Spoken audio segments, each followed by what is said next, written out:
Barali, you are live now. Go ahead.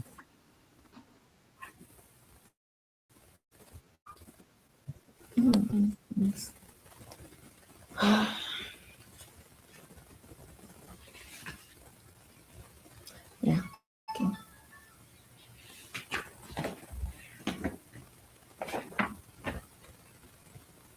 Hello everyone, welcome to our YouTube channel. It's another beautiful day. Karibuni nyote. Tuendelee kuchambua masuala ya siasa ya hii nchi.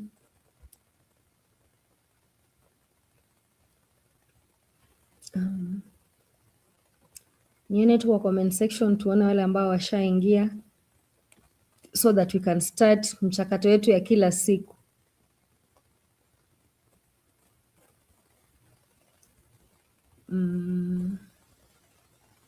Yeah. Good year. Hi. Hope you're good. Hi.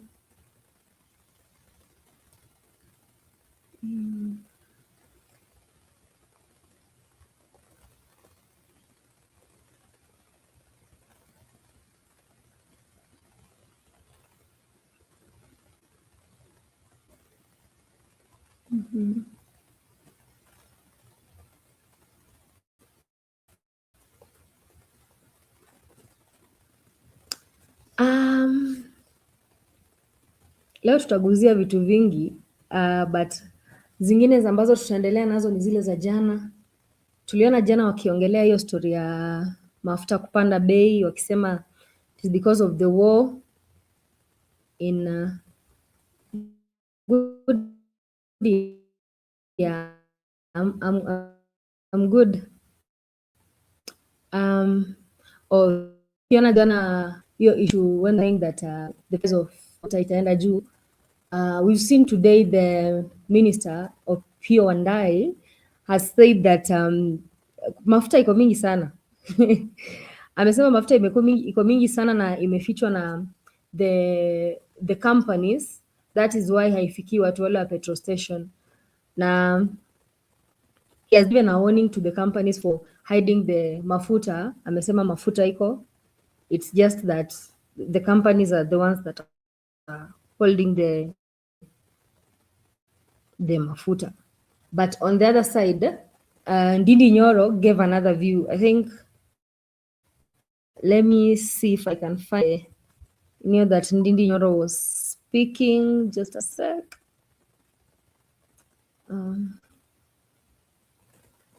It's these.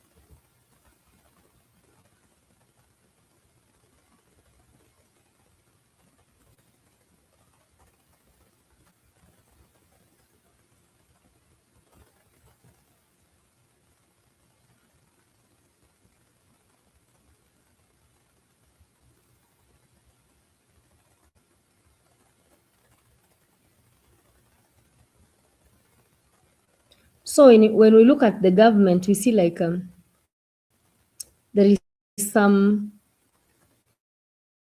conflicting information. The information that Opio and I gave us is very, very different to the information that Nanio Ndindi Nyoro is giving us. Just a second.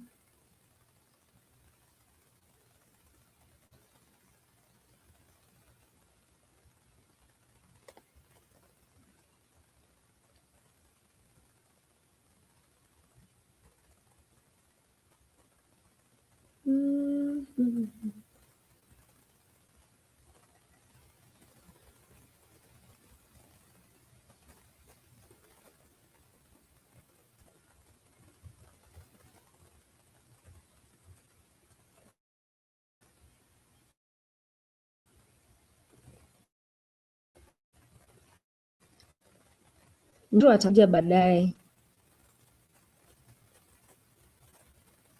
But besides that, there is also this issue of e-citizen, whereby it's been found that some money has been transferred from e-citizen uh, to a personal account, whereby the nani Chris Kipto, Chris Kipto,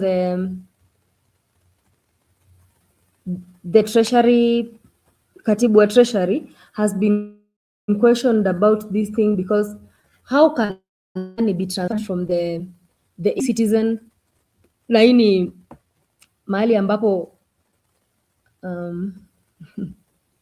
we will go back to needing Euros news kidogo. First look at this one yenye ilikuwa inaongelea the issue of the money in e-citizen being transferred to a personal account. So wamesema kwamba 6.3 billion has been transferred from the e-citizen to a personal account, and it's been done by one of the banks in Kenya. Na kwa e-citizen ndo sisi wananchi tunalipa huduma zetu za serikali, na katibu amesema kwamba once the treasury discovered that there's been to that the matter was being investigated, and then the money was the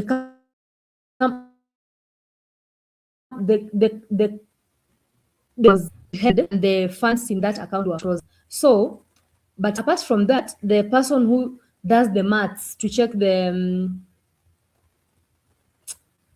like ni kama mkurugenzi wa hesabu wa serikali, during that time he says that he was denied the access to e-citizen to check whether the data of Kenyans is safe.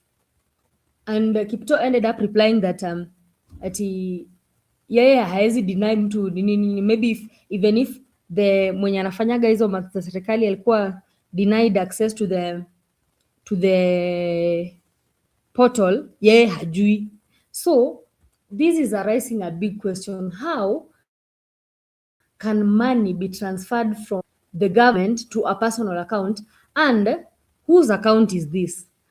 As citizens, should we be worried about our data and our security? Because if the person who does the maths for the government was denied access to the e-citizen, it means that hiyo pesa inafriziwa kutoka kwa e-citizen kwa personal account. Maybe it's not the only money that is frozen. We're supposed to look at other things that are such as on how we pay taxes, the money for NHIF, the money for SHA. Kama ili e-citizen pesa transfer hiyo kutoka huko hapa account, are we safe?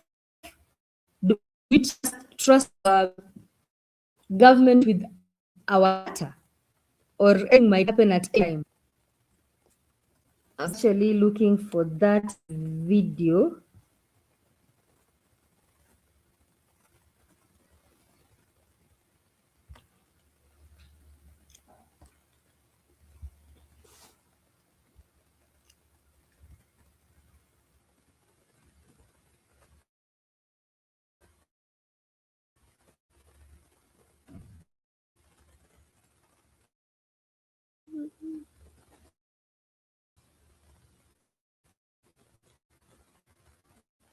Oh God. Sorry for the breaking. I think it was the network, but I was just talking about money being transferred from the e-citizen into a personal account. I think iliacha kukua audible hiyo wakati nilikuwa naongea about, can you good just respond hapo kwa comment so that I know if you can hear me now.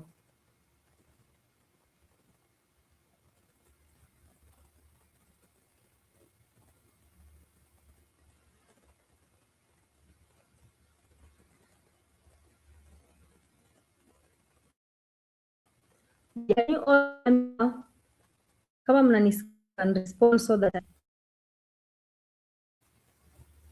it's okay now? Still, I was saying that I was talking about being citizen to a personal account. Is it now that as Kenyans we should be afraid of regulation? Because if money is being moved from e-citizen to a personal account, that means this government can do anything maybe with the other things kama venye tunalipia this SHA, this NHIF or SHA, whatever, and SSF, such monies. Are our monies really safe? Because this matter is really creating, yeah. Najaribu after that video. There we go. Let me just put the audio. This account was not listed among the national treasury. In this regard, it was used to regularly collect money. E-citizens funds plunder.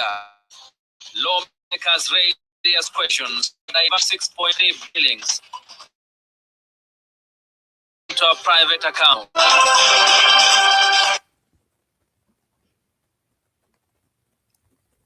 I think that's all. Bursary funds misuse. Auditor General's in a landmark judgment issued Wednesday. Protest and policing oversight authority.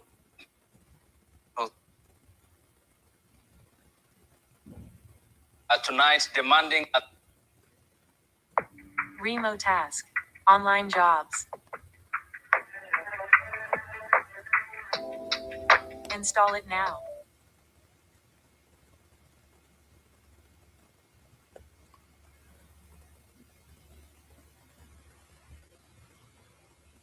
Assist pursuing a Bachelor of Education in Science. The period from Yes. 2014 to 20. Here is on that the government's the digital list payments about platform, popularly known as e-citizen. You can just listen to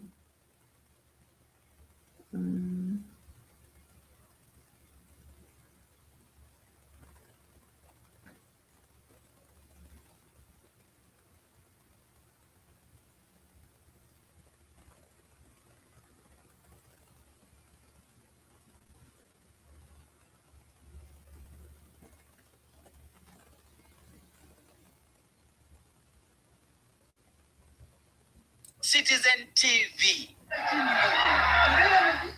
Members of the National Assembly's Public Accounts Committee have raised alarm over how 6.3 billion Kenya shillings was irregularly diverted into a private account without the approval of the government, further raising concern about the security and of the platform and plunder and misuse of public resources. The National Treasury's Principal Secretary, Dr. Chris Kipto, has, however, assured the committee that the money has been seized and frozen pending investigations. Emmanuel To has that report. Chris Kipto. The special audit report by the Auditor General on the government's digital payments platform, popularly known as e-citizen, has lifted the lid on the rot that has dogged the platform in a special audit covering the period from 2014 to 2025. The auditor.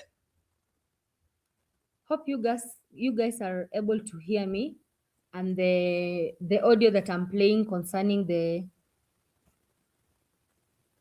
transfer of money from the e-citizen to a private account. General raising concern over massive discrepancies and irregularities in the payment of 6.3 billion shillings, comprising 68.7 million shillings and 48 million US dollars from an undisclosed account named PesaFlow. This account was not listed among the approved collection accounts by the National Treasury. In this regard, it was used to regularly collect money. Treasury Principal Secretary Dr. Chris Kipto telling the National Assembly Public Accounts Committee that the money had already been seized. the attention of the National Treasury, a letter was written to Equity Bank requesting the details of the agency accounts and gave instructions to freeze them. The accounts were frozen and the funds in those accounts were withheld. We are accountable to Parliament. Members further probed how the government ended up paying 127.8 million shillings as part of an out-of-court settlement to Gold Rock Limited after the entity initiated legal proceedings contending wrongful termination from its contractual obligations on the e-citizen platform. So we have authorized. They are Attorney General. Yes. Once we see are you able to provide? Yeah, it can be provided. Yes, we can provide that. And approval of payment. Now, that is an internal matter. It's from the cabinet secretary handling it. I am asking a specific question about the PSP. Was it licensed from 2015 to 2025? From 2023. Yeah, so that is all. Na wamesema hiyo money imekuwa withheld na account imekuwa frozen. But the questions that I was asking you guys, do you think our data is all safe? If someone can go into the e-citizen portal, if someone can go into the e-citizen account, transfer funds to their personal account, is it really safe for us Kenyans? Because there are certain contributions that we make, the tax that we pay for SHA, we pay for NSSF, we pay for NHIF. Are we sure and are we being, is our data safe? Because even the person who does the maths for the government said that he was denied access to the e-citizen account. Is it that there is something that is hidden that we don't know? Or, I don't know, or they're just playing cat and rat games? Because even when Chris Kipto is being questioned, the way he's answering the questions, it's like, ni kama anajua kitu ilifanyika, ni kama anajua kitu ilifanyika, but ni kama kuna mchezo hapo. Sasa sijui serikali inatutakia nini? Kama pesa inaweza toka kwa akaunti ya serikali, alafu Xiaomi anasema, I love how Rigiji answered questions. Wonderful, eloquent man. Million of Rigiji.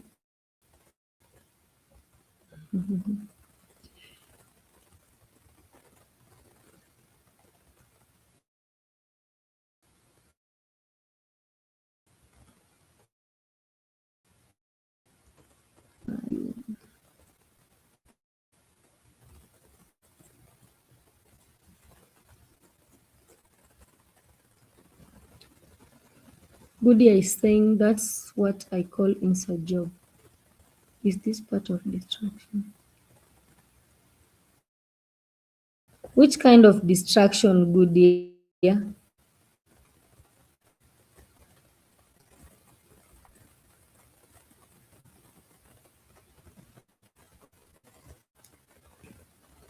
And then another thing tumesikia leo, nani alikuwa na interview Rigathi Gachagua alikuwa na interview and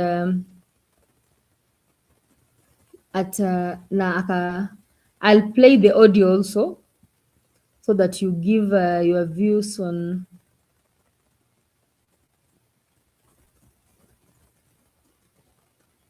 what he was saying. Just trying to find the video.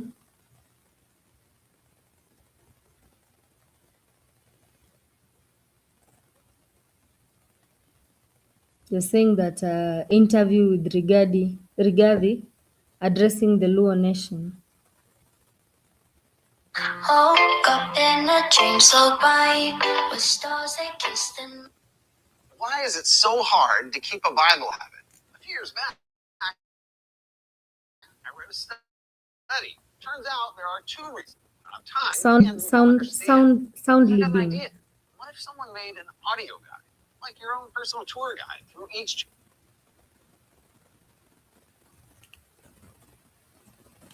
My people from the mountain we are in, the terrible situation we are in, I included, because we went to without all the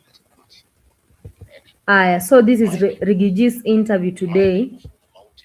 Let me just put the audio. My people from the mountain, we are in the terrible we are in. My people from the mountain, we are in the terrible situation we are in. I included, because we went to join Ruto without our own political party. And he shortchanged us, turned against us, and can do whatever he wants. If ODM agrees to be swallowed by William Ruto, the people of that region will be at his mercy. And they'll come to cry the way we are crying. So it's up to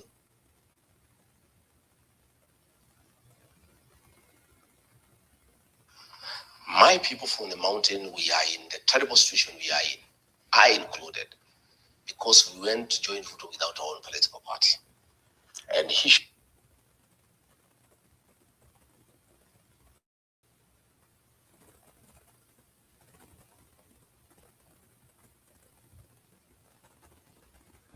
Mesikia vile Rigiji amesema, is saying that the people of Mount Kenya are now in the situation that they are in now because they went to join Ruto without their own political party.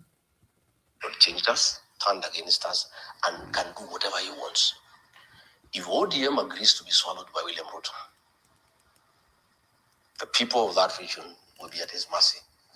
And they'll come to cry the way we are crying. So yeah.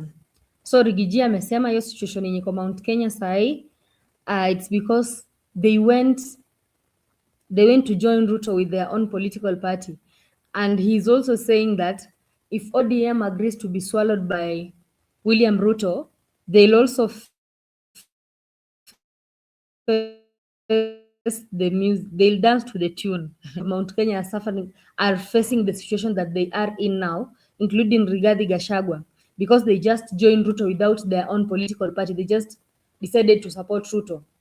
And he has also said that the people of ODM, if they watu wa ODM wasipochunga, hiyo chama yao itamezwa na wataingia kwa situation kama ambayo hayo Wakikuyu wakayo.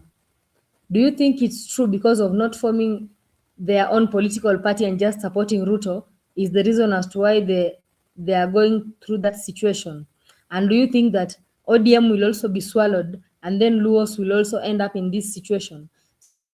Sababu Ruto ameamua kutumia hii divide and rule tactics. Sasa hii ukiangalia ni Nyanza tu amefanya tour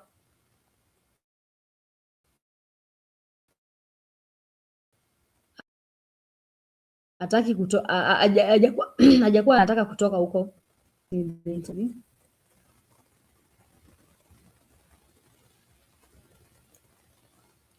the way we are crying. So it's up to them. And if they must join William Ruto, because we cannot stop them.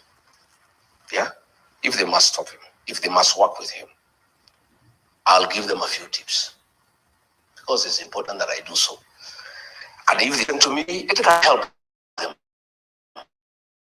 These are outspoken, and it will be on record. If I had listened to President Uhuru Kenyatta, when he told us that William Ruto cannot be a good president and it's not good for the country, this country will not be in the shit we are in. Myself and the people of the mountain will not be in the predicament we are in. With respect to what's your language, Mheshimiwa? Yeah? What's your language, Mheshimiwa? No, I'm just saying. It's national team. Just saying, we will not be where we are. We will not be where we are. And the mistake we made was to join William Ruto in his party. Since that, we have learned and formed our own party. And we cannot be swallowed or merged with anybody. So we'll have to work, whoever wants to have a coalition with us, our party, the DCP, will have a coalition intact without being swallowed by anybody. So my advice to ODM. Okay. Kati ya ODM shauri, hii ni chama ambacho kimekuwa katika siasa ya Kenya kwa muda wa miaka 20. DCP talking regarding Gachagua, it may have been 20 years. I may be nobody, but I cannot be denied a chance to give advice. Maybe you think I'm nobody, but I'm saying I have been with William. Listen, I've been with William Ruto, this deputy. I helped him to be president with my people. He shortchanged all of us. So I have something that I know that I can share because I can see ODM is being induced to work with William Ruto. I have some experience that can be useful, unless you don't want me to share. Asante. Asante. Umenena hapo kwamba nyinyi kama watu wa mlima mlidanganywa kwa sababu hamkuwa na chama cha kisiasa. Kumaanisha chama cha DCP ni cha watu wa mlima pekee. Hapana. Tukiangalia vyanzo vya sheria, chama yetu ni ya kitaifa. We won a by-election in Kisero, that is Kakamega. We won it in Narok Township, that is Narok in Rift Valley. We won a seat in Kariobangi North, which is cosmopolitan. But every community has a political home. You know, the Luo Nation, their political home is ODM with other Kenyans. The Mountain people, their political home is DCP with other Kenyans. The Kalenjin, their home is UD with other Kenyans. So every community has a home politically, and that is the way it should be, and it must be that way. But I'm saying, what ODM should do. My honest advice is crime. One, is through the political parties fund. If William Ruto is serious that he wants ODM to stand as a political party, John Buddy is the CS National Treasury. They should reduce ODM to demand 12 billion shillings owed to ODM to be released to ODM so that financially they are independent and they can chart their own course. Number two, the president has been to Nyanza and made many promises. He has won by 2026-2027 financial year. Before the elections and after, he made a lot of promises to the mountain people. Mau Mau roads, this, that. Nothing has been done for 4 years. What ODM must make us reducible minimum. All those projects he has announced, they must demand that money be reflected in this last budget. Because if there is no money in the last budget, if there is no money in the last budget, that is just a campaign gimmick. Asante. Listen, let me say a few things I want to say. That money should be reflected in the budget. And it should not be a token. If the project is 1 billion, you can't put 50 million in budget for the next financial year and say the project is funded. The money must be put in the budget. Number two. Number three, whatever relationship, whatever agreement that they want with William Ruto, let them learn from me. It must be made public. If they are being promised, even the deputy president, it must be announced publicly. Whatever they are being promised, there should be a public announcement. Mmesikia hapo Gachagua amesema some advice to ODM, amwambia agreements zote zenye wana agree na Ruto, they should be made public. For example, being given the deputy presidency seat, because there have been rumors that Wanga will be given the deputy president, will run for, like when Ruto is running for presidency, yeye ndiye atapewa hiyo nafasi ya deputy presidency. So Rigathi Gachagua is just encouraging the people of the Luo people that whatever promise that Ruto makes to them, he must make them public. Mwenyewe akuje in public aseme, but yes, there are a lot of things that Ruto has made Ninio in public, but still he hasn't accomplished. He hasn't accomplished. And do you think that what Rigathi Gachagua is saying is true? Because even if Mount Kenya, even if Rigathi could decide to form his own party in order to support William Ruto for presidency, does it mean that even if he could be thrown out, does it mean that kama angetupwa nje hiyo time, angekuwa at least na something hold him like an existing party, compared to how he was impeached without having a party? Do you think that it could make a difference, or it could not put him in the situation that he's saying he is now?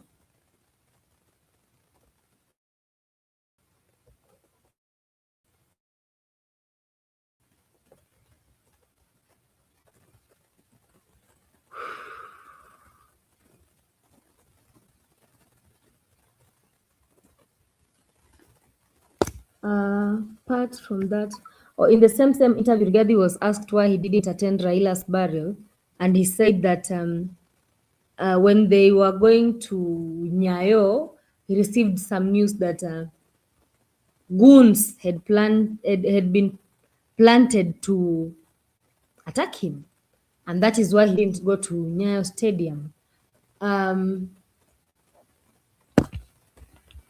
Another thing that he talked about was because the mistake I made, we did some things under the table in writing. Even Musalia, they did the same. All those things were not honored by William Ruto. And I can tell the people of ODM, things he agreeing with him, they will not be honored unless he makes a public pronouncement. And they should demand early enough so that they have time to look elsewhere in case they are not satisfied with what they are agreeing with him. Number 4, and most important, to make sure that ODM stands. William Ruto had no footage in Nyanza.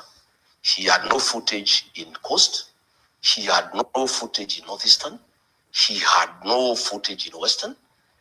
If ODM enters in agreement with William Ruto, they must demand that those areas are zoned for ODM so that they have enough members of parliament to be able to go into government with. But if they open up their strongholds to William Ruto and UDA that has no presence in those areas, they will be swallowed. And that is what's happening. Once those things are done. Mmesikia vile amesema that if ODM doesn't root itself properly, William Ruto ata make sure ameingia kwa hizo ngome za ODM na zitabadilika na zitakuwa UDA. Ata make sure amebadilisha hizo ngome za ODM like if ODM if they allow Ruto to swallow them, then he will swallow them wholly. Do you think that might happen? Because yeah, I know Ruto is that person who akiamua kuendea mtu anamwendea like handangu, akiamua if I'm dealing with this person atadeal na wewe. So Gachagua is saying that if audience becomes strict or something, like stand on its own principles na iamue kufuata mambo ya Kasongo might end up swallowing their party and entering into their strongholds, making them his.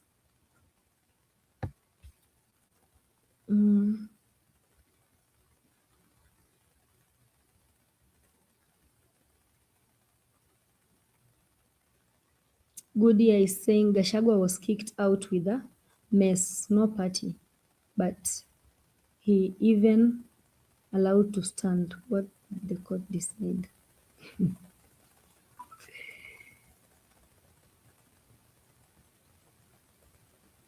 Once those things are done, then if they want to enter into a deal with you, they are safe. And I'm just sharing this because, in my community, they say, if you are beaten by a black snake, when you see a rope, you run away. A rope that looks like a snake. And I'm just saying, because I can see what is happening, I can see the same deception. The time he is spending in Nyanza, every day he is there. He spent more time, he was 9 years in the mountain. Nowadays he doesn't come. The same script. He was coming to the mountain, promising us goodies, promising us heaven, promising us all manner of things until we elected him. I can see the same script going on, and our responsibility as a leader in this country to tell the people of Nyanza, please, Asante, I have been through this. Yeah. My people have been through this. We are all crying because we were deceived. We were conned. I can see another con game going on. I can see deception going on. Please be aware. Okay. And if you don't hear and it happens, please never say never told us. Trying to address and warn ODM against Kasongo. Amewaambia if anything happens, if anything comes and happens, Ruto at our betray and they end up in his situation, they should never say that Rigiji never told us. That is what Rigathi is saying. So it is just a stern warning to ODM, and where it's headed as a party, I think tukifika before we reach the campaign, Ruto will have swallowed almost the whole of ODM, because I think ODM now has lost election. It's not the ODM that we used to know. Imekuwa madoadoa ya black and white, and just as Goody huwa anasema hapa kwa comment, Wanga out Mbadi out, Junet out. I think that's what will be going to happen, because the ODM that we knew is not the ODM that is now. And just as Rigathi has said, it might end up being swallowed by Kasongo. Naibu wa rais wa kitambo. Let's Hapo hear. awali ulisema huna shida na hii jamii. Unavyozungumza katika ile structure ya uongozi wa DCP, je, kuna yoyote ambaye anatoka katika eneo la Nyanza? Swali la pili, kuna wakati ulisema the position ya PS Interior na CS Finance ilikuwa a reserve of the mountaineers. Yes. Na bado unatupenda? No, nasema watu wa Nyanza. My friend, one, Mable Owino, the Deputy Secretary General in charge of strategy, is a Luo from Kisumu.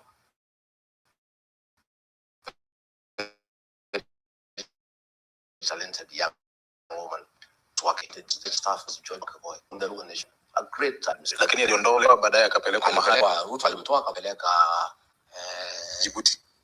Djibouti. See, what we negotiated, you cannot take the post. Is ya rais. Na baadhi watu ambao eneo la Kenya distribution of resources and appointments, considering my brother Trevor, we had a political negotiation. William Ruto wanted votes from the mountain, 4 million votes. We gave it to him, and to the mountain. He was desperate for the mountain vote, so we also asked him. We are the only people who are willing to back him.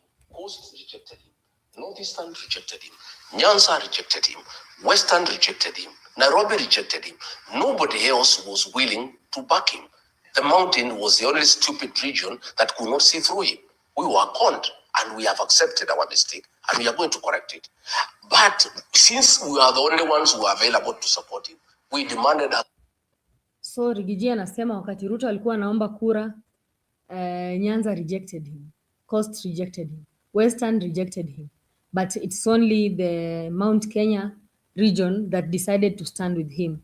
Do you think that this is true? Is it true that Ruto was rejected by other regions and it's only Mount Kenya that came in that supported him? Do you think it's true, or it's just because I don't think all the regions could reject him, but I think what Rigathi is trying to say, because Rigathi himself has said that the stupid mountain people, meaning that they have just come to realize that them supporting Ruto wasn't, them supporting Ruto haikuwa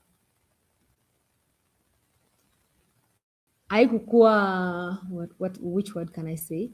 It wasn't wise for them to support Ruto because of how Gachagua is talking now.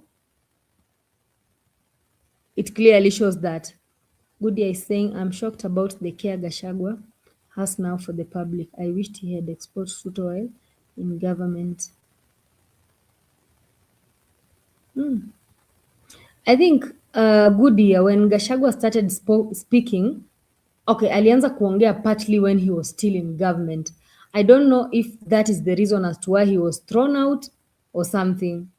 I'm not sure, but hii mambo ya kusema he's a truthful man, he started saying it when he was still in government, if I'm not wrong. And maybe that is the reason as to why he was kicked out. Apart from maybe other reasons, yeah. Naomi is saying it's a little bit dark. Oh. You can't see me, Naomi. Is it me who is dark or the? Okay, let me try to move.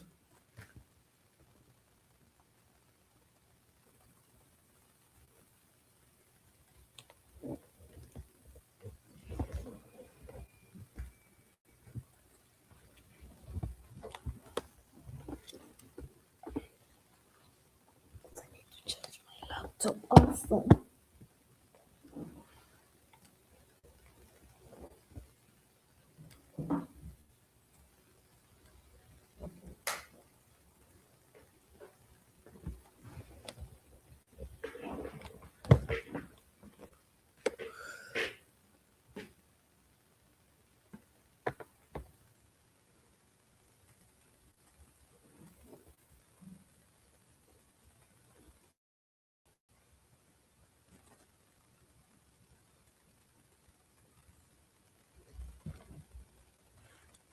Naomi, you can confirm if it's clear now where I am, because I've moved to where at least there is some.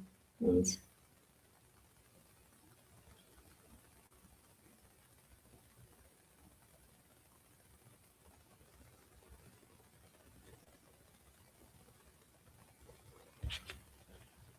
Can play the video. We see how it went. Then we finish up and demanded go as to much as we another could thing. because that's the nature of negotiations.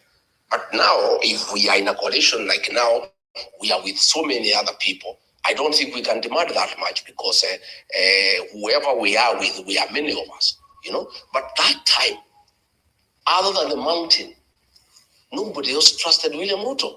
They knew him and they knew whom he is. Do you And understand why? history Yeah. is repeating itself. As we speak today, only that region seems to believe William Ruto can be anything. And that's why they're demanding 50%. And I think they are quite right. Because the mountain doesn't want him. Coast doesn't want him. Everybody doesn't want him. So the people of ODM in Nyanza are saying, well, since nobody wants you, can you give us 50%?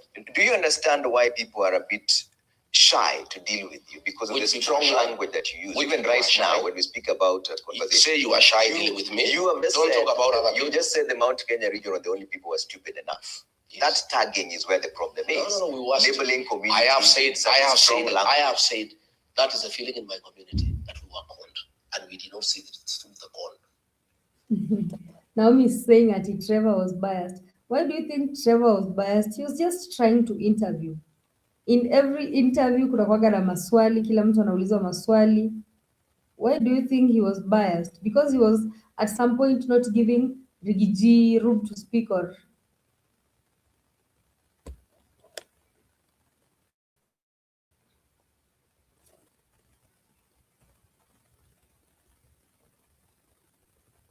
we have a question here. What do you think about going to Ramogi at a time Ruto is in Nyanza? The game. I think Rigiji has decided to go to Ramogi TV at the time that Ruto is in Nyanza because we all as Kenyans or majority of the Kenyans have decided to say this Ruto must go slang. But if you look at the way, like, he must go and seek sympathy. Let me say, cheap. It's called cheap. He must go and seek sympathy and show these people that I'm with you, and he want to show them what he can do for them, so that he can get some sympathy from them, since he knows that majority of the Kenyan regions have rejected, like, they don't want him. Literally, majority of the Kenyan regions don't want him, and they just want him to get from, even if he wakes up tomorrow, I'm sure if Ruto just wakes up tomorrow and say that is getting out of that presidential seat, they'll be like 98% of the nation will be in celebrations. So I think Rigiji going to Ramogi TV when Ruto has ameenda hiyo tour yake Nyanza is just to enlighten the people of Nyanza of what Ruto can be, because you can see the 3 points that he has given the ODM people, that even if they are agreeing with Ruto now and working with Ruto and praising him, there are certain things that they should put on table and have an agreement on, because he has just said that them as the people of the mountain, whatever, they are in the situation that they are in now because there are certain things that they didn't do or didn't lay down with the Kasongo. And now he's just trying to enlighten the people of ODM, because he's seeing that they are going to fall in a ditch on who Ruto can be and what can work if you want to work with Ruto.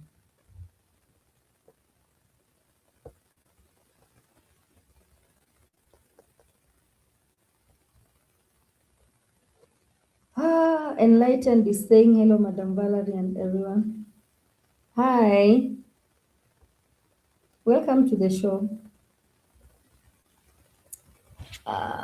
So the interview, there was someone who said that Trevor was biased. Now, ujaniambia mbona you think that Trevor was biased in this interview? Let's see what Rigathi continued to say. No secrets to the call. We were called and we have accepted. And that is a mess, is a language everywhere. We were duped into electing somebody who cannot lead, a businessman who has, ripped the country, who has taken over all the businesses in the country, who has ordered abductions and extrajudicial killings, who has a spoiled relationship with other countries. We were duped. And how, when people... Do you guys think that Ruto kutembea Nyanza, anatembea sana? Is it being too, is he overdoing, or is he doing too much? Because we have experienced that in the previous few months, Ruto has been going to Nyanza back to back. If it's going to these other counties, ni kuninio hii mambo yake ya nyota. Is it called nyota or something? But if it's going to Nyanza, he's been going there very, very much. And most of the time, Ruto is just, Nyanza is big. Nyanza has Siaya County, Kisumu County, Migori County, Homa Bay County, and Kisii County. Kisii County, where you mostly find the Kisii County and Nyamira County, where you just find the Kisii people. And then in Migori, we have Luos, and the last part of Migori, we have Kurias. So do you think that Ruto is only going to Luo Nyanza more, the Luo part, and he's not going and returning to the other part, which is Kisii and Kuria? Do you think there is some interest, and what do you all think about everything that Rigathi Gachagua is saying? Msimamo, thank you so much. Hope you've watched Rigathi's interview, and we'd also like to hear your view on this, because Rigathi has said that Ruto,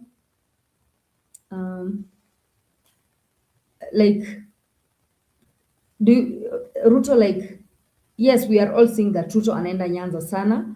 Na do you think that he should also visit other regions? Na hata akivisit other regions,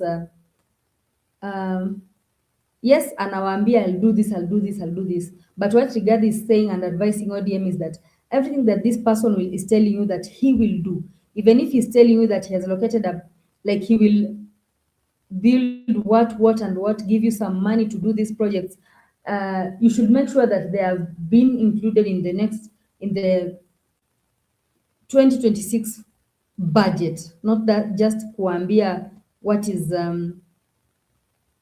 what might not be there. And also he told the people of ODM to wachunge sana, they might end up being swallowed by Ruto. So Msimamo, what is your view on what Rigathi has been saying in the interview?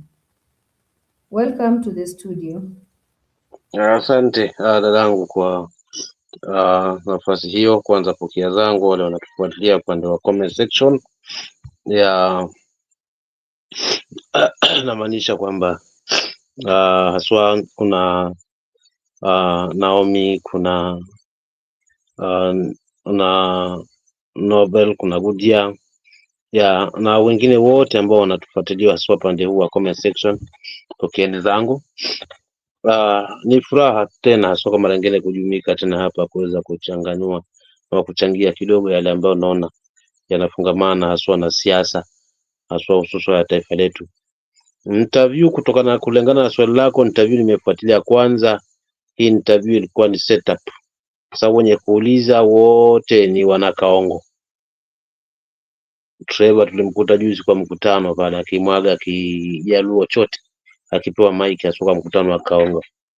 So to me si kwamba kulikuwa kuna maswala yenye tija haswa walipanga pale labda kumuanika kwa maswala nyepesi ambayo haswa ni kama romance ambazo zimekuwa muda mrefu, lakini si kile ambacho haswa nitaka kutegemea waulize haswa husishwa kwamba mstakabali wa ODM na mstakabali wa siasa ya Luo Nyanza na huu kuhuba ambao upo haswa baina ya ODM na UDA. So angemsikiza kwa sababu siku zote mimi naamini dangu kwamba mlala na mgonjwa ndiye anayemjua jinsi anavyopumua. Na Gachagua ni kiongozi amekuwa na Ruto for long, alisimama na Ruto haswa, ndio maana haswa yuko katika madaraka sasa hivi licha ya kumtema. So kutuuliza kwamba walipewa pesa ngapi, deposit ilikuwa pesa ngapi, ni kuonyesha hisia ati hapo ndo umekaza jicho na mkao, ni kuonyesha una mapungufu na pia uko haswa pale kamba umewekwa na kuna mtu mwingine kando anategemea kwamba yale maswala alikuandikia umuulize Gachagua apate kusikia, lakini kwa kweli sikupendezwa ziti ambavyo na hawa interview walivyomuuliza maswali. Ingawaje nitarudi kwa kiongozi Gachagua baada ya yote yale, lakini aliweza kuzungumza kile ambacho aliona ni sahihi, haswa hususa kwa wale ndugu zetu walio Nyanza.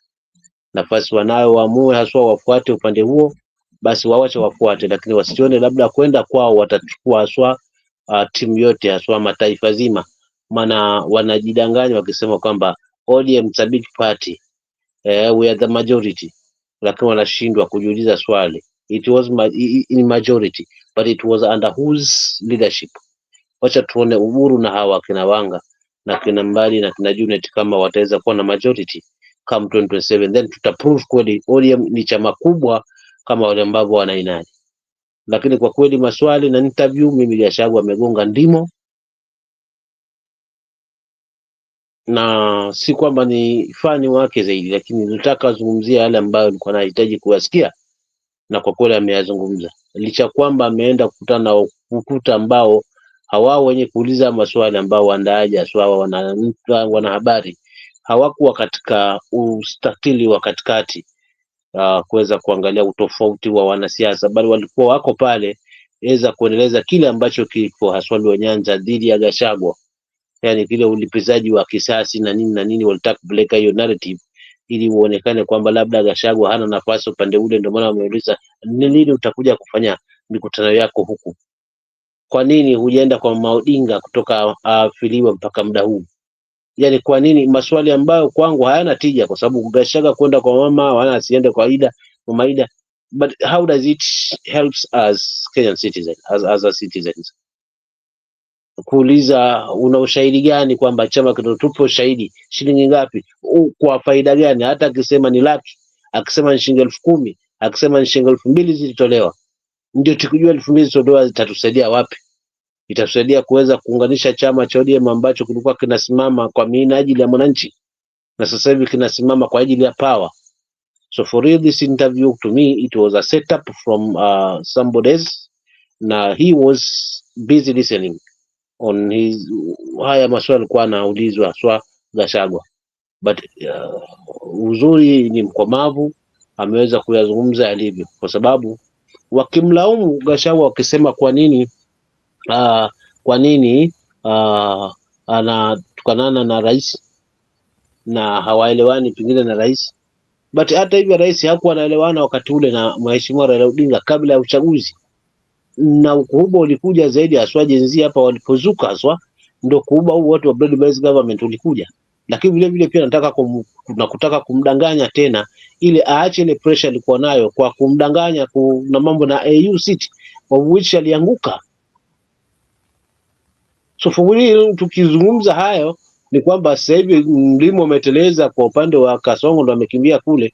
Sasa kina Mbiji hapa nakwambia, mbona wakati ule nyinyi mlikuwa unazungumza hivi, wewe ulikuwa unasema mbona sisi katika hii hali hainipo ukomavu wa kisiasa, bali hii interview ilikuwa setup according to me. Asante dadangu, back to you. Alafu kabla ukuje, sijui kama ulikuwa umeshakuja studio ama huko umekuja, tulikuwa tunaongea hii issue ya hizi pesa, mambo ya pesa ya serikali. Kuna pesa ambayo imepatikana kwamba imetransferiwa kutoka kwa what is it called, kwa e-Citizen hadi to a private account, and it was via one of the banks in Kenya, but Rotich has Kipto has said that even if the money was transferred, at the end of the day the account has been withheld, and the funds has been frozen from the account. So what's your take on this? Hii ni portal ambayo sisi kama Wakenya tunatumia sisi sote, na pesa inatoka aje kwa government, pesa inatoka aje kwa hiyo e-Citizen, inaenda kwa personal account, and also the person who does the maths for the government amesema there was some point that he was denied access into the e-Citizen account. So does it mean that there is some hidden agenda, and does it mean that there are other things such as Kenyans data? Is Kenyan data really secure according to what is happening? Do you think that Kenya's data is really secure, and our other things such as SHA and whatever? Because if e-Citizen imefanyiwa hivi, then what about other things that zenye ziko na data ya Wakenya? Asante kwa swali hilo. Kwangu mimi nitalijibu tu kweli na kwa haraka zaidi. Nitalijibu kwa haraka zaidi kwamba hatuwezi amini chochote kila ambacho kina nadiwa na kutangazwa na kukiona kiko mbele kikitangazwa haswa na hii regime. By the town tunaona kinapakwa mafuta, kinaletwa mbele machoni kwa mwananchi hivi kana kwamba ni jambo lenye mbolea, jambo lenye tija kwa ajili ya mwananchi, basi mwisho wa siku utasikia kwamba lina kasoro. Kwa hivyo hii naifananisha haswa hii regime na nafananisha na si mambo na e-Citizen, ni mambo mengi tu, kwa sababu hiyo housing levy, but who's the original of that housing levy? Ni account gani ambayo yani hatupati the exact, yani hakuna ile uwazi na transparent ya hii pesa mahali inaishia, huwa hakuna. So huu ni uzuri wa Kuyu, kama unajua ule mtu wa Mkuyu haswa, lakini kilokifuata hivi ndani ukiona ni nzuri, ndani na mabu. Kwa uzuri wa SHA ni wa sasa na Kuyu, uzuri wa e-Citizen ni vile vile tutasona uzuri wa Kuyu, lakini ukifuatilia ndani utakuta ndani kuna mabu, kumeoza, sio sawa na hii. Kwa hiyo mimi kwa kweli hakuna zuri ambalo tutaliza lisema kaswa katika taifa kwamba hii serikali imesimamisha kwa ajili ya mwananchi. Ukiona e-Citizen it because of them, ukiona kila kitu ni because of them, si kwa ajili yetu. So kwa kweli hii e-Citizen ni kama tu, lakini kuna mengi ambayo haswa yanafanyika chini ya maji ambayo kwa kweli haswa hayana proper auditing, masuala na hela haswa za mwananchi. Ndio maana unakuta sasa hivi zinamwagwa tu kiholela kwa sio kusiko mambo ya tija ambayo ni kwa ajili ya mwananchi, lakini haifiki haswa yule mlengwa. Unakuta kwamba inapotezewa tu humu hewani, watu wanajinadi na kujikuza, mwisho wa siku tunaachwa pale tulipo. Kwa kweli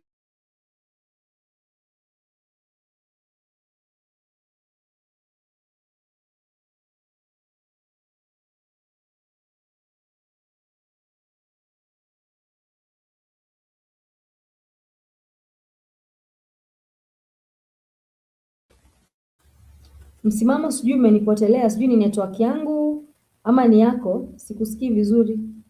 I think people in the comment section can try to respond to me maybe. If you are hearing me, ama mi simsikii msimamo kama nyinyi mnamsikia, sababu nimempoteza, simsikii.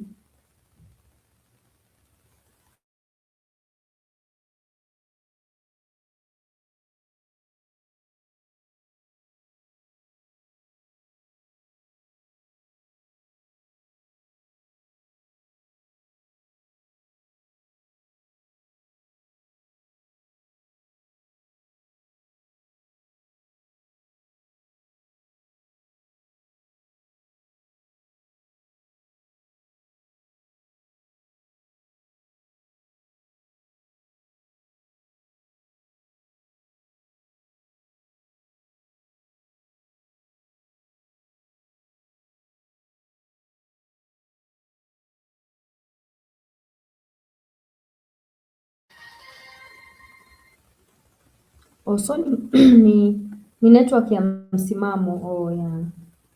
I see.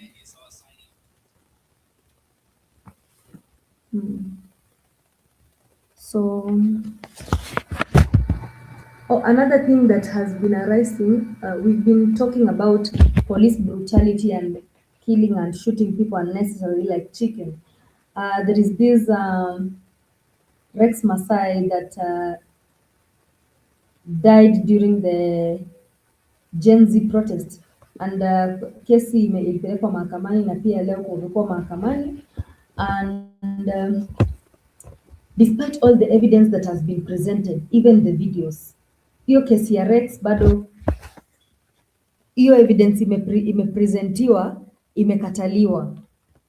And another incident of police brutality has also been witnessed in Laikipia, at Laikipia University, where 6 students were shot on Monday by the police.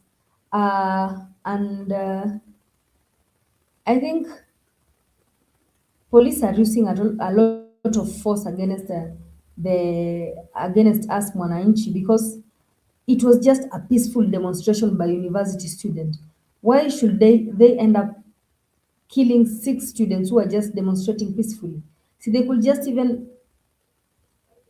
yeah, tear gas is something that inarudishangwa na nini nini nini, but why did the police shoot the six kids? And also hiyo another incident of police brutality ni hii kesi ya Rex Masai.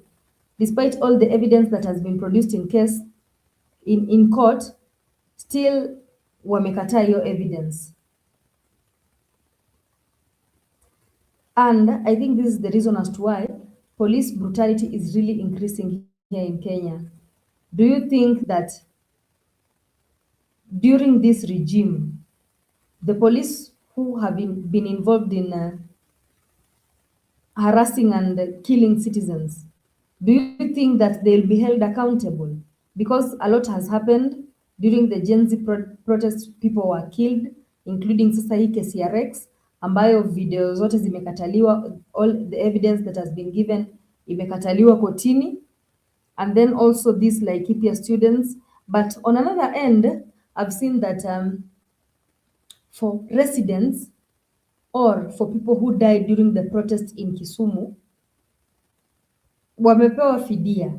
Like, how there is some money that has been given to them. And then there was someone who was asking, why only Kisumu for now? And the people of Nairobi, like the people who are killed, have not been compensated. Like Kisumu, unaona like hiyo pesa ishapeanwa. Is it because the president amekuwa huko then ameamua ku calm the things? Na even if the people will be given fidia for those who have been killed by the police, I don't think that is worthy enough, or itapoesha roho za watu, because all in all, people have been killed, the police have done their things. I think this regime of Kasongo, police won't be held accountable for anything that they do, because if evidence iko hivi kwa fingerprint inakuwa presented in court, lakini bado inakataliwa. Or maybe you might find that even sometimes these people who kill, they're just good goons who've been sent wearing police uniforms. Juu kama wameanza kufuata, they follow people with the cars without number plates. Are they really the police? Or it's just goons have been sent dressed in police uniform? let me get some from the comment section, because I think this case of Rex Masai, I don't know if I can find it because it's been here a while back.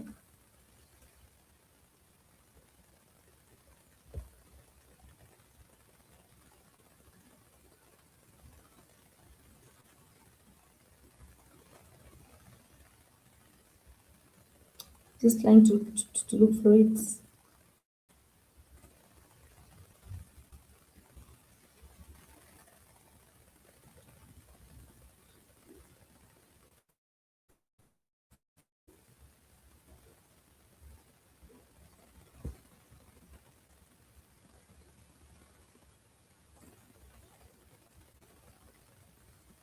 There we go. Cross-examination unfolded. To place the official at the scene where Rex Masai was shot dead.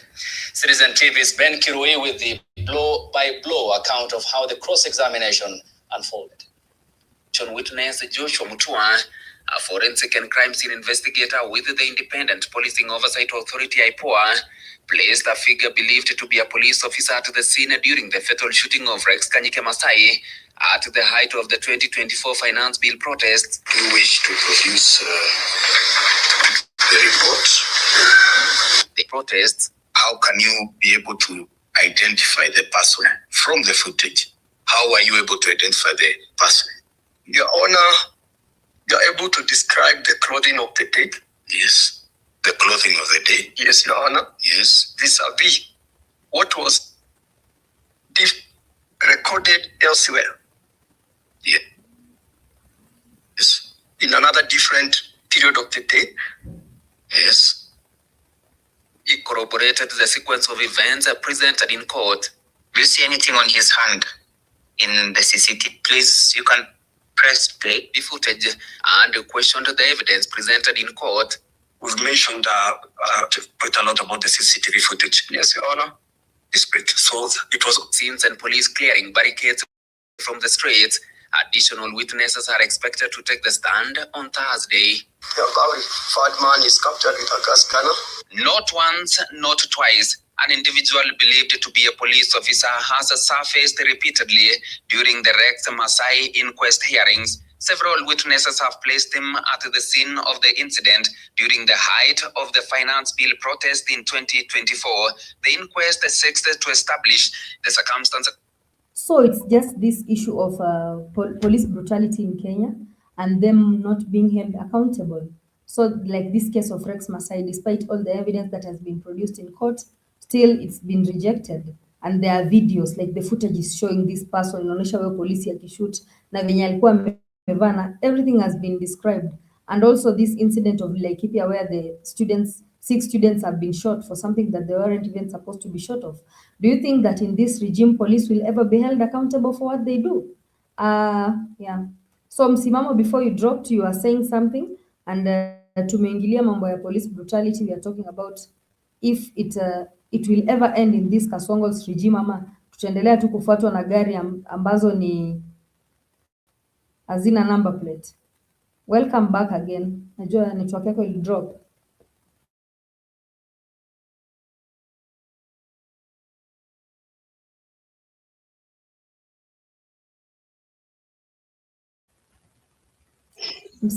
Asante. Network yangu, unajua network yetu ni ile ya tuliyopewa ahadi wakati ule. Sasa mara ina hanga. Unajua tuliahidiwa internet wakati huo, kama tunasahau ama niwakumbushe. So mara imekwama, imeshia mazima. So ndo hali kama hivyo, napata nipo mara sipo. Anyway, nilikuwa nazungumzia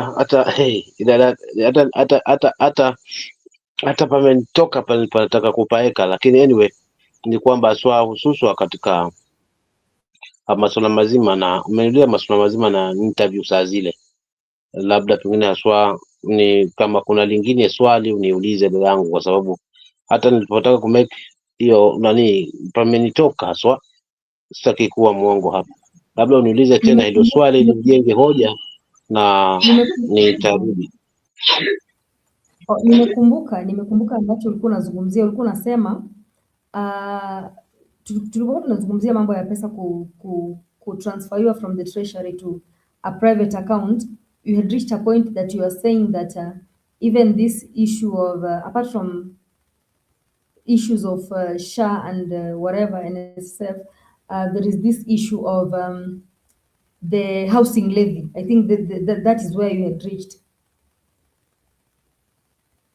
If you can remember and pick up from there, that is. Yes, I can remember. Asante. Ni kwamba aswa, yani kwenye swala la hela tusiamini hawa jamaa, kwa sababu mwisho wa siku watandikapo sipo walalapo.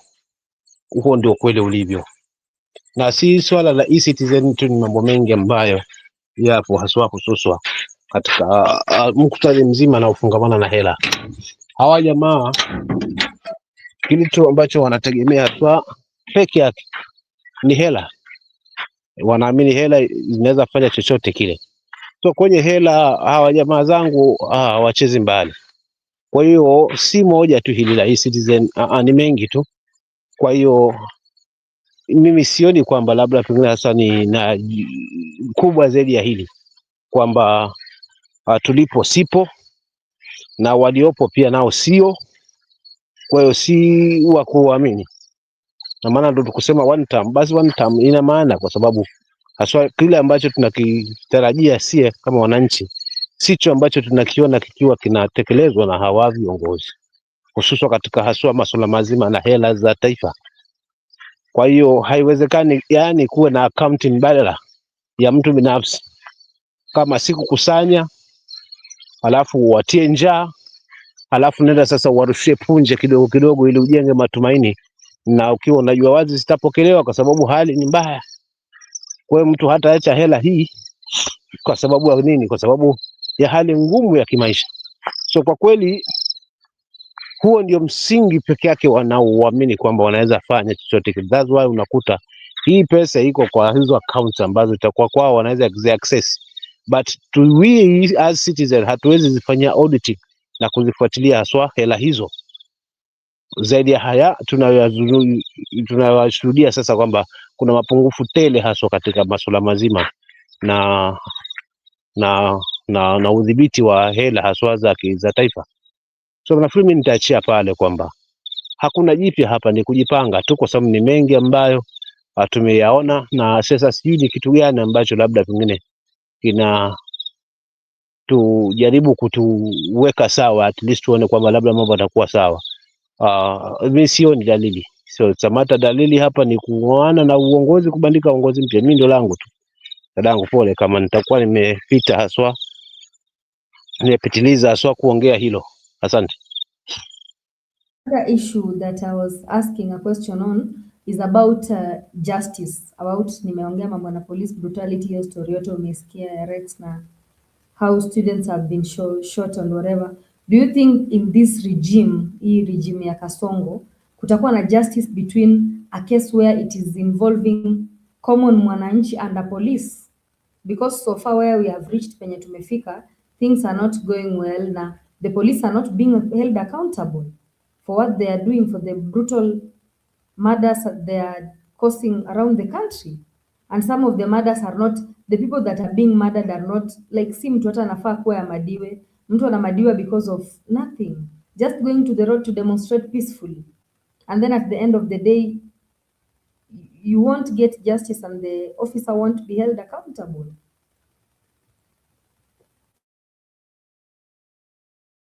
Dada yangu, tunasema yani we are now back to the police force, kwa sababu hapo ndipo pataweza kutetea haswa hawa ndugu zetu.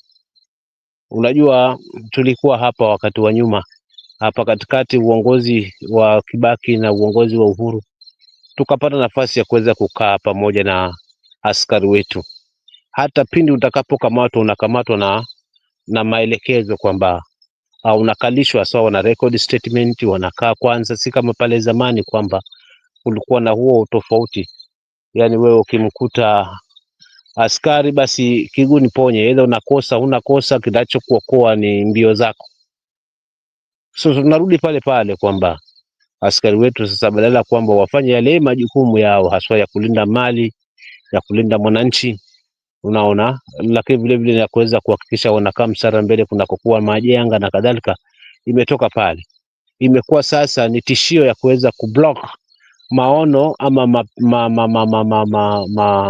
wazo haswa ya mwananchi haswa dhidi ya serikali iliyopo, kutokana na kwamba ukikosoa basi haya, ukienda maandamano, wao ndio wa kwanza ndio wanao block everything. So wanatumika visivyo, kwa sababu kutokana kwamba ile nguvu ambayo inawapa uhuru haswa inapeana uhuru uhuru mazima haswa hili uhuru wa hii taasisi ya usalama, kwamba sasa haupo uhuru huu uko kiganjani kwa mtu. Kwa hivyo ni wapangiwe kipi cha kufanya na kipi ambacho hawafai kufanya, na katika hali kama hiyo basi inaonyima ule uhuru haswa wa vyombo husika ama taasisi husika ambazo zinafaa kuwa independent, kama vile swala hili la maaskari wetu, lakini vile vile pia swala lazima la judiciary, kwamba hizo ni tume huru ambazo hazistahili haswa kuingiliwa haswa na kutoka kwa mahali ingine.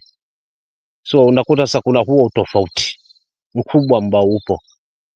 Unaona kwamba sasa hivi ni sauti kutoka mahali ndio inayofanya kazi, si ule uhasilia wa kikatiba. Kwa maana hiyo hali kama hii haileti shangwe, dada yangu, kwamba haswa kwa hali kama hii kwamba kutakuwa na ile trust tena kwa askari wetu, haswa kama pale mwanzo ambapo tulikuwa tumegain na kuweza contract na wao pindi kunakuwa na majanga, basi tunashirikiana baina ya mwananchi na askari, haswa kwamba askari si mtu wa kuogopa, ni mtu wa kushirikiana naye.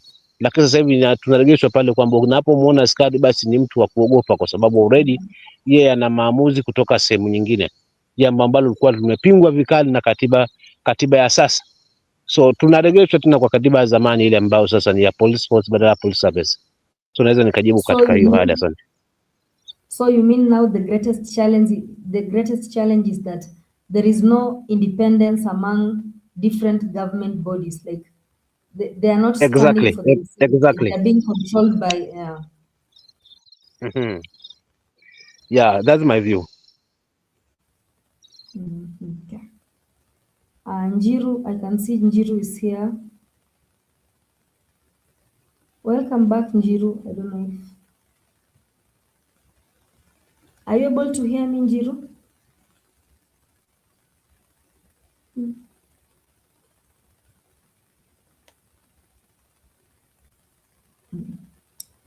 It's like he's not there. He's not there. He's not there. I think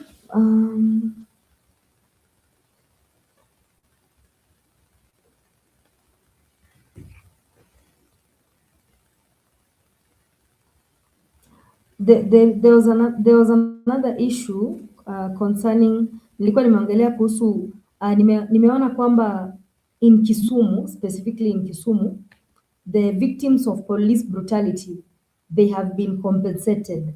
I don't know why this has happened exactly at this time that the president was just making his tour around Luo Nyanza. Sijui mbona ime happen during that time, and yeah, what's your view on that? Since we are still talking about police brutality, I see the citizens of Kisumu have been compensated for those ones who died and for those ones who got injured in the midst of those chaos of maandamano. They have been compensated. Why now and why Kisumu? What do you think about that?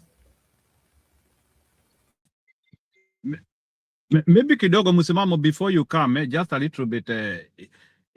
Your compensation ya Kisumu, maybe to ask you, Valerie, have you gotten the numbers? Because numbers are important. Maybe we need to know, like, first of all, maybe how much compensation was done and the rationale, and how did they determine the victims, things like those. And then, yeah, as you percolate, I was just trying to add about that. Thank you. I think they said for the compensation was being given depending on age, mostly. Like if the people who died were being given more, like compared to age of the lives lost, the people who are a little bit of age were being compensated higher. They were categorizing according to years, and then also those who were injured, like apart from those who are dead were given higher compared to those who were injured. Those who are the money given or compensated to the dead is not the equal amount that was given to those ones who were just injured, those who didn't die. And also the money was given on the criteria, but the money was given on an age criteria, based on age.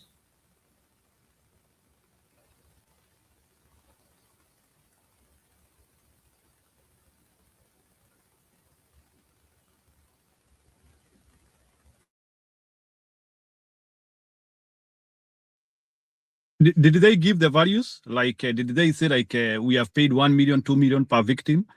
Are values known, or it was they did it as a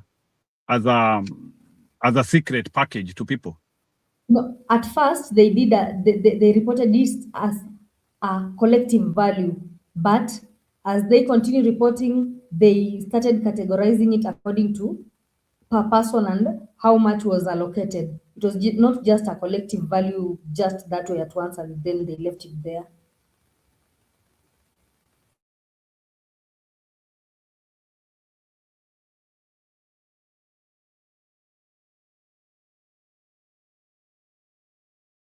But my question was, Njiru, because we are handling an issue of police brutality, my question was, even if these people are compensated, are the police who were involved in this killing being held accountable? Or they just go and punish, like, because we've seen in this regime, there is no justice between a case that involves a civilian and a police.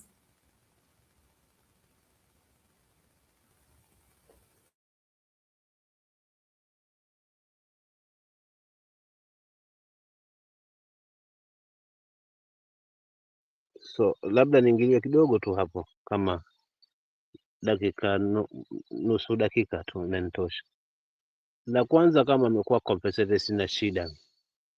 Shida yangu inakuja kwanza, unani compensate. Je, haki yangu haswa nimeweza kuipata?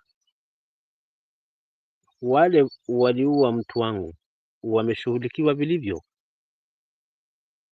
Ndio sasa nitafutie ridhaa ya kuweza kunidanganya, maana huwezi lipa uhai, ni kunipa tu tonge la mkononi kunisahaulisha. Lakini hata ni kila hiki ambacho umenipa unani compensate, wale wamefanya hili. Je, kwa hiyo muda wote mpaka huu vyombo vya sheria vimeweza kuwatia mbaroni na kuweza kuambiwa hawa ndio walihusika kikamilifu katika haya masuala ya compensation? Na kama hilo halijafanyika, basi compensation hii ni unafiki na ni kuweza kubeba nyoyo za Wakenya waamini kwamba mtu ndiye huyu, lakini mwisho wa siku haki na kweli inajificha hapa, itakuwa haina nafasi haswa, kwa sababu haki ya kweli ni ile ambao tunaona kweli wale walihusika na ule udhalimu haswa na uvunjaji wa sheria wameshughulikiwa katika mujibu wa sheria, na hilo kama halipo ni compensation tu. Hii ni siasa, ni sawa tu na Nyota Fund. Asante.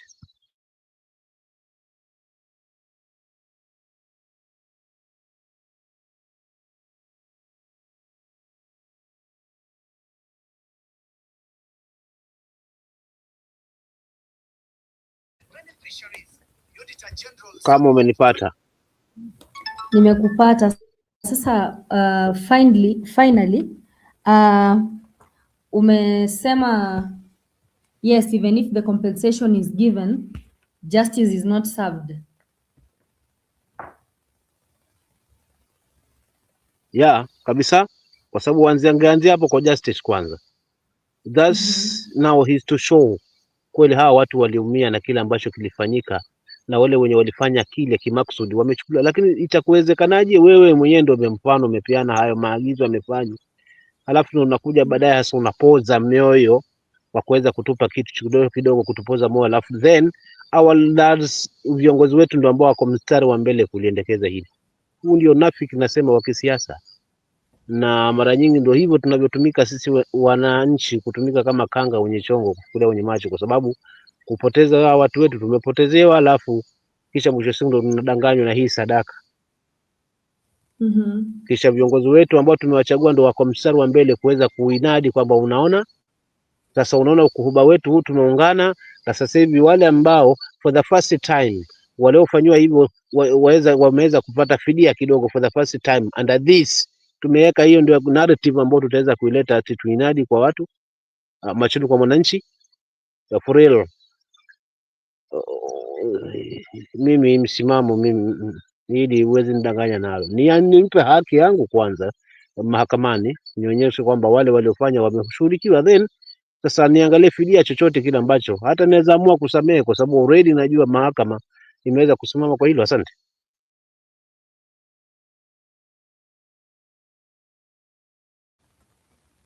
And do you think after Kasongo leaves power, do you think because his government, like when he's the president, since police killing people just brutally evil, just like chicken, is an international crime, do you think maybe after his regime, because when he's in power, the UN Security Council cannot hold him accountable, do you think once he's out of power, him and maybe these police who have committed these crimes might be held accountable at the ICC? Why ICC? Why ICC?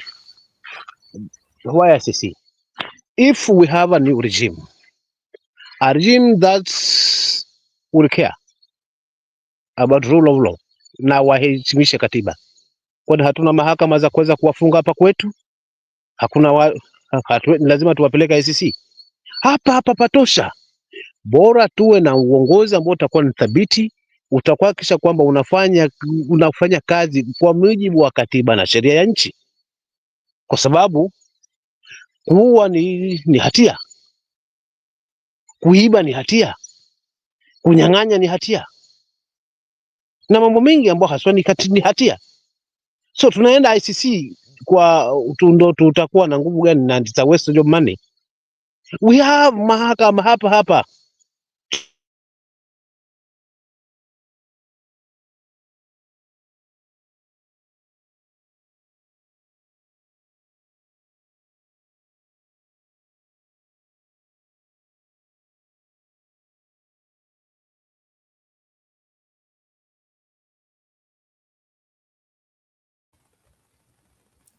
Guys, am I the one who has lost connection or it's Msimamo who has dropped again? You can just confirm for me in the comment section, please. Sababu simsikii Msimamo tena. Just confirm for me in the comment section so that I know if it's on my side or don't know.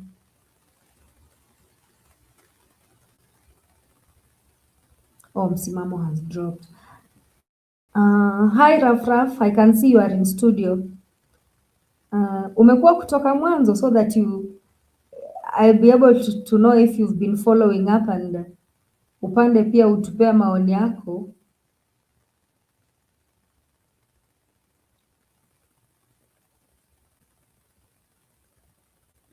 So far we have been analyzing Gachagua's interview that happened today.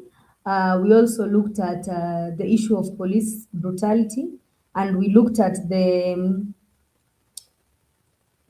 scandal, is it a mini scandal or a scandal that has been happening about e-citizen. Sijui kama umekuwa tangu mwanzo Raf. You just confirm to me in the comment, ama you can just panda here so that we get a one-on-one engagement.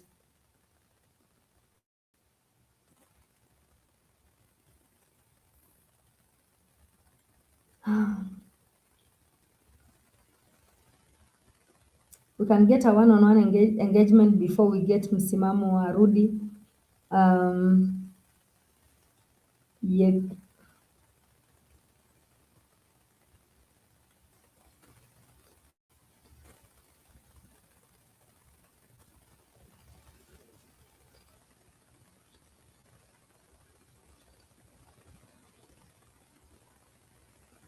No, I don't think Raf, even if he's a latecomer, maybe ameenda huko nyuma scroll kidogo akaona tulikuwa tunaongelea nini, so that he can join us.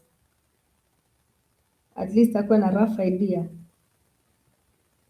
Aya, kama umestudy chat Raf, basi mi nataka unijoin leo studio tuongee na wewe moja kwa moja.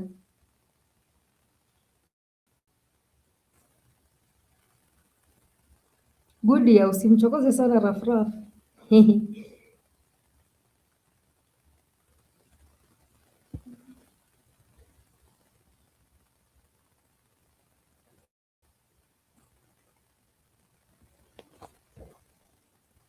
I think kama bado tunangoja msimamo, we can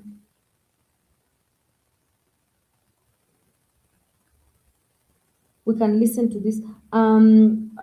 This issue of petroli kupanda. So sijui, is it a contradiction between the Kenyan government and the mafuta companies ama, because we have heard today what Opiyo Wandayi is saying, and it's kind of contradicting with what Ndindi Nyoro has been telling us. Opiyo Wandayi anasema mafuta iko, kampuni za mafuta ndo zinashikilia mafuta. But on the other side, let's listen to what Ndindi Nyoro said about that. Remarks come after Kiharu MP Ndindi Nyoro called on the government to scrap fuel. He says contingency measures are in place to ensure uninterrupted supply.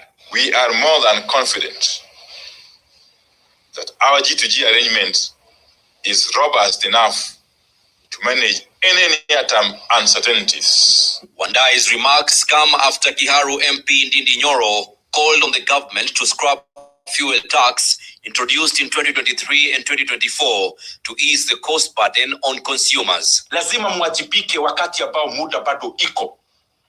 There are only three things that the government can do. One is to lower VAT and other excise taxes. The second is to lower levies, which is mostly fuel levy. The third one is to provision fuel subsidy. Melita, Oliteges, Citizen TV.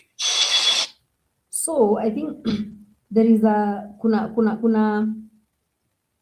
kuna kitu hapa katikati ambacho hatuelewi, sababu before even news ya fuel hiking prices ikuje, actually Opiyo Wandayi had not spoken, but just after Ndindi Nyoro came and spoke is now that Opiyo Wandayi is now coming to answer, because Ndindi Nyoro was actually holding the government accountable. He was trying to, they should lower VAT levies and check on fuel subsidies. Why do you think that Opiyo Wandayi just came to speak after Ndindi Nyoro said that to the government?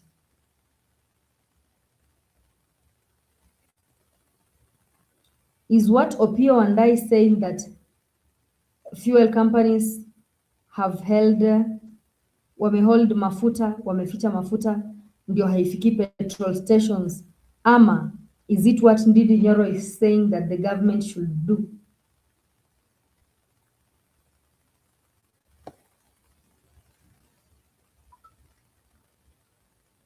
You can just get your views in the comment section as we go by, or those ones who want to come up and we have a one-on-one discussion kwa mazungumzo hapa juu.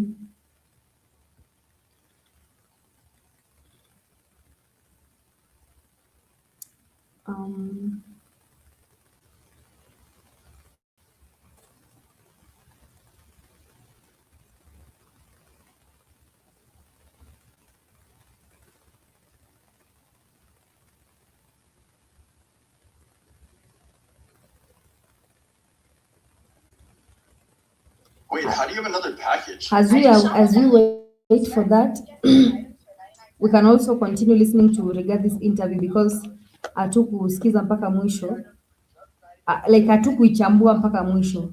Tulikuwa tungali haswa kwa ile maswala ya on the issue of him warning ODM against being swallowed by Ruto.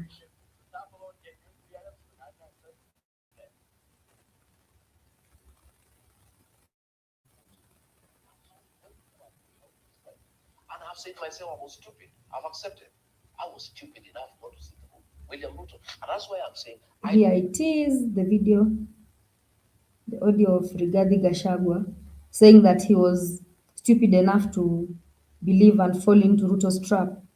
To the country, who has taken over all the businesses in the country, who has ordered abductions and extrajudicial killings, who has spoiled relationship with other countries. We were duped. And how, when people are duped, how do you describe them? And I've said myself, I was stupid. I've accepted. I was stupid enough not to sit through William Ruto. And that's why I'm saying I don't want anybody else to be conned. I don't want anybody else to be duped. I have a responsibility as a Kenyan leader to tell other people whom I can see they are being conned. You guys, you are being conned. I have been through this with my people. We were conned. And if I don't tell you, because myself, I feel terrible because Uhuru Kenyatta had warned me and our people, and we did not listen. And we can therefore.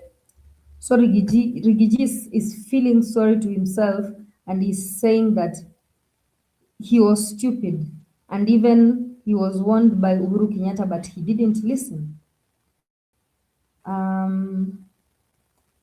And anasema that like he's just trying to tell Kenyans that, or maybe to enlighten Kenyans that they are being conned. They are being conned by Ruto, and because he was once conned, he doesn't want Ruto to continue conning other people.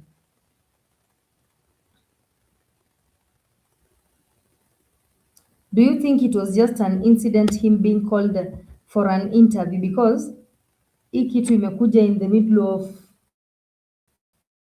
hizi chaos zenye tumekuwa tunaona hapa last week wamekuwa piana back to back. So do you think waliita Rigathi huku ndio mchakato wa matusi uendelee after ametoka hapa juu najua kesho Ruto atakuwa amejibu whatever that Rigiji is saying. And we can therefore not blame Uhuru Kenyatta because he had told us this man is not fit to lead.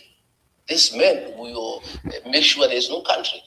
The same has come to pass in Uhuru Kenyatta's lifetime.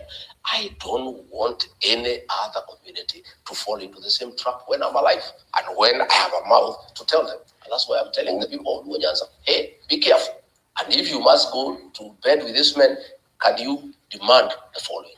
Will you approach ODM and have a conversation around coalitions with them? Because Wiper has given that coalition making is a continuous process. We are waiting to see what happens after Ruto breaks down ODM and what remains and whom we can deal with. How will he break it down? Because there's been no conversation about this. Already, it's a conversation already, about coalition about this government.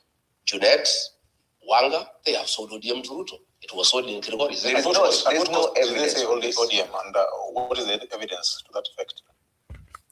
You've heard in the middle of the conversation that Rigathi is saying that Oburu, Junet, and Wanga have sold ODM to Ruto. Do you think the three, the ones that are saying Waezi bila power, the one who have sold ODM to Ruto? I've just told you. Waliuza chama kwa pesa ngapi? We know these things. We have been around for a long time. No, explain. When Rigiji tells you your wife is pregnant, go and buy that. Let's explain this to us, Mheshimiwa. So you are working currently with DAPK and Wiper and everybody else. Have you? Naomi had earlier said that Trevor was biased, and like I see, yeah, Trevor is biased. He doesn't want to give Rigiji a chance to. Yeah? It was like Trevor's ninio ilikuwa already script questions na whatever what to say in the interview, what to ask Rigiji. What's them? No, I've not. So why is it that when he is working with ODM, you see, they have been bought. That is why they want to kick out Sifuna, the Secretary General of the party. No, let's talk about that. Is why. No, listen. So why you asking me why? Have you bought this? No, I've not. So why is building the other coalition between ODM and UDA a matter of one buying the other and not coalition building? Because the people who sold ODM don't want Sifuna. Because Sifuna has refused to sell ODM to William Ruto. That's why they have ordered NDC to kick him out. And that will be the death of ODM. Do you think what Rigathi is saying about the selling of ODM, if it's true, because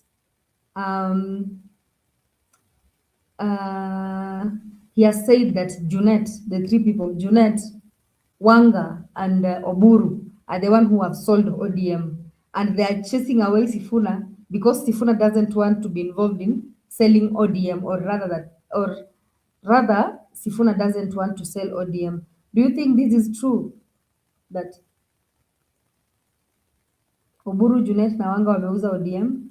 Sifuna hatakuwa anataka ODM iuzwe, ndio maana wanamfukuza kwa chama?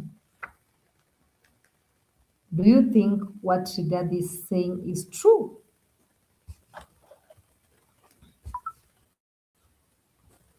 And that's what Ruto wants. He wants to kill ODM. He told me myself that I'll kill this ODM. I cannot allow Again, such that a is strong hearsay. party. Rigathi amesema Ruto mwenyewe alimwambia ataua hiyo ODM. But yeah. So I'd just like to get your views on the whole thing that is about Ruto buying ODM. So we cannot verify that statement because that was a conversation. Go and ask him between when the he two said of you. How much was ODM bought for? I don't know the figure, but a So how then do you know it was bought? A deposit has been paid. How much deposit? Huh? How much deposit? That is a story for another day. No. So, you're the mere one making. Yeah, sure. Trevor was biased in this country, in this interview, because why would you ask someone an exact figure of the money that was used to buy a chama? See. I'll go and find out also. You're the one making the allegation. Ukasema sisi kazi yetu ni labda kujua zaidi. Pia nyinyi mfanye kazi kidogo, mimi nimepatia nyinyi tip, nyinyi mfanye hiyo nyingine. You are also investigative journalists. Go and find out the figure. And let me tell you what happened, my brother. Just open up your eyes. I've done oral literature. I studied law customs. Death and burial is a very strong and emotive issue in the Luo nation. Okay? Raila Odinga dies. Before his body arrives in Kenya, ODM has changed hands. In an African setup, and among the Luo have studied oral literature, you don't inherit a man before he's buried. ODM, Raila was the leader of ODM. He dies. A team is sent to go and bring his body. Junaid Mohammed conveniently becomes sick. He doesn't go to collect the body. Suluhu gets sick, conveniently doesn't go to collect the body. Oburu, conveniently, the brother doesn't go to collect the body. Before the body arrives, National Executive Council is convened. And the leadership of ODM changes hands. Raila Odinga is inherited before his body arrives in the country and before he is buried. It has never happened in an African custom. ODM had already been sold, and the coup was done even before his body arrived in this country. Yeah? And that is why they want to kick out Sifuna, because Sifuna cannot agree to that scheme. The statements of the ODM being sold is the one thing you keep referring to, but you can't tell us how much. But I've asked you. Conversation. And you keep referring to Sifuna. That is one person. That is just a fallout with one person. No, you are low. Doesn't it bother you? That a man is inherited before he is buried. I'm not the one answering the questions. You're the one answering the questions. I'm just saying, I'm just throwing a question. You're the one answering the questions. For your own mind. Why would you say it's been bought? But why are you asking me to We're asking you to explain how much was it bought for? And you're not telling Lots us. of money. How much? A lot of What was the money. deposit? Lots of money. Is it because one person leaves, then now a party has been bought? Lots of money. And I've asked you the same question. Have you bought Wiper and DAPK, the ones you're working with? I don't know why you want to bring Wiper and DAPK. Because it's a coalition. You're the one who's told. Yeah, I'm seeing how Trevor was biased, because if Rigiji is saying how ODM was bought by Ruto, why should Trevor also ask Rigiji if DCP and Wiper have been bought by him? Like, this is an issue that Rigiji is speaking about, Ruto buying ODM. Why did Trevor have to bring in the issue of Rigiji buying Wiper and DCP? This interview was biased and was planned, and I think everything was scripted so that Ruto can also use this this week he'll get something else to answer Rigiji. And I know it will come with a lot of insults.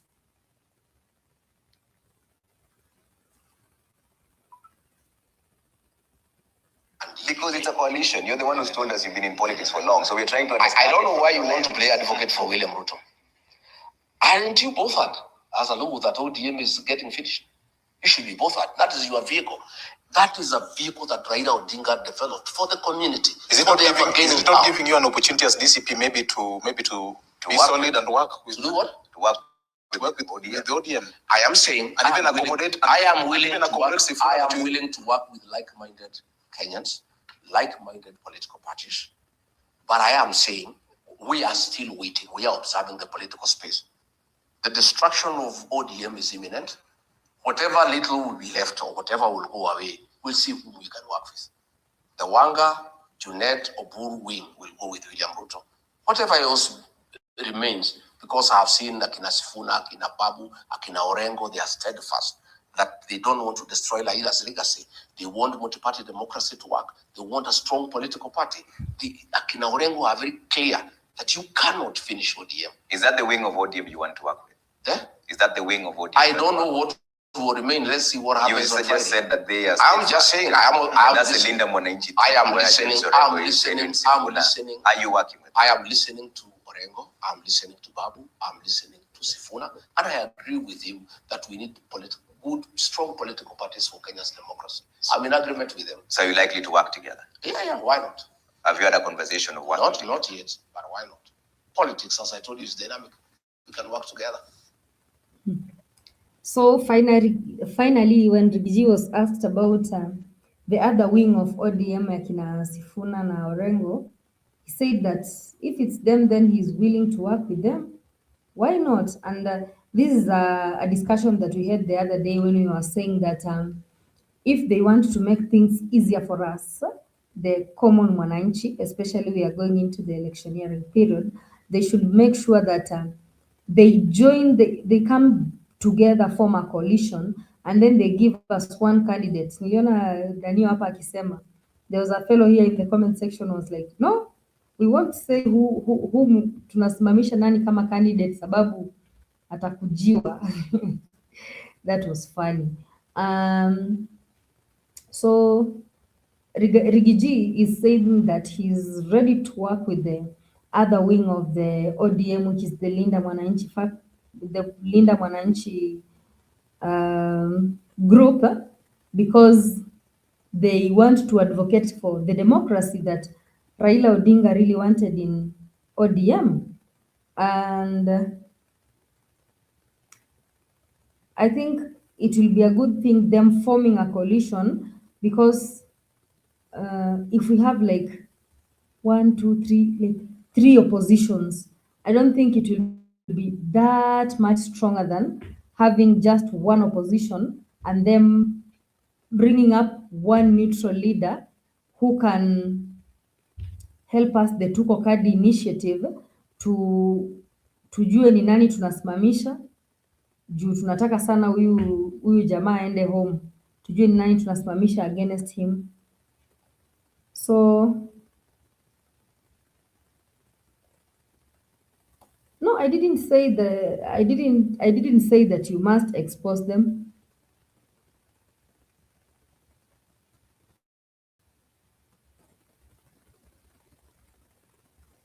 We're just waiting. We are near tuko karibu kufika uchaguzi.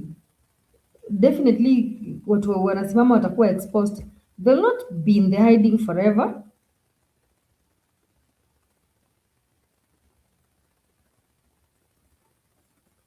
Candidates are key players in voting or in elections. So yeah, they'll come. And we should not have fear that they'll disappear or they'll vanish. Stand strong, good year. Atwoli alisema tusitishwe. Na hapo tumefika kama Wakenya, we are all supposed to say tusitishwe. Let's continue hearing the interview. Tuone at last alisema nini. Yeah, I know, let them hide a bit, but I know after some time they'll come. they'll come out to do. We won't vote for an anonymous person. They'll definitely come out.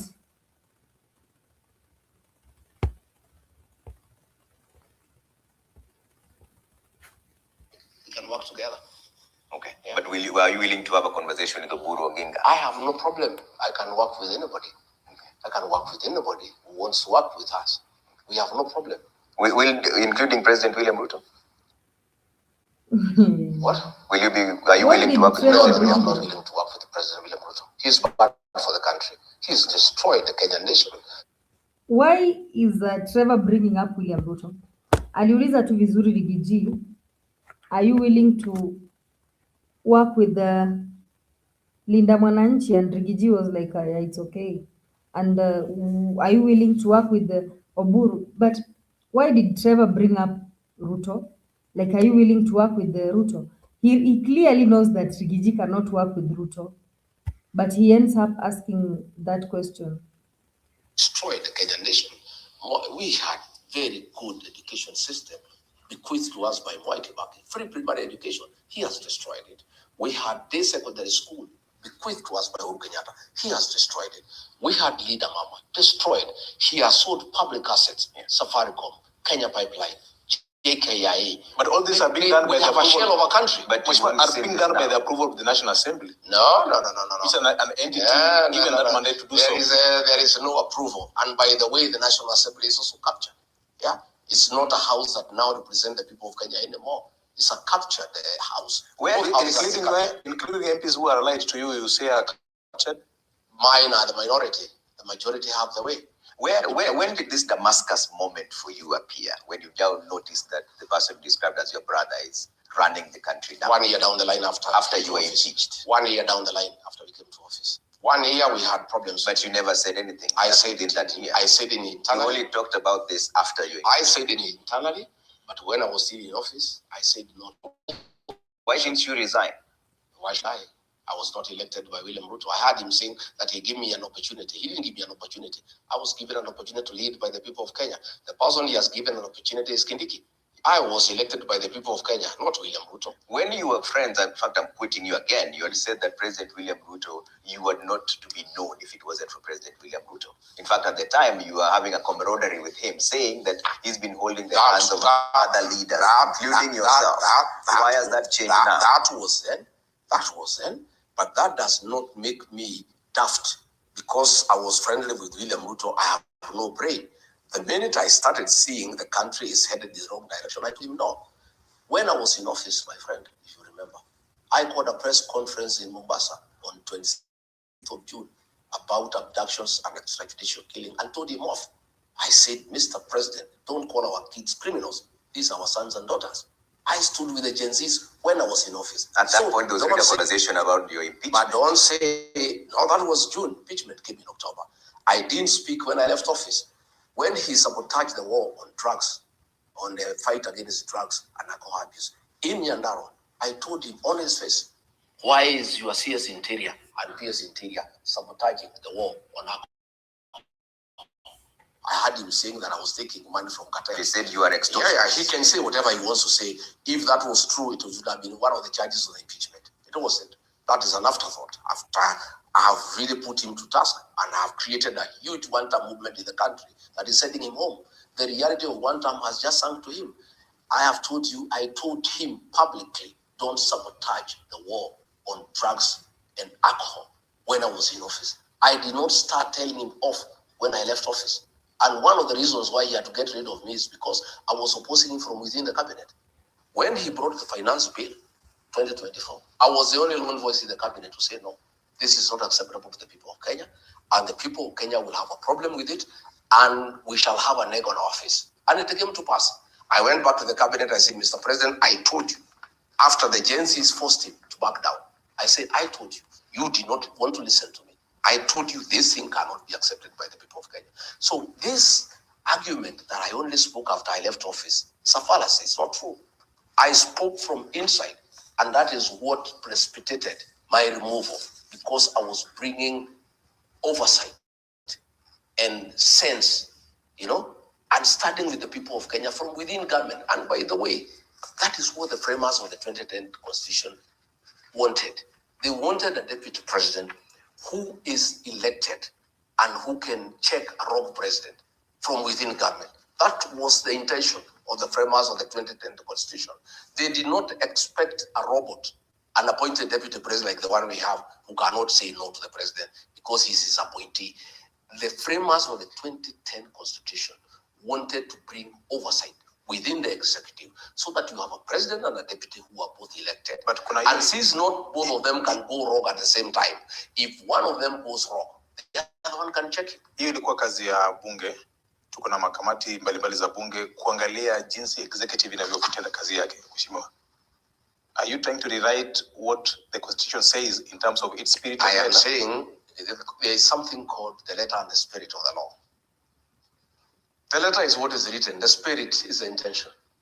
Why did the framers of the Constitution want two elected people, one president and a deputy, elected by the people, so that the deputy president has a voice because he's elected by the people?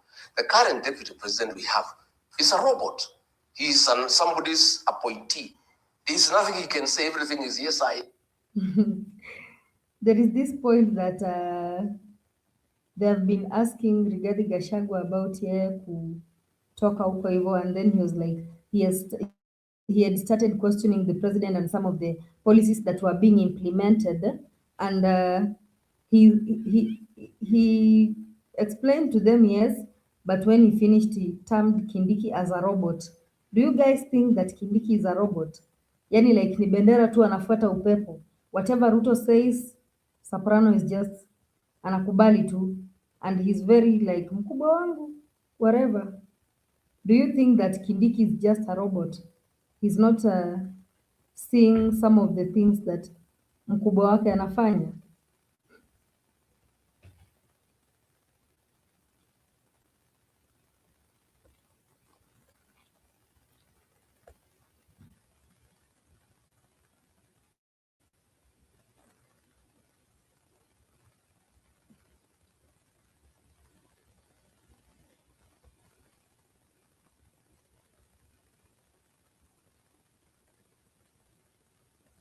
Gudia na kina Rafraf.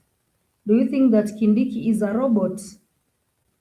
Bendera ufuata upepo, anafuata tu whatever that mkubwa wake anasema, ama he is on the right track?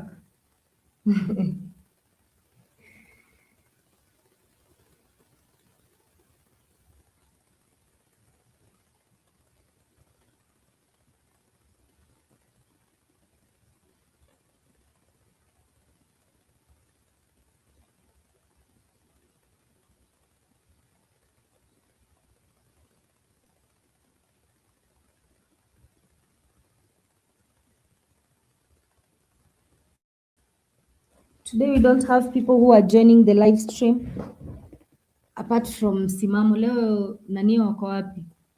Joseph na kina Bundi. Budi anataka pia wewe ujoin live ukuje tufanye one-on-one discussion hapa kwa screen na kina Rafraf 19 and Goodyear.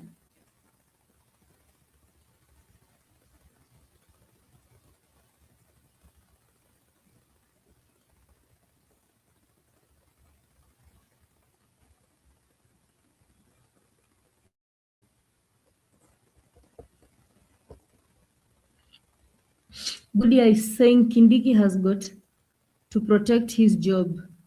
Do what Ruto wants. Which is equivalent to a robot. So Kindiki ni bendera tu. Yeye anafuata upepo.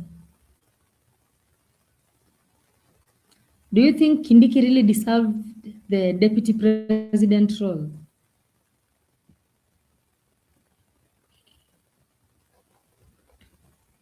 Ama yeye alichukuliwa tu?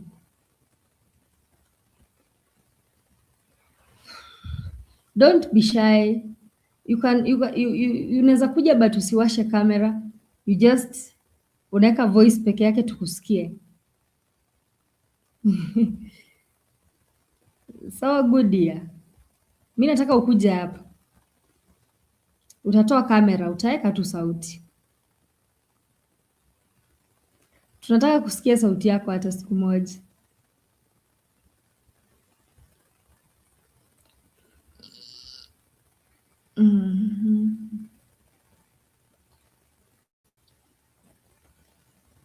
Innocent na kutaka hapa juu. Niko na a lot of discussion to do since we started. I don't know if you've been following the show since we started. We have some few things to talk about apart from this Rigiji's interview.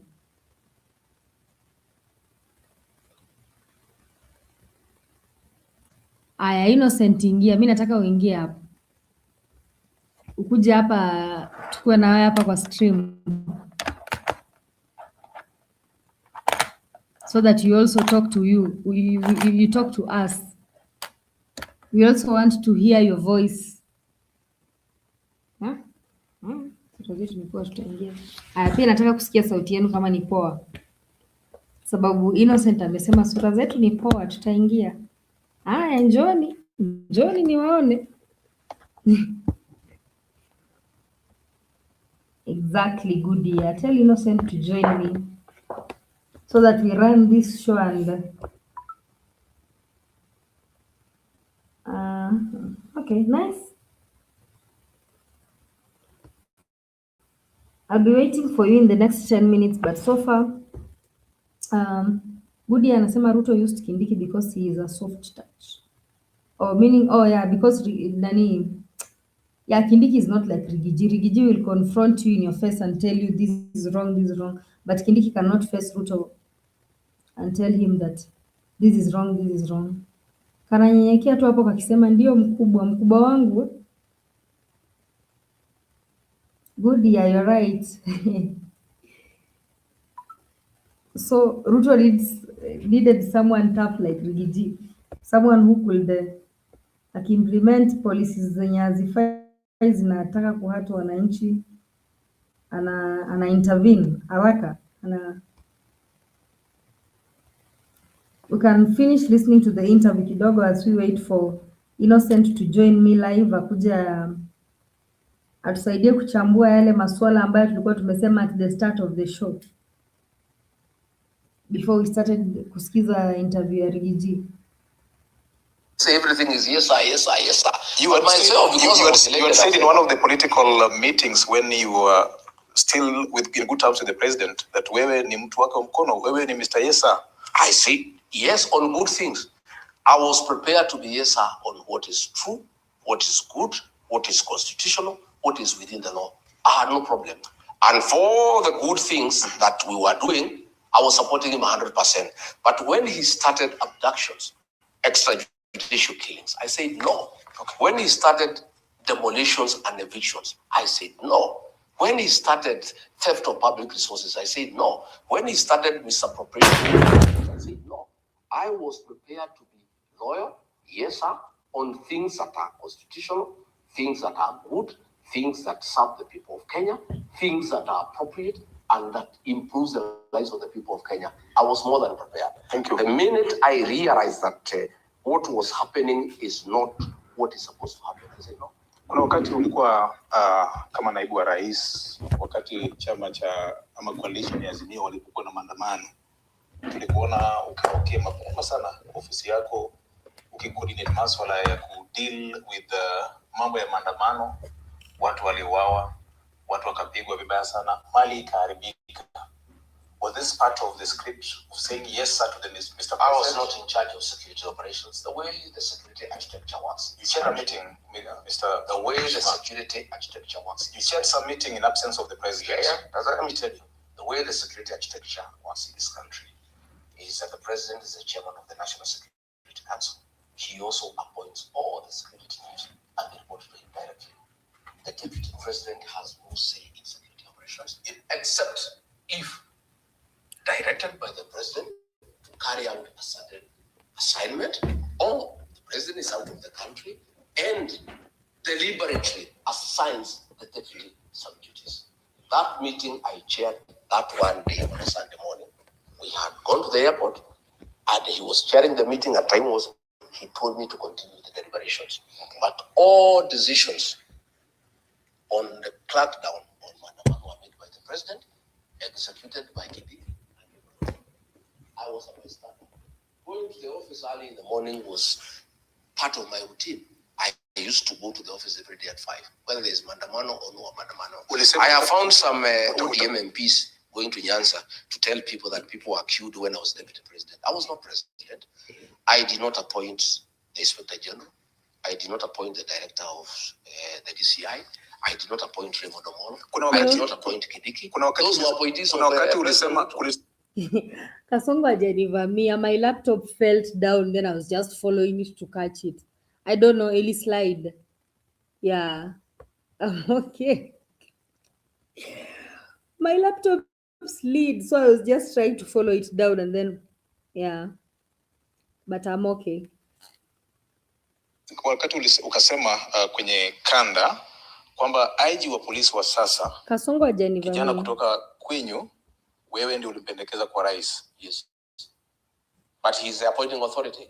You can recommend somebody, but he can take it or not take it. So did you recommend the wrong person? Is that what you're saying? True. Do you regret recommending the IG? No, I have no regret. What happened with IG is that the president decided to sack Kenoti, who was DCI. And I didn't have a problem with it or say because he's the president. And I demanded that if Kenoti is sacked, I need a replacement from Meru because that is a position the people of Meru were enjoying. And so Kome was identified and I took part in that identification. But I don't take responsibility for his actions. The fact that I said this guy is okay. But the appointing authority is the one who made the final appointment. I made so many other recommendations which he ignored. Yes. Okay. Let's take some feedback here. We're about to take a quick break for the highlights here, but there's quick feedback. Ashley Dan says, shame on you, Ramogi, for inviting a tribalist for an interview. How will you shake off this tag of being a tribalist? Well, to start with, if tribalism is speaking one's language, then Ramogi station should never have existed. Why do you call me to a tribal show? We didn't call you. But I'm saying, why does this show exist? You requested us to come. No, but why does it exist? Why does Ramogi exist? You are being asked here that there's a tag for you being a tribalist. What makes me a tribalist? Shareholding conversation is one of them. That's a big talking about shareholding. But let's not deflect the question on the people. It's you who started this conversation of shareholding. My friend. And people believe that you stand for the mountain more than any other reason. Shareholding is part of the agreement between Wetangula and Musalia Mudavadi and is signed by William Ruto. Does that make him a tribalist? Shareholding is part of discussion on political negotiations and is going on as we speak today. And there's nothing wrong with anybody saying, if we support you, this is our expectation. And that's what ODM is saying. And they are saying it so loudly. Why is that person sending you that message, not asking why Oburu and those who are asking for shareholding with Ruto are not tribalists? Because we're speaking to you now. So is that the same arithmetic that you have? That is a tag. Let me tell you, that tag of tribalism has been pushed by William Ruto. But when I was supporting him, he never said I'm a tribalist. When my community was supporting him, he never said I'm tribal. My community and I are not tribal. Ask me why. In the last election, we had a candidate called Maura. We never gave him any vote. We gave 4 million votes to William Ruto and 1.3 million votes to Raila Odinga.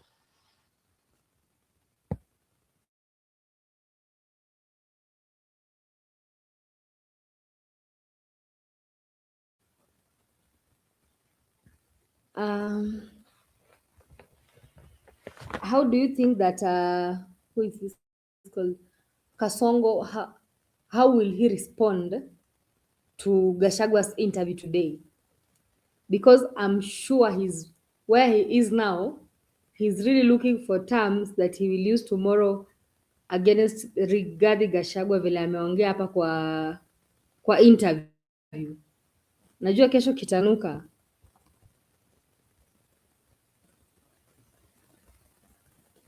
The innocent, you said that you'll join me in 10 minutes. 10 minutes zimefika baba. Innocent Joe was waiting for you here.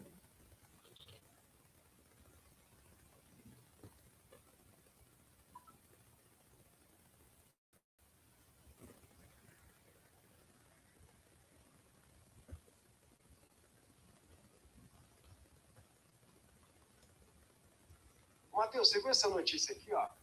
O governo solicitou 7 mil vagas. Now, Mr. meeting between DCP leader Gachagua and Jubilee Party leader Makioni has sparked speculation that Gachagua could already be working with the emerging group.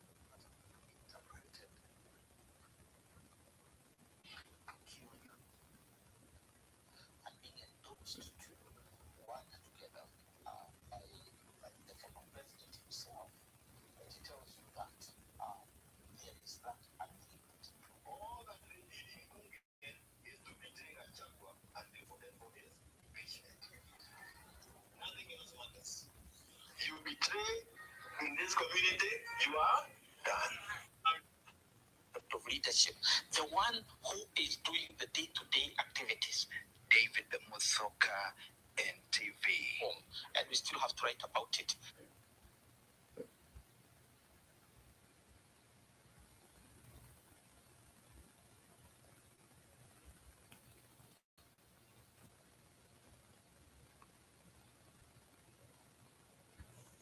And then concerning the Nico Kadi,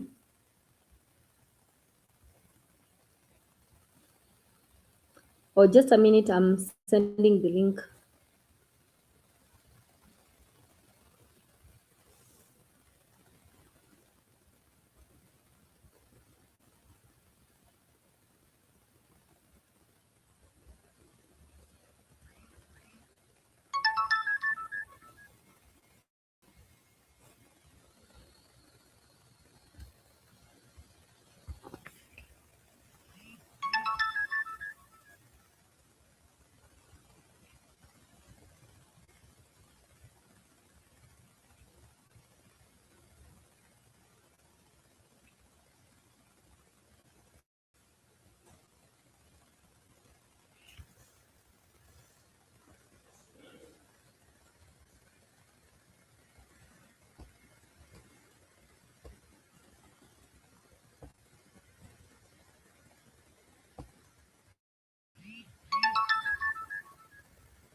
Just a minute.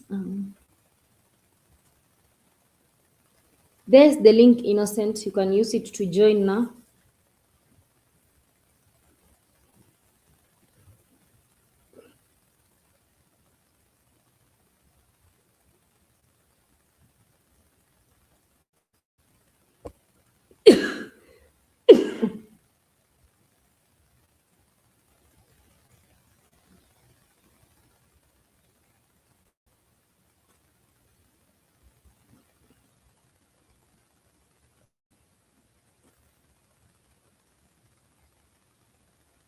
There is the link, Innocent.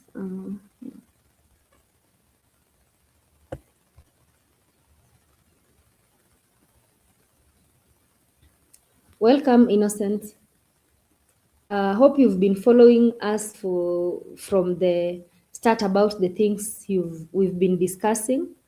If you haven't been here since the beginning, you can just tell me to give you a brief summary of what we've been talking so that you can give us a quick response on all the critical areas that we've been handling. Thank you.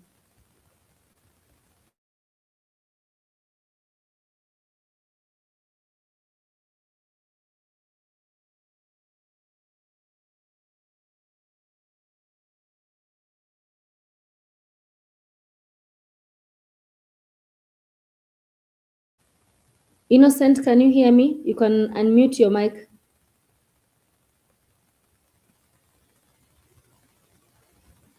Hi, how are you?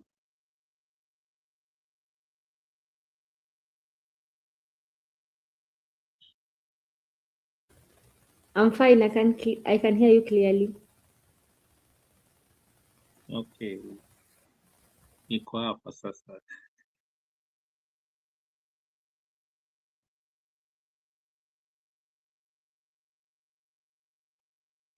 Yeah, bring it on.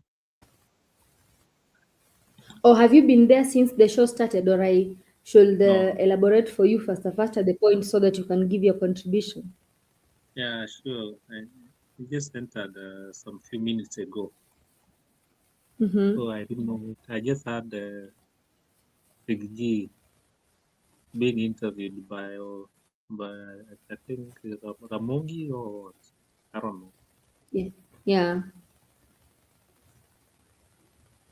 Oh, we were at first we talked about this issue that has come up about money being transferred from the e-citizen to a private account, and then we talked about this issue of police brutality and people not getting justice.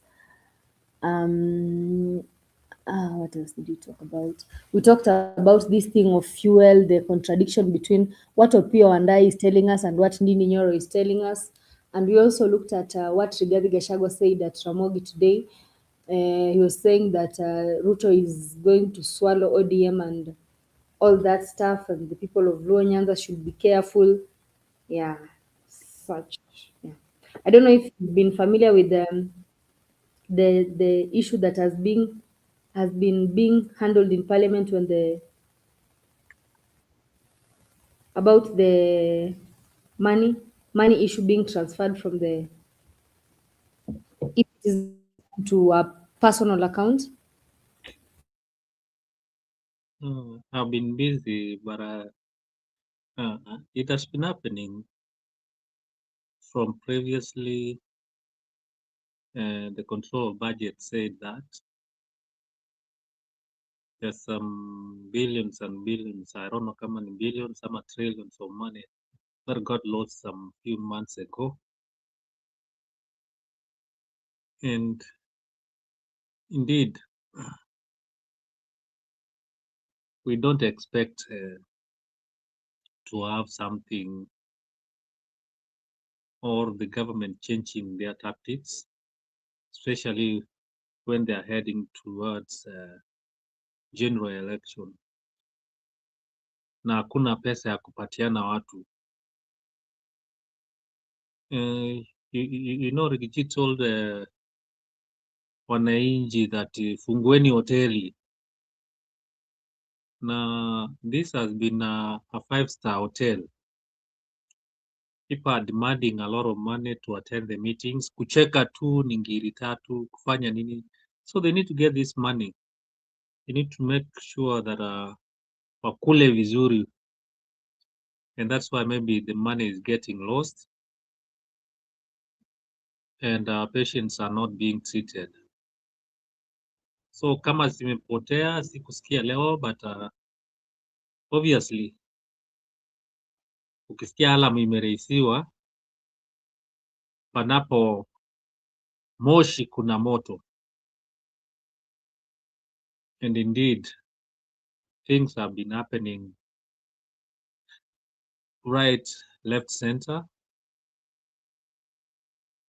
And tunajua mahali tunaelekea ni mahali papaya. I believe the same scenario yenye Uhuru alitoka akawacha granary haina kitu, maybe that is what they want to do. They want to make sure that decision so that any person who comes in as a new president atapata hakuna kitu imebaki huku ndani. But you wonder why they are doing that, and he wants the second term. The buck stops with the president. Indeed, kama kuna pesa zimepotea, previously I said it's high time that tuachane na hii maneno ya press conferences, having press conferences kila saa kuambia watu ati nini imefanyika. wakina Ndini if they are saying that it's high time that we should tuende kama niyo e-citizen tuseme what should we do with this e-citizen. You know, most of the services are being held there. The problem is that maybe ukitaka driving license na expire na usema utaki kurenew because pesa zinapotea, askari hawata kuacha njiani upite kama una driving license, ama you don't have a good conduct na unataka job, you might miss a job because there are some essential services that you need and you must use that e-citizen. So I don't know what are the precautions that wananchi should do. Some of the things need mnasema mwezi lipa tax,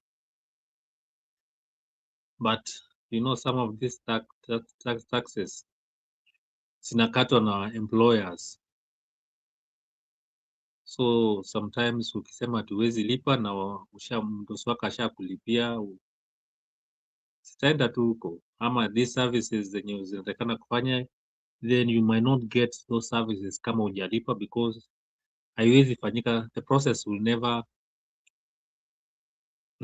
yani haitamalizwa kama haujalipa the amount that is needed for that service. So it's high time as Kenyans na vile GenZ wanafanya. I just like the way they are doing, even the topic there you're saying that queuing building up for GenZs to get the ID iko kadi, and indeed I've seen them mobilizing. Now wamesema they are targeting 15 million. Today morning I listened to one of the GenZ mwenye alianzanga na hiyo niko kadi, kumba alianzanga 2022 immediately after election. Alikuwa campus na akaanza kufanya maneno ya registration akifanyia UN, and that's how he started. Na alikuwa naifanya pole pole, but sasa wakati ilifika 2024, that's when he started also engaging the youth, waanze kuchukua especially the ID card. Na saizi imefika mali anawaambia wachukue kadi sasa. So they are targeting 15 million. Na wamesema even if 5 million youths hawatapiga kura, then they'll be having, watakuwa na startup ya 10 million. And walikuwa nasema kama indeed Ruto is going to steal the election, hao watakuwa wameanzia na 10. Na the millennium and other people wakiingia ndani pia nao kidogo waongezea that 10 million, maybe itafika 12, 13. Na ndio wakasema indeed 13 million itakuwa imewekwa kikabu ya GenZ, and they have their own president, then president wao atakuwa ameanzia na 13 million. So imagine maybe Kasongo ako kwa ballot, maybe Matiang'i, Kalonzo wako kwa ballot, na Ruto ako kwa ballot. You can give them 5 million each, 5 of them watafika 25 million, but GenZ watakuwa na karibu 13 million. So I believe what they are doing is the right thing, na wamesema watatoa mtu wao, mtu mwenye hataki a lot of money to campaign, they can do it online, na wamesema watalinda kura yao. So they are very active in registration. That Ademba guy, like yesterday, alipeleka watu na wakaregister one polling station, not polling station, constituency, waliregister 654 GenZs. And one thing alisema alipata ni yenye astonish most of these GenZ is that kuna wengine walienda kwa constituency registration center na wakapata jina yao iko, wakapata wameregistriwa, and they have never voted na they have never registered. So that is one of the issue yenye sasa imeanza ku creep in, kuuliza kama mtu hajaienda kuregister, hajaipiga kura, details zake zilipatikanaje na IBC? So those are some of the cases sasa tunaanza kuingilia, and na wameanza kusema it has made even more people to start now going, waseme kwa hivyo kuna watu wanaregister ama they take details za watu kutoka mahali wanaenda wanaregister, and maybe that's how votes zinaibiwa. So people need to be keen, and they have said now they must go. Now some of the questions like nilisikia wakisema now wanaenda escalate the issue, waende waulize IBC, like now they want to face the IBC chairman, wamuulize sijai register, sijaipiga kura, nani alikuja akapigia akaniregister, signature ilitolewa wapi? Now some of the things wanataka kwenda kuuliza ni if there are fingerprints, hizo fingerprints walitoa wapi? So kama kura zinaenda kuibiwa, I believe this is the way they are going to do it. Wanaregister watu ama they have been taking ID cards za watu maybe from M-Pesa ama wapi, I don't know. Wanaenda kuregister watu and then maybe they can be let me not call it stuffing, because now sijui utahitaji because the details are already there, but that is one way of stealing. Na wanaendelea kuangalia that. So I'm encouraged with what they are doing. That is all I can comment there. Rigiji nimesikia akiongea. Rigiji wacha endelea kuinject. Wacha endelea kuinject whatever is doing is doing it right. Mara nimelisten kidogo what Trevor was asking. The question anamuuliza paka nikashangaa, is this the same guy mwenye najuanga ama ni kutumwa saizi wameanza kutumwa kumuuliza? Yaani anauliza maswali zingine paka you wonder, okay, even you can see now some of yeah. I heard that he wants to gombea an MP kit with an ODM ticket, so I don't know. Maybe there are some things. Trevor. Oh, okay. Sasa ukiniambia maneno ya ODM again, umesikia leo asubuhi nini imefanyika? Leo asubuhi Wanga alikuwa kwa radio station na you know the lawyers, the Western people, ODM Western Alliance wameshikana pamoja, wamesema they are not going for that NDC, sijui nao wanaita special delegate conference.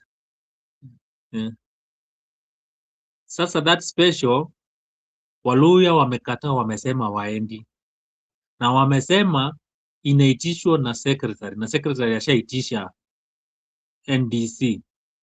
So wamesema they are not going to attend the special one ya Kinoburu, wanaenda kuattend ya kina Sifuna. So all the Western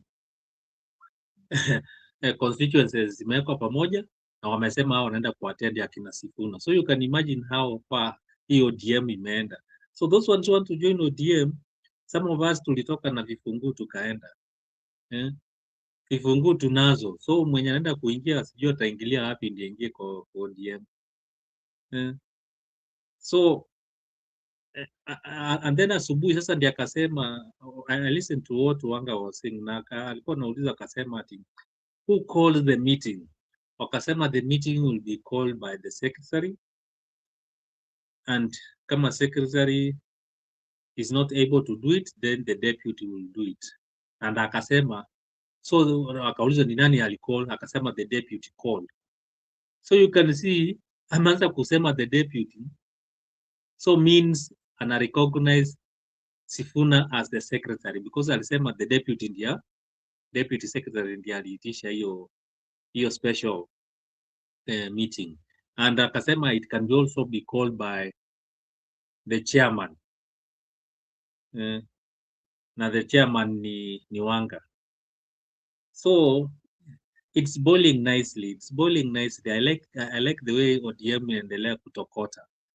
Joho huko Mombasa wamesema hataki kusikia maneno yote, amekataa kuattend even ma meeting za Kasongo saizi.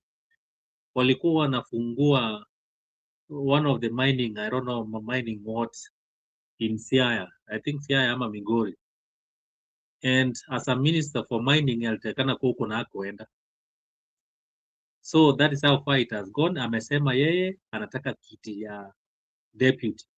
Anasikia saizi cabinet wamejaribu kumuongelesha, amesema hataki kusikia.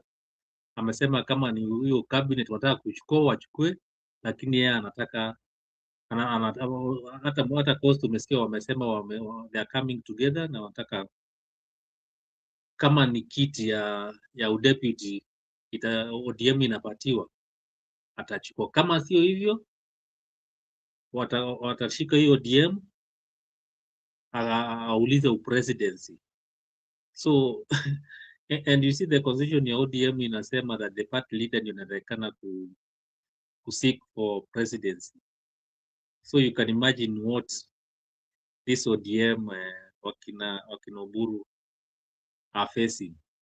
If the party leader is Oburu na Joe is not even an official na anataka kuwa deputy na wamesema asipompatia then anaenda kuuliza presidency, na amesema sio chama yoyote, ni ODM.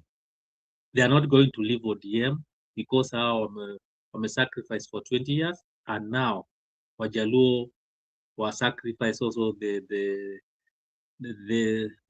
new years to support the coast. So hiyo ODM yenye unaongea hatujui ni which ODM sasa. I'm waiting for Friday nione the special one and the normal ya kina Sifuna. Both of them wanaenda ku attend their own NDC now ingine special NDC. So that is what I can comment, but ODM imeisha. Friday ndio tutajua hii ndimu hii sijui kama ya kina Oburu ndio ndimu, ya kina Sifuna ndio chungwa. Kuna moja lazima ni machungwa na ingine ni ndimu. Lazima kuna moja iko kali, and we are waiting to see what will happen. That is my introductory part, Vale. There is this another issue ya police brutality.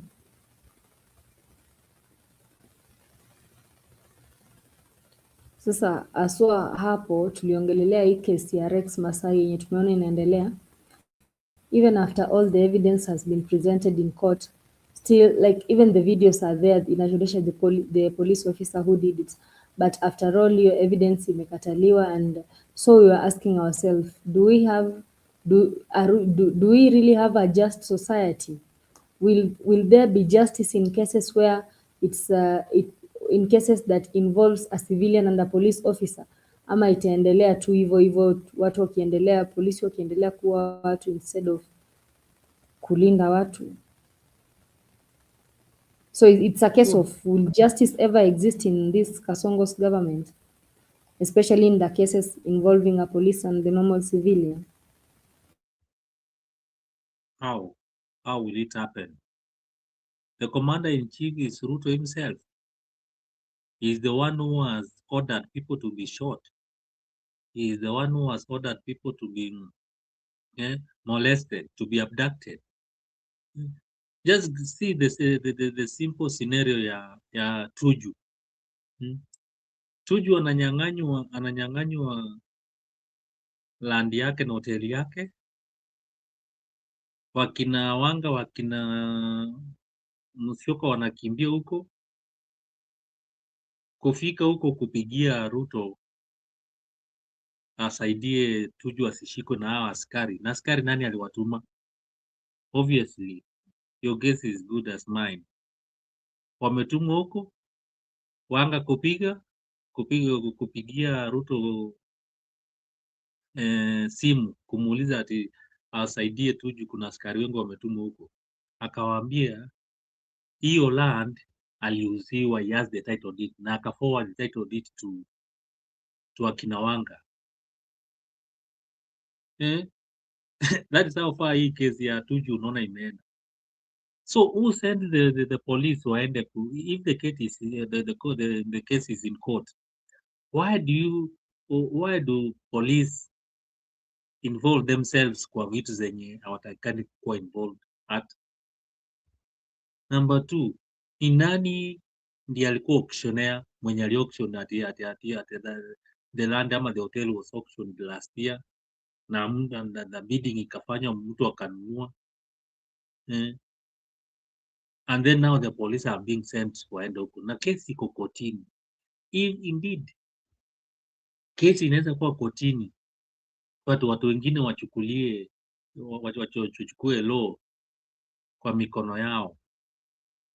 That is exactly the Kenya we are living at. Na ndio sometimes nasemanga whatever Stone pekee nasemanga, I wish it could happen, but now it's not possible. Why should we wait for 2027 ati ndio tutoe huyu mtu, kama kuna watu wengine wanachukulia law wanaweka kwa mfuko, wanafanya the way they want to do. So in simple terms, kesi ya Lex Masai will never, haitawahi patiwa justice in this country of ours as long as Kasongo is in power and as long as he's the one who has ordered them. Haiwezi. So don't expect to police. And police najua hao ndio wana-investigate, hao ndio the prosecutors, hao ndio the implementers, they do everything. So what do you expect? Justice? Kama mtu anashuta alafu anasema ati hiyo bunduki sio yake, haikukuwa yake. Kama watu wanaambiwa ati sisi ndio tunanunua tear gas, tunaenda kujirushia huko kwa viwanja. That is how far it has reached. So do you expect police admit wasema hao ndio walishoot huyu? That will not happen in this present Kenya. Valerie. Na kuna hiyo yenye wameonyesha Kisumu, those who were killed during maandamano have been compensated. But yes, they showed they are compensated, and some of them are happy, because I had one parent whose parent was killed. One parent whose kid was killed, alikuwa like, sasa afadhali nini. But do you think the compensation matters if the people who did that thing aren't held responsible? Some of some of these parents sijui kama nitaongea vibaya ama ni nini, you wonder kama hawa ni watoto wao. Compensation without justice is nothing. You will never bring your relative ama your child to life by being given money. A simple scenario, ulisikia kuna watu walikuwa na one of the politician walikuwa nasema, I think ni Nyotu ndiye alikuwa anasema ati kama wanafikiri compensation is the right thing, wapatie Ruto, wampatie shalini wake amshoot na wamlipe pesa zenye anataka, hizo zenye anataka compensation, tuone kama atakubali. If indeed if the president can agree to that, then Kenyans waanze kuagree ama kuadmit ama kureceive the compensation. Hiyo compensation I don't think inaweza tosha mtoto. Hiyo compensation inaweza tosha relative. It's not possible. So if there is a person, nama there is a parent, a relative, mwenye alifurahi ati angalau without justice, I believe ajui kitu wanafanya. We should educate them. It's time we educate them. Sasa tuanze kuambia that is not the right way to follow. Otherwise itakuwa tu hata wengine wanaweza taka, unajua kuna watu wengine maybe wanataka pesa na anataka mtoto wake auliwe ndio alipo. You see hii maneno kama ya wanaitwangaje, not mamuluki, hawa jamaa wenye wanaitwangaje, I don't want to use the name Waislamu, wanaitwangaje hawa wanakujanga wanabomu Terrorist, wanaitwa terrorist. Terrorist, yeah, terrorist. You know, terrorists for them wanaambiwa ukienda ukiua ukifanya whatever you do you'll be, familia yako italipwa na nini, wanajitolea wanaenda. But kuna story ya Matoro Virgin. I thought ni Matoro Virgin wafanye hiyo mambos. I thought ni 12 virgins. That is how the pharisee always has been said. But sasa watoto wetu wamefikaje ati sasa wanalipwa tunafurahi ati angalau nimepata kitu. I don't subscribe to that, Njiru. I don't.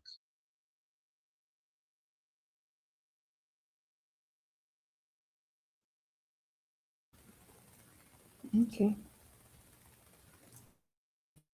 Thank you, Ino, for your contribution. I can see Njiru is back.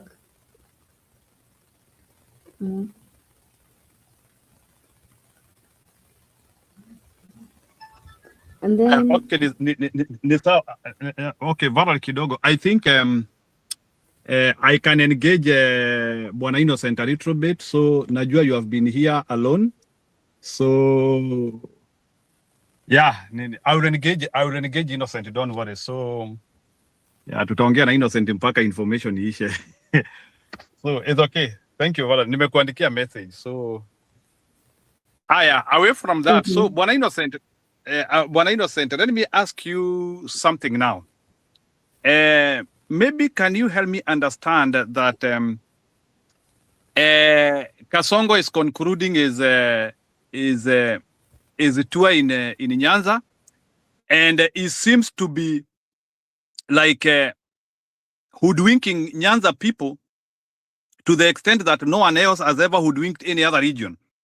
He is doing it even more than the Kalenjin kuri ametoka kwenyewe.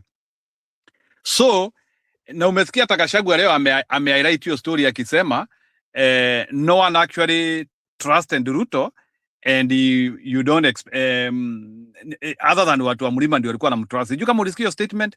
Kuna statement Gachagua amesema the only people who trusted Ruto walikuwa watu wa mlima.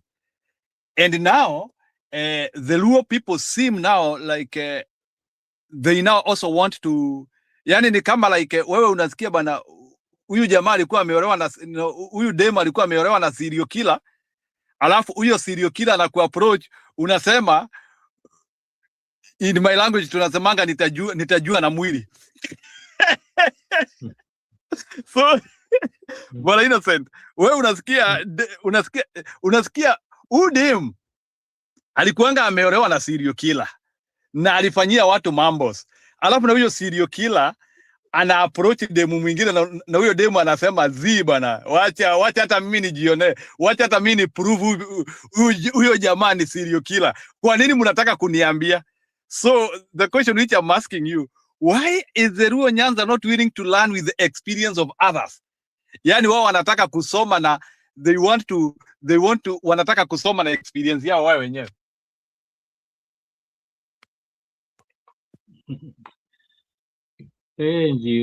Njiru. The same question ama the same predicament yenye naangalianga na najiuliza. Why? Is it because of development? I don't know. But let me say this. Gachagua juzi alikuwa anatuambia ati please You can see Wajaluo vile wanachaguana ma MPs wao. They are professors, they are doctors, they are lawyers, ni watu wenye wamesoma. Sio wakina wa mafuta, wa Kefuyu, wa Madati, wa Matangi, wa Masoko. So it's ni watu wamesoma ndio wanachaguliwa huko. And that's why wanateteanga watu wao huko parliament. But sasa imefika mahali whereby they are supposed to, this now learned people wenye Gachagua walikuwa nasema, who are supposed to educate their own people. Na hao ndio sasa wanaingisha kwa mamitego, kwa hii mamitego. But Njiro, let me tell you, the GenZs are not boarding. GenZs are not boarding. I've listened to many, I've engaged many, unajua sisi tuko kwa mayouths more. We deal with them. Na wanasema, whatever they want to do. Hata ikifika wakati wa kura wanasema this kura, tutafanya hata ma parents wasiende kupiga. Because tutaenda to storm polling stations. Tupange laini, tusukumane. Unajua hawa mama watakuwa wanasukumana, watakuwa wanataka kupanga laini kusukumana. Na wamesema watajaa na tutasukumana mpaka hawa watu wachoke waende nyumbani. But we will make sure that we vote. Yani ile kura itapigwa paka. So the GenZs are not boarding hata wakata kama wako, especially from Nyanza, from Lowland, wamesema they are not going to board.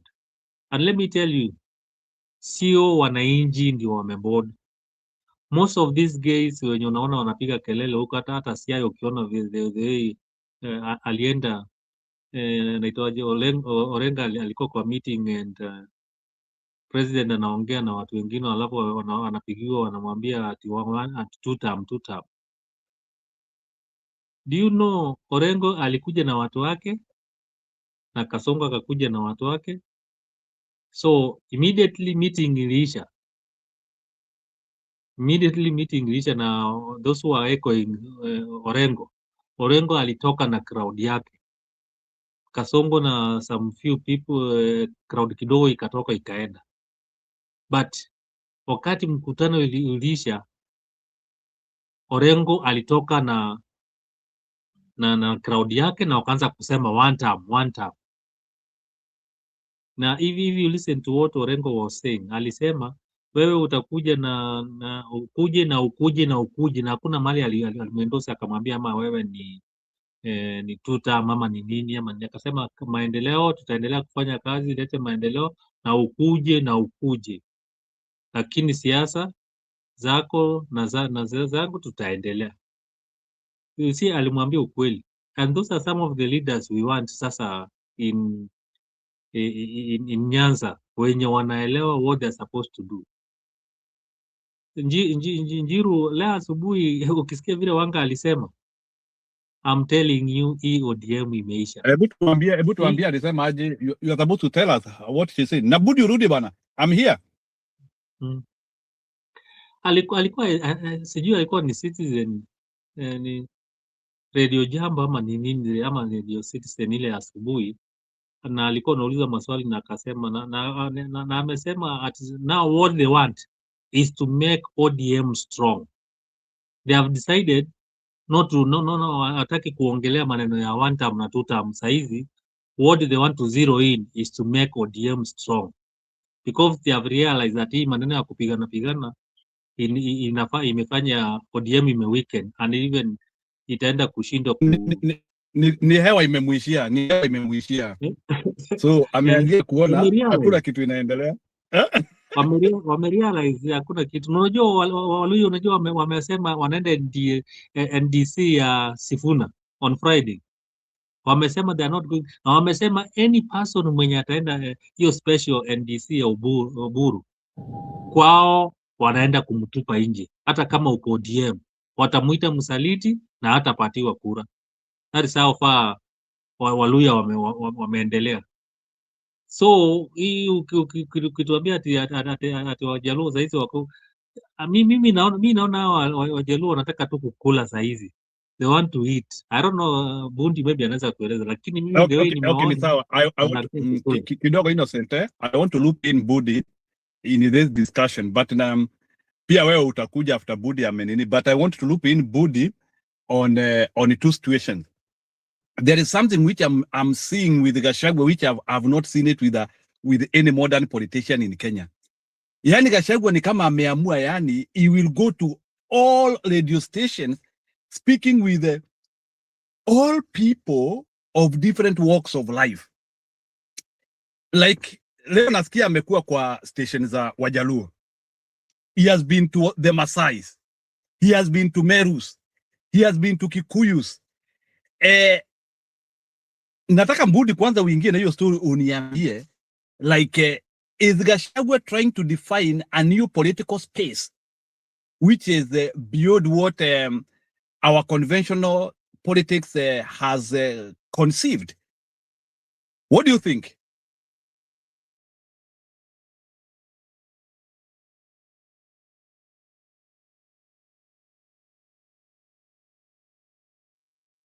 Budi, kikao ni chako. Lakini pia unaweza changia kile unataka pia kusema. Maybe unaweza kuwa you have come also to highlight something which you have heard along the show. So I don't know. Hiyo hapa iko inakubali kutoa hiyo mute, but finally imekubali. Njiru, I think one of the sweeping statement that we did not come to understand was the one that Mbadi once said akikuwa kwa matanga, in a certain matanga, when this issue of broad-based government negotiation had just started. And Mbadi did say that since independence, we've been playing the politics of populist, which has never been able to define and help us in any way. We've been able to put many personalities in the government, hoping they will reciprocate. And Ajuang actually went even further and castigated the mistake Raila made in 2002 and said Kibaki was an accidental mistake that should never have happened.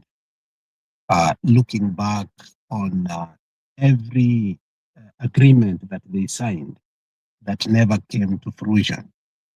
And the street politics and the politics of negotiation, of pre-pack, has never worked for the Luo nation. And I think they had come to the conclusion that they maybe post-election pact may work for them better, which seems to be because it looks like every other 2 weeks, the president is more often in Nyanza than anywhere. And the way he seemed to be having Ozi and the bromance with every governor in Luo Nyanza, the way Anyang' Nyong'o used to be, with a sharp tongue criticizing any other government, this time around, he's a little bit toned down. People like Ochilo Yako, you can't even remember their governors. Gladys Wanga is all over like the deputy president more than actually Kindiki. Now you see openly Mbadi saying Joho is not going anywhere. The deputy presidency belongs to the Luo Nyanza. We may fail to capture that history clearly from the perspective of the Luo leadership. And when we are putting the national agenda up front. And with all honesty, for a very long time, the Luos have played the national politics rather than the local politics. And every time they agitated for that, they were castigated, watu wa kuvunja reli, watu wa kurusha mawe, watu sio biashara, ABCD. And mara nyingi walikuwa wanaambiwa sio kizungu peke yake tunakula, tuonyeshe nini. I mean, the nature of the politics we played when we were in power towards them.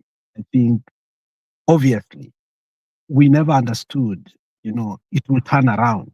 Now, there's a difference between, those who are in leadership on how they're approaching to have their share of cake, okay? And those who are not in leadership, their approach in regards to the better Kenya. Now, the question still lies, even when we are still in our coalition, and I want Njiru to be very honest, if Gachagua was still the deputy president and Ruto was still doing all these things that he's doing,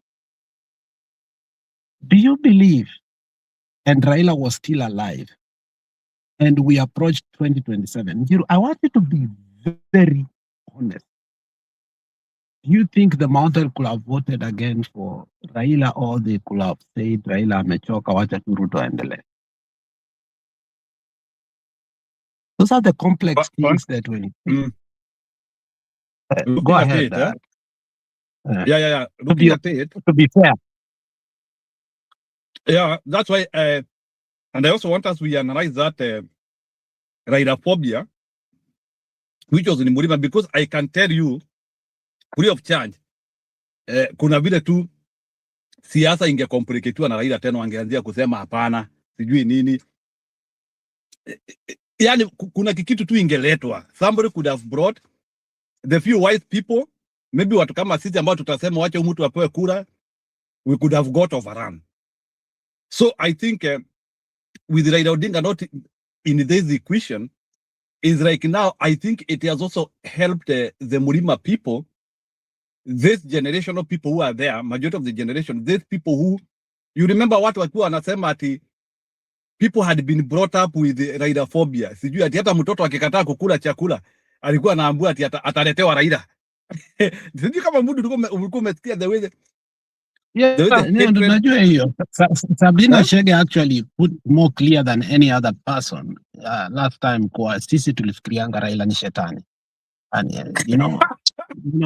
Sabina Chege put it very clearly, Yeah. So what I'm saying is, okay, go ahead. What I was trying to say is that God has positioned a moment. Hatuwezi taka mtu akufe, but I think God saw that Kenya will actually go to a base if Raila is continuing to be there. So, because Raila was not going to retire from politics, because, as long as Raila was alive, he could have still borne a very big responsibility in the Kenyan politics. Sasa kukatokezea that natural event yake, which terminated his politics not in the nicest way. Ili sasa sisi wa Kenya, we define our politics without Raila Odinga. And I think 2027 will be the first politics in Kenya where we will judge post-Raila election. So that's how we post-Raila era, how it will look like.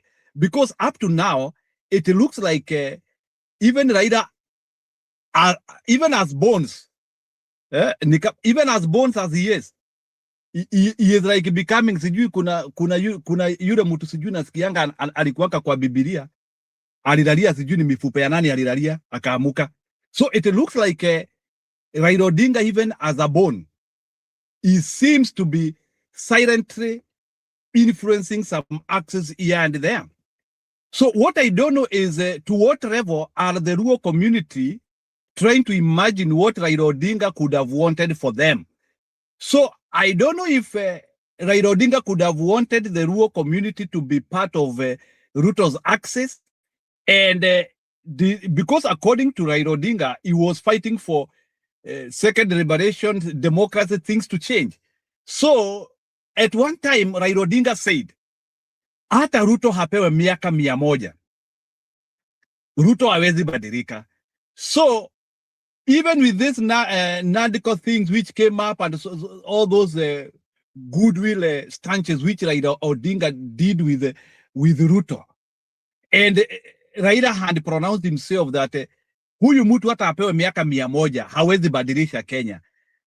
Why are Akinabadi not analyzing that, and they are only analyzing the small goodies which they get, and not withstanding that Ruto has now decided actually to sideline everywhere else and focus only with Luo Nyanza. And I don't know why the Luo community wants to make another error, because I don't think following Ruto axis, that is the route to power. I don't know why some of the rural community leaders, they have, when Kenya has already discovered itself, and we have now gotten the right way now to capture the power, these people, they still want to take Luo Nyanza to out of power again. Because frankly speaking, Bwana Bundi and Mr. Innocent, or Bwana Innocent, there is a possibility that Ruto will lose power. And if Ruto is losing power, that means this, I see this community eternally remaining in oblivion. I don't know why, like Mungu alikuwa ametupea mwanya, sasa tunaweza toa hii serikali. Alafu sasa wameenda sasa kwa Ruto tena in the name of they are getting power from there, and it is only this temporary power of 1 or 2 years. And then sasa warushwe kwa pipa tena. I don't know, but I wish they can understand that Ruto is exiting power, na hakuna power watapata na Ruto. Go ahead, Budi. What you're failing is to answer the question in the way the political class and the future of the Luo Nyanza and the deal of betrayals that they have gotten since independence. You're failing to answer a critical question about the betrayal of the mountain to the people of the Luo Nyanza. Now, that is one thing that sometimes if you bring it up, people believe that they have a monopoly of, or the entitlement of either stupidity, because when they supported Ruto, which it was obvious and they all knew, but the only reason they did not vote for Raila is simply because, you know, they had been, he had been demonized to the point whereby anything other than Raila can be voted in. Now, when they also decide to behave the same way you behave, now you're trying to say that they should not behave that way. In fact, if I was from the mountain, I should not castigate the people of the of Luo Nyanza. You can see the benefit of how long they held in resilience. Okay. Now, you ask another question. Now I will go somewhere that I didn't want to go. Gachagua has tried everything he can now to speak to every community. Now, let me ask you a simple question, Jill.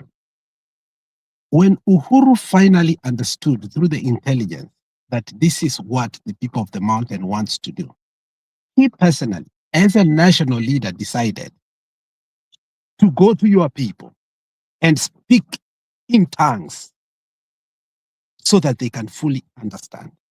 Do you remember? Because they were televised, not only televised, he went to radio so that each and every person in the mountain could hear and understand. And actually, they were also translated to others to understand, because Uhuru being a president then, we had the benefit to know the warnings he gave them. And remember, it was 2 weeks to election, actually 1 week to election. If you remember, from one radio station to another to another. Do you remember that? Yes, I remember. He did a lot of crusades. Did your people heed that? Walikuwa washasema wewe, hata walikuwa namwambia wewe maliza ukiendanga, tutakuweka. That's the time when Gachagua is telling him, now what you don't understand, when I am looking from the political leadership of the Luo, what I'm looking at is totally different from the national perspective. Now, I want you to understand this. If Ruto died today, unfortunately, again, the leadership goes where?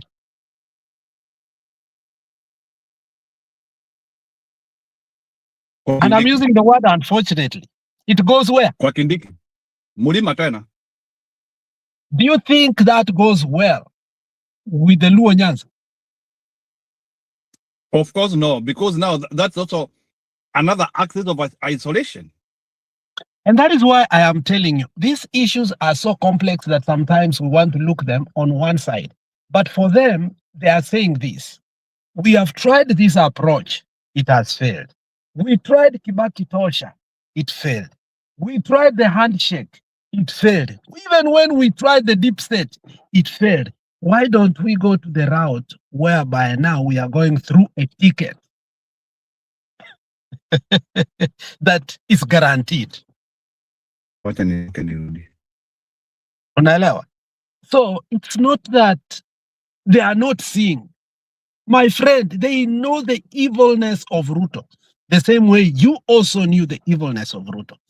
We have come here sometimes because of our mistakes that we refuse to acknowledge until today again, when we have an opportunity to sit down and say, you know what, enough is enough. If I will never be a president in this country again, I need to put this on the record, you know, the so-called truth and reconciliation, whatever.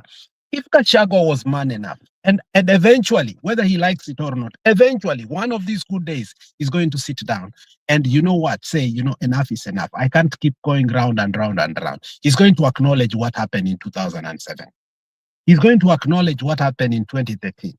People like Kimemi are going to put on the spot and actually say, he's going to say what happened in 2022. In so doing, it will be fair enough that, look, we played political expediency for so long because we were holding into the leadership, not knowing that this is how other people felt. Now that we are out, the only way to persuade these people is to be with honesty. Now, vile tuko hivi, Gachagua was planning to become a president after 2032. You know that. Kumi yako, kumi yangu. Unaelewa? And that was stopped. Now, yes, I get it. When you think the people of the Nyanza do not see the evilness, do not feel the pain, do not do all these things, it's not true. They totally feel the pain, they see everything, but the one thing they will never want again to do, if you don't know, and that is across, whether it's somebody who's a Democrat or a person who wants Kenya to be better, the one thing you cannot convince the Luo nation right now that I've come across that makes them have cheers is another Kikuyu presidency. They rather have Ruto continue until he dies. And to stop that, they have vowed. And that is why Ata Joho, he thinks he can become. Kindiki's seat is being fought openly. Now, unaiona Mbadi and Joe fighting as if Kindiki has died. And I'm asking, does even Kindiki not see that he's not going to be the deputy of Ruto, whether he likes it or not? Okay, because Oburu started that conversation. Now, I'm not talking as a person who is, resigning into that kind of talk. No, I'm looking at why the ODM is behaving the way it's behaving, why the Luo Nyanza leadership is behaving the way it's behaving, because the question came to me, I asked, let me ask myself, do you think Oburu doesn't know that going to coalition with Ruto is the worst thing that can ever happen? You want to tell me people like Otienda Molo, you want to tell people like Kalume, you want to tell me all these people that fought on the street, went to the trenches, do not understand what is happening? Do you want to tell me that if Gachagua is going to lecture them for them to understand what is happening? They know.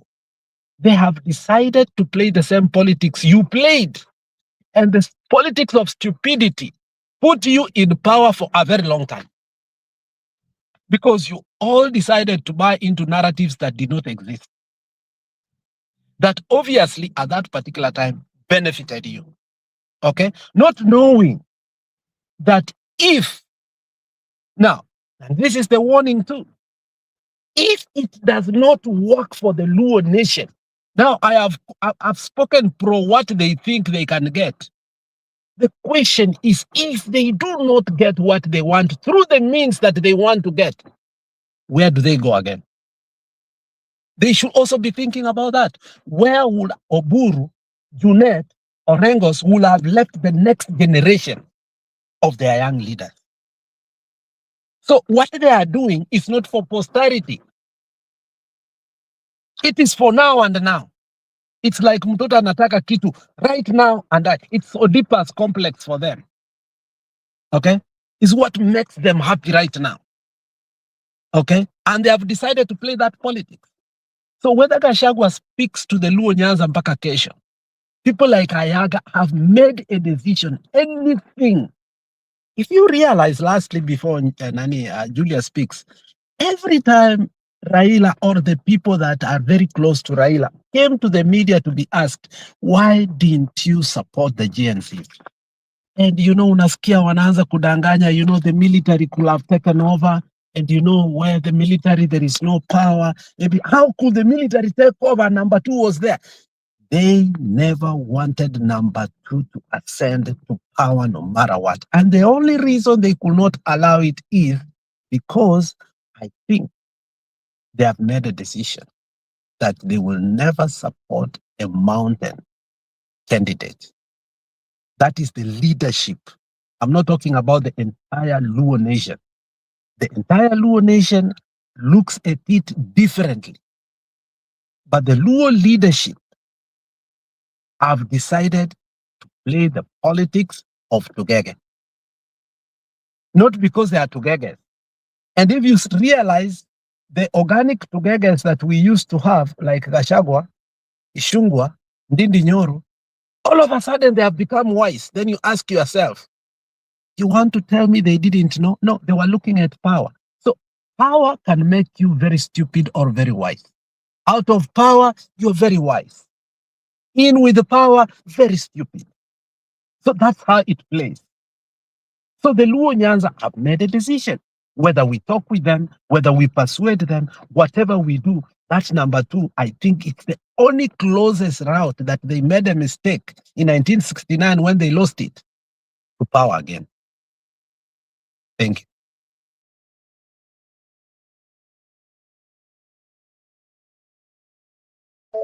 Okay, so I think that one is quite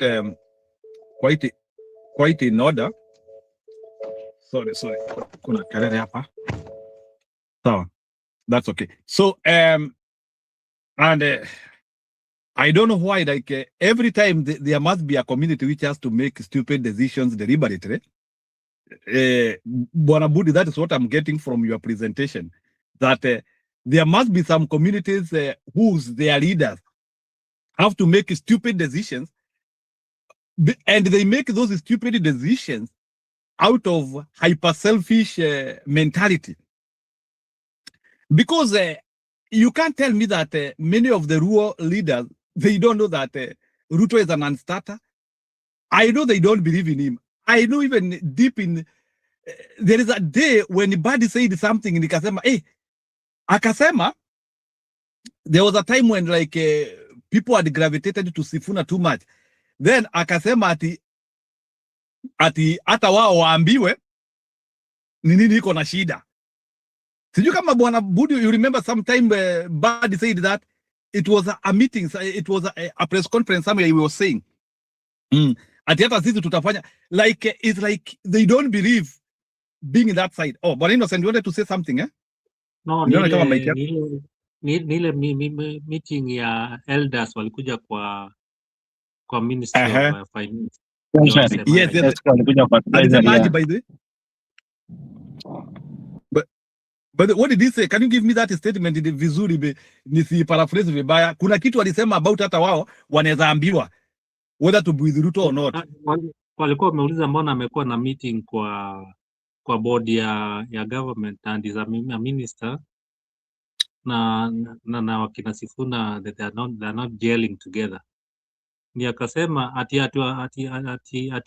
any person can come to this office, hata wakina Sifuna wanaweza kuja. Ni akasema, na akauliza basi nini mbaya na Sifuna, akasema hata sisi hatujui, tunataka hata sisi tueleze. So he was answering that kwa sababu aliambiwa mbona amekuwa na board meeting ya elders ya Wajaluo kwa government offices. So ndio akaulizwa timu na mbona ameleta Wajaluo na mbona hao watu wengine hataki ama kuita wakina Sifuna wakuje huko. Akasema hata ajui kama wamekosana nini, hata yeye anataka kuulizwa kama ni nini mbaya. Yeah, that is the thing. So maybe Budi, you can hold that thought for a while so that we can loop in Julia so that we can hear Julia's thoughts on this circular discussions which Gachagua is having in every TVs. Inaka mpaka very soon tutasikia hata Gachagua ameenda kuongea kwa TV ya Wahindi. Julia, what do you think about that? Like Gachagua ameamua lazima aende akaseme ukweli kila pahali. Go ahead, Julie. Okay, Gachagua's talk, I think he should go on because first, Najua, if he decides to drive somewhere, police wait for him, they stone him. I mean, they hire thugs, they stone him. Julie, microphone inafanya? Oh, haunisikii? Nasikika? Unasikika loud and clear. Okay. Njiru haunisikii? It is Njiru is not hearing me. I don't know. Njiru, go ahead. Uko sawa, go ahead. So I'm saying, I think Gachagua should continue to inject with whichever radio he gets because somehow it gets the people. Watu huko nyumbani wanasikia akina Kameme and all that. He should go on because I think so far he's the only one who can say all those things about Ruto. Wengine hawawezi fikia hapo. Somebody was asking us the other day, sijui kama ni hapa, if Gachagua had not been kicked out of government, tungekuwa wapi? Saizi wangekuwa metukalia, wangekuwa natutukana.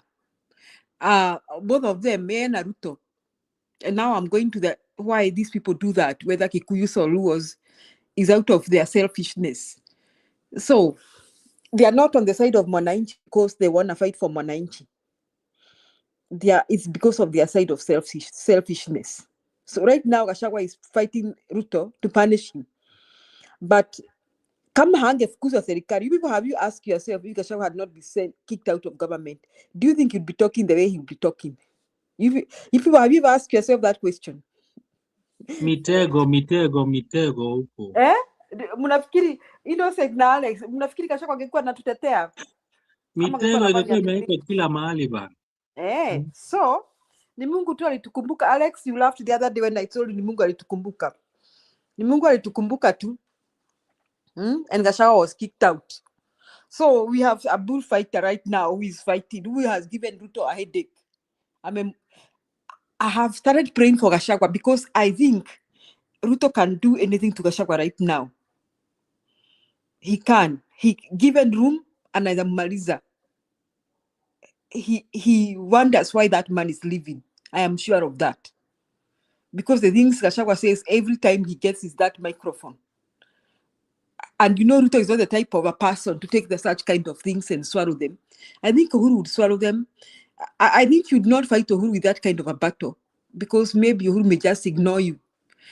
But Ruto is not the type to ignore. Mnakumbuka juzi amekasirika mpaka ametukana Matiang'i. Why was he insulting Matiang'i by the way? People, did you understand why? Why he was saying that mtu amenona? Who was he directing to? It was assumed it was Fred Matiang'i. I don't know why he did not direct it to he said something about, he alleged something about Gachagua. But he made Ruto made an outburst. It was an public outburst. Yenye alikuwa lose control kabisa of what he was saying in public. And that's, I think, the result of what Gachagua is saying so much. So Njiru has asked me a question whether kwamba what Gachagua is doing, that is what he should continue doing because anyhow he's helping us mobilize Kenyans against Ruto, and that is what we want. And I want to say that he's not helping us because he thinks he should, but because he's on the other side of the political divide, and because right now he's not the deputy president, and of course hawezi ascend kwa power through Ruto, so he must fight.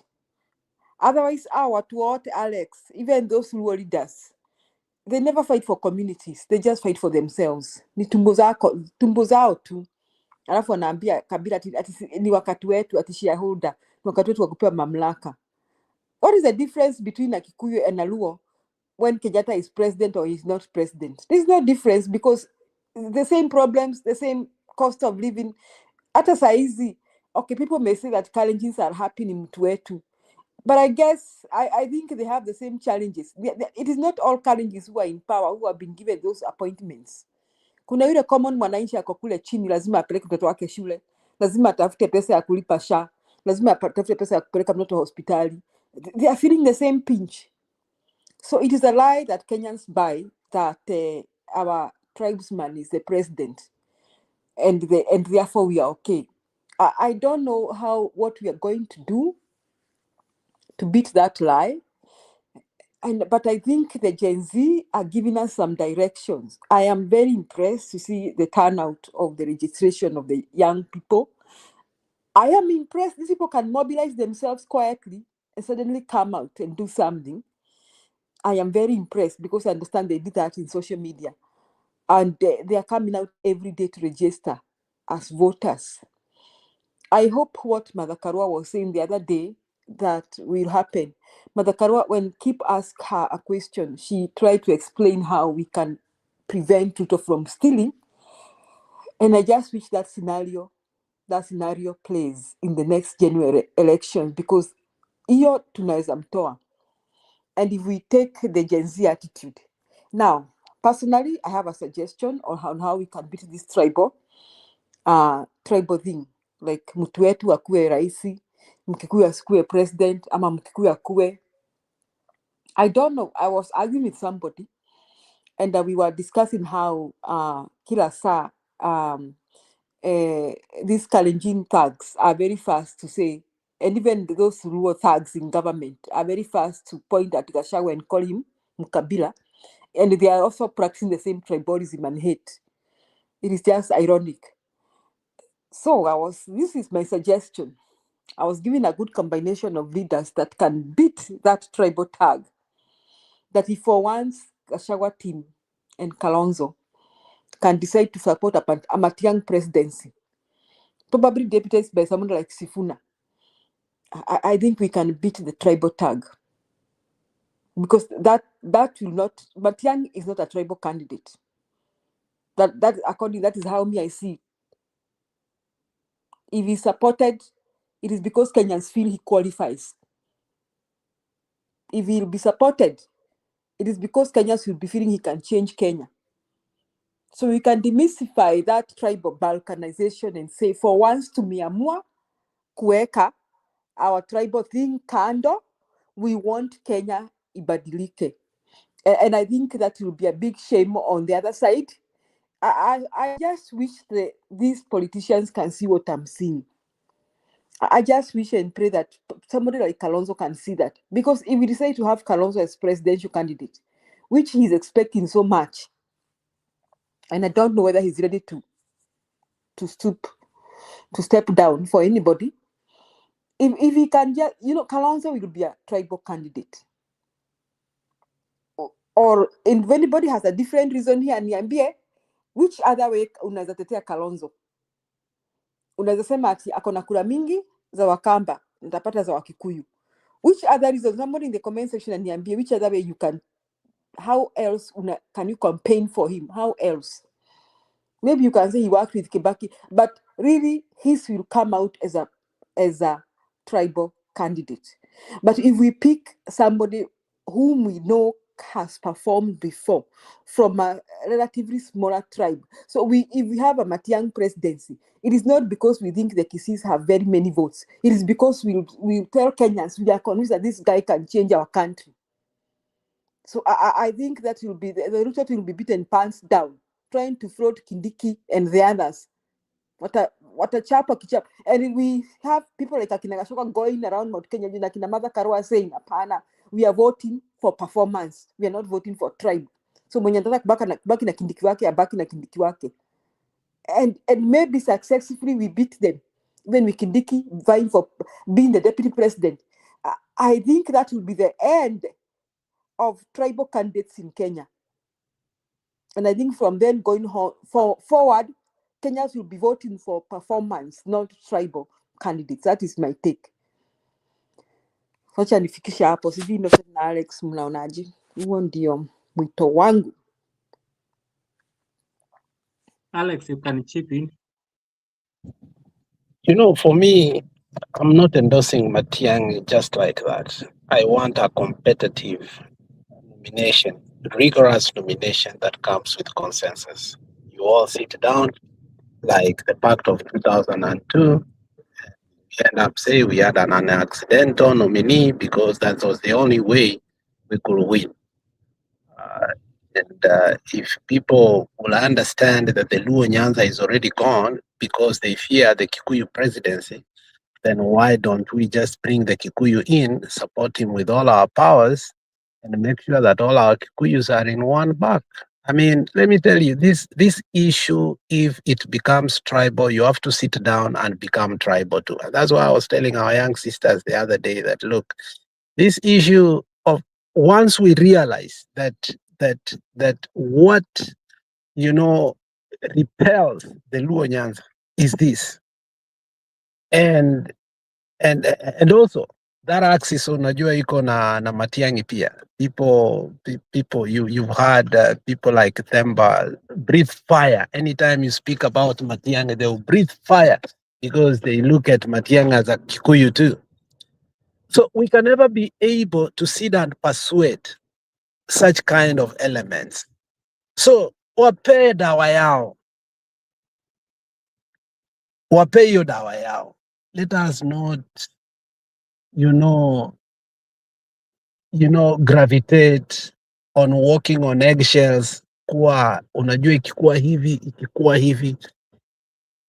If we have a competitive and rigorous nomination and Gachagua comes out strong, that he will bring aboard the whole mountain and it will frustrate Ruto. I mean, for that, bro. I mean, my sister, I will not waver from that. Right now, I'm in for something that will, you know, destabilize the establishment, flatten it to the core, deplete it to the core, that there's no any other option. If you look at the unfortunate events that happened in 2002, that we all understood was Raila had promised with all his heart. He understood that the person to take over Kenya was Simeon Nyachai. But when Moi played his card nicely and put a Kikuyu up there, people like Njenga Karume, who for a very long time had supported Kibaki, bankrolled Kibaki, loved Kibaki, moved towards Uhuru, and Kibaki was left like that. Now, Raila and the team were left, the Rainbow Coalition, sasa tunafanya nini? They sat down and they had no any other alternative. It was Akikuyu versus Akikuyu, split it into two. Bring Aluya in, the same way you have said, bring in Sifuna. You know, the most fortunate thing is that we listen, but we don't understand.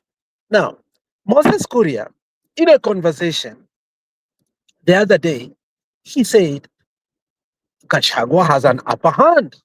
He acknowledged it because they have gotten to a point whereby, whether you like it or not, Gachagua has become a man of his own, unlike than before. Okay? I don't know where Julie has gone and I was answering her. Ni kama amekasirika nimesema, but anytime I don't support Matiang'i, Julie anatoroka. Very unfortunate. Hapa tantrums hakuna, hapa ni numbers. You know, so Julia, come back here because this question, you people need to start dealing with the reality, not emotions. Hapa hakuna emotions, because tuanze kuleta emotions because tunafear things, tutajiletea shida hapa. Now, Julia, this is your answer. If through competitive nomination, we find that the emerging candidate, the one that we will, because after all, they still, whether he's there or not, because he's still in this coalition, they don't want it because they believe that he will still be powerful in that government. So for me, we don't have to be dictated by the people who have already gone and their emotions. Acknowledge that the Luo Nyanza will never be part of the Kikuyu axis when it will come to this election. So the worst comes to the worst, we will do what Raila did in 2002. We will split some votes. Add on top, we will split a certain vote, okay? Put one vote into a basket that we will be very sure about, and then we top it on the Luya vote, which will be our Malwa thing. Then we'll be able to go to the coastal and places zingine and we'll be able to deal with it. But for now, saying Matiang'i is the best, I think it is too early. It is too early to start saying Kalonzo should give up. If Kalonzo comes out on the top competitively, I'll still say let's vote for him, because I know if Matiang'i also says, you know, Kalonzo Tosha, all the cases will go there. All the people who loved him truly will go there. If you remember the Democratic nomination that was so contentious when Hillary was contending against Barack Obama, there was this lady that was so bitter that wanted Hillary to become. And the moment that Barack Obama was declared as the nominee, the woman went berserk and said women should not vote for Obama. And you know what? She even quit politics. She later died when Obama became the president out of depression. But what happened after that? Immediately the nomination was given. The Democratic Party rallied for Obama.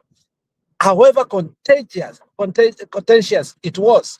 So we are not going to have a nomination whereby we are just going to anoint somebody just like that because we have fear because of the other people throwing fear on us.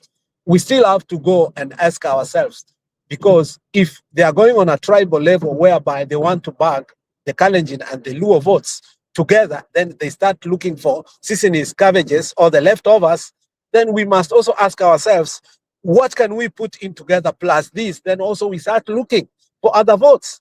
If it means we put a Kikuyu up there so that we solidify it, tujue tumeweka huko, na Muluya wote tuweke. So Muluya na Mujaluo na Mukikuyu were neutralize these two tribes. Let it be, because that's what they are playing.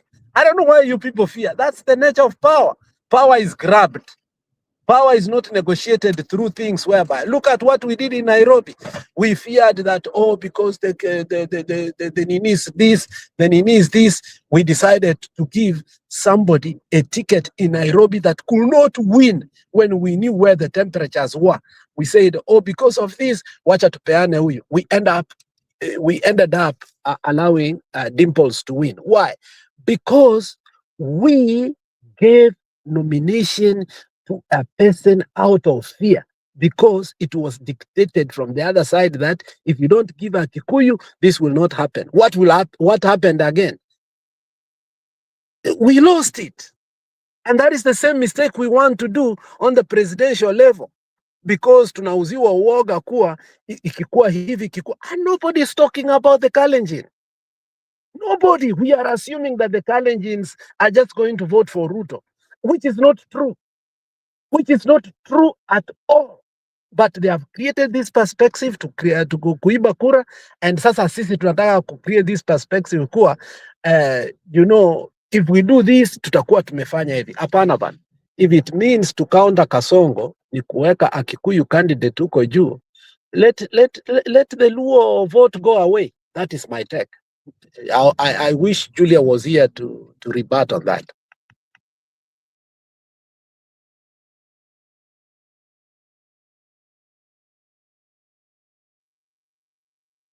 Okay, Alex, I agree with you what you say. This is not the moment. Maybe we need to choose a person for us, ama to flag bearer for the opposition side. But I believe what Julia was saying is that I believe before Njiru left, aliuliza swali na ndiye akawache sasa Julia akianza, and that's how she had to conclude by saying that Matiang'i maybe is the best option. Ilikuwa ile ya kupita redio na kufanya just speaking to different tribes, and ndiye akasema he has done it so well. I don't know kama wewe ndio ulikuwa unasema it's a new way of doing things which has not been done by any other politician, but for me, I have my Njiru, own kama reasons. huko hapo chini, Julia is there na watu wengine huko chini. Why don't you add them? You know, Julia is down there. Please add them, Njiru. Sawa, endelea. Yeah, Njiru ana drive but alisema atawadi. Maybe kama ameanguka it's okay. Njiru, wherever you are, I know you are listening. Alisema tuendelee and drive home. Just add them. Now, on the same note, what you are saying, especially the Kalenjins. Recently, Kasongo alikuwa ameenda hiyo side ya Kalenjin and they did not even promise ama give them anything just to pull them. So sijui kama hao watasikiaje ama watafanyaje ama ni ile hao it's entitlement. Huyu ni mtu wetu, hata akikuwa mbaya hata akifanya nini wache tu tuchukue juu it's better, wanasemanga a bird in hand is worth 1,000 outside there. So maybe wanaona afadhali huyu mtu wetu, ama hata kama ni kutumiza hata tumiza jana, but they are feeling the same pinch. Kama ni school fees, the way Julia alikuwa anasema kuna watoto wao waendi shuleni kama wengine, so they also feel the same thing, but they don't want to confess, and that's why you find that maybe Gachagua akianza kuongea na radio station of different tribes, some of them, those who are stoned, sycophants, I don't know whether Alex ulisikia there's a person who sent a question to Gachagua na kama akasema ati I don't know mbona Trevor umelete this tribalist to our radio station. So you can imagine that's how far hatred people have towards an individual, and they are able to speak ama to send an SMS na it's and people are able to read it. You know, kama ingekuwa maybe mtu mwingine angeisoma angefinyilia tu huko chini, but Trevor reading it to kwa radio station, there is something he wanted to communicate, ama alikuwa anataka silence Gachagua. But for me, I'll say this, Gachagua kutolewa huko ndani ametusaidia sana, sana. Angekuwa huko ndani mi sijui tungekuwa wapi saizi, So kufa makanga, kufa dereva mmoja akakufa, na amekuja na hata kukufa na kumbe gari ilimwangusha akabaki chini, na anaanza kutuambia hiyo gari na nini na nini na kila kitu. It was a good thing for us. Hata sijui kama tunge survive all these months zenye zimeisha. Ameshikilia hii driving seat paka saizi mali imefika. I think it has started also drifting away from him. Very soon naona majenzi na Sifuna wakishikilia hii steering. I don't know your take. Julia, you can rebut. Alex, Before Julia kuja, because I want Julia to understand this. While we are talking about rotation of presidency, we are leaving the Kalenjin axis out, and we are concentrated as if it's only the Kikuyus have been the president. The fact is, while the Kalenjins and the Kikuyus have been the president, they've been alternating both the presidency and the deputy presidency. Unaelewa? So when other people tell us that it should be rotational, but they retain one, it does not make any sense. And I'm one of those people who believe, and I've come with this concept that sometimes is quite radical, that I don't know if we had a sellable Kikuyu candidate, I swear to you, weka Matiang'i kando, a sellable Kikuyu candidate, organic, original, raw, that could traverse the mountain like a legion. Naelewa? Mahali anapita ni kupita, harudi tena.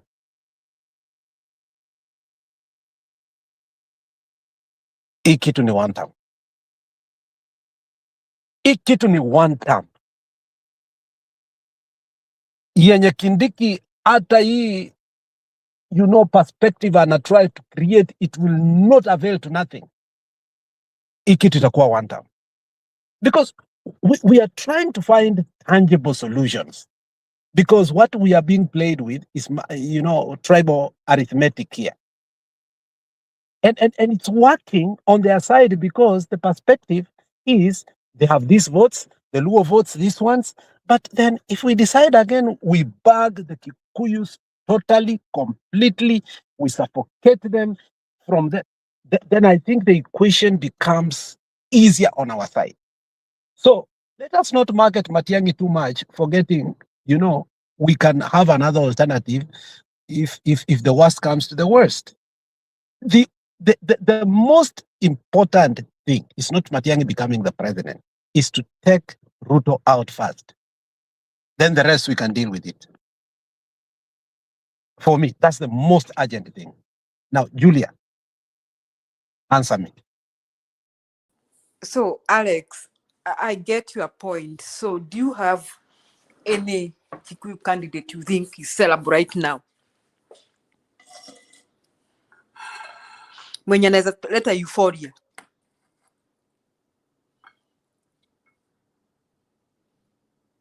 Alex, wewe ndiye nauliza. Among the current crop of leaders today,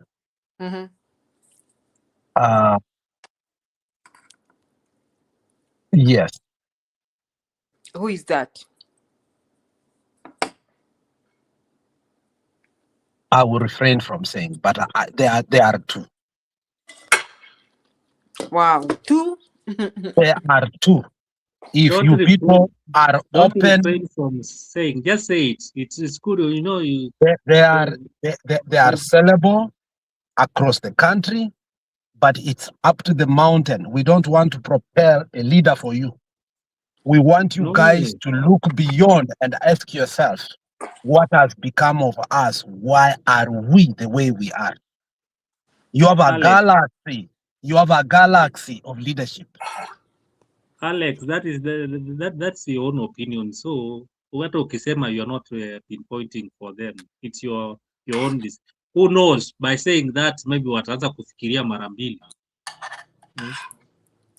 Just mention it. Mimi, I have, okay, I think I'm seeing this from different from Alex. I'm looking at people that can save Kenya. And if you tell me a few candidates, it's Mother Karua that can save Kenya. Gachagua can save Kenya as in kick Ruto out. But I don't know whether Gachagua, by the way, Gachagua can get a euphoria vote from Kikuyu land, but I don't know whether he can get a euphoria vote from the rest of the country. That's my concern. Kwamba tunaweza kuwa tukijenga pande hii na tunabomoa pande hii.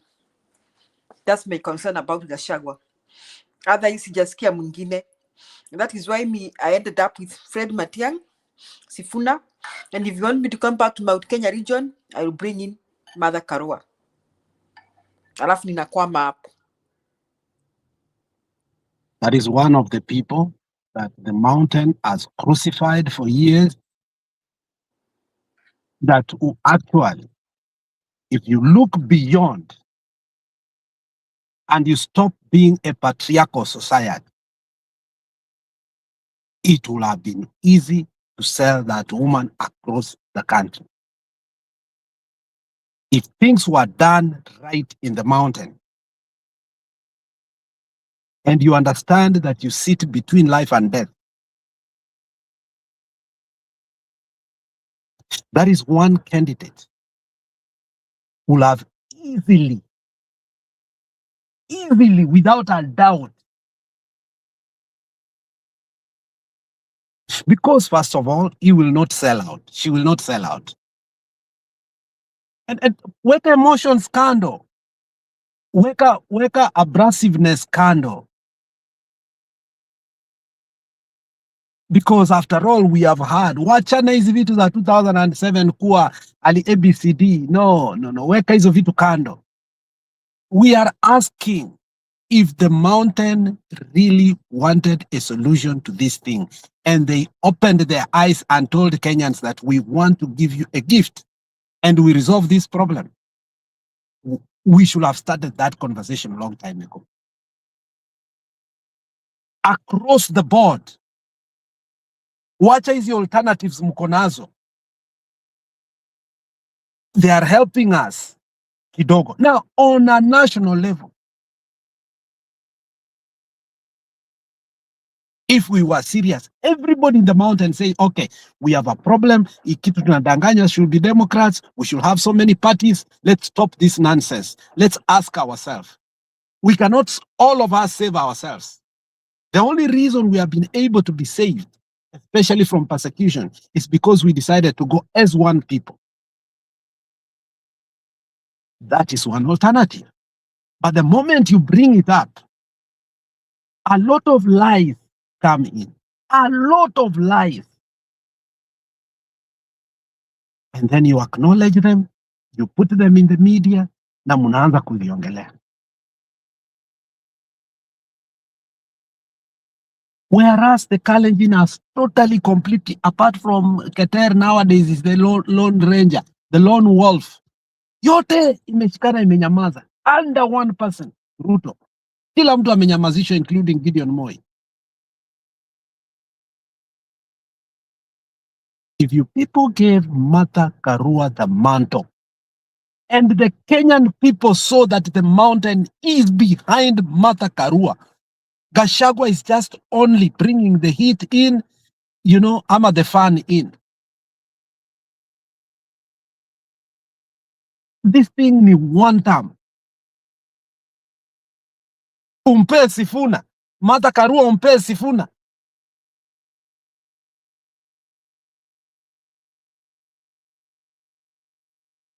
That's a reality.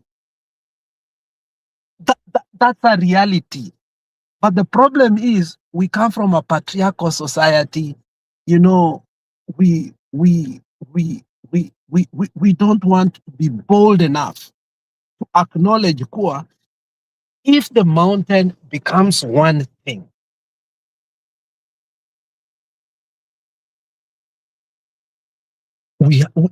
nobody can steal an election from us. No one. No one. Now, all these briefcase parties get folded. You have one umbrella party. And you be fair enough, wachana kupick your friends. Let competitive nominations be done so that people will feel free and fair. So that mtu akishindwa, akienda kule kwingine, munajua tu ni mischievous. Si ati, mulifanya something within the party. It's because they want power by all means. They are not listening to the ground. Hakuna haja mkuwe na person that is acceptable and acknowledge the whole country, but you're still holding onto one party and an individual who is only accepted within the region, but cannot win the election. So now you have to ask yourself in that conversation, are we being fair? Do you know that Martha Karua is more acceptable in Kisii more than in the mountain? Do you know that?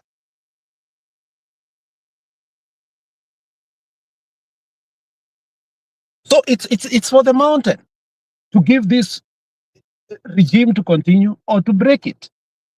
That's where it comes. Wachana kitu ya coast, wachana kitu ya western. If we do what happened in 2002 in a very easy way, we bag the mountain together, prepare Sifuna kule kando, we will be able to convince the whole country. Here and there, here and there. Hata sisi wakisia tutasikia Matiang'i. But because we are not sure, that is why we are also propelling.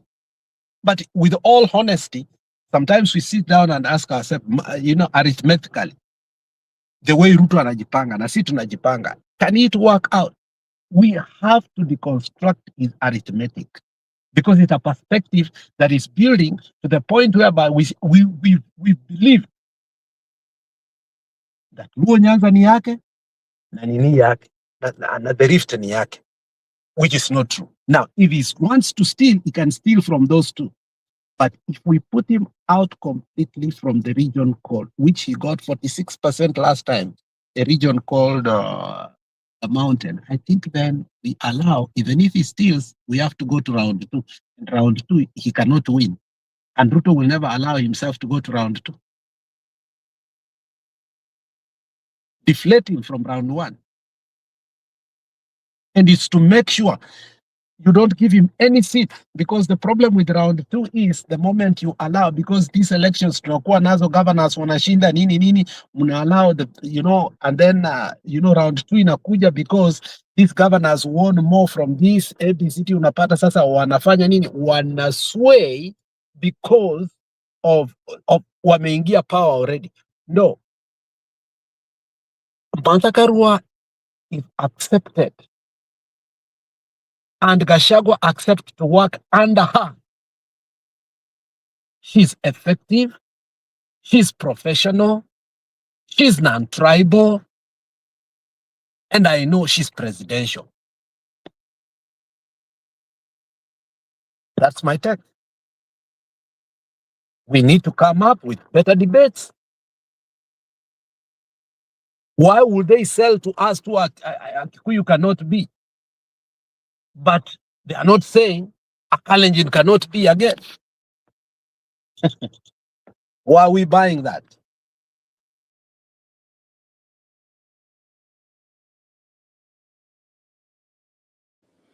So, Alex, you see, I think it is not very difficult to sell Martha Karua in Mount Kenya region if akina Gachagua wao wenyewe wamekubali, because they are the hindrances. They are the ones who post like, we cannot support her, we cannot do this. I wish that their eyes would be opened and see this game. I'm also just wondering, do you think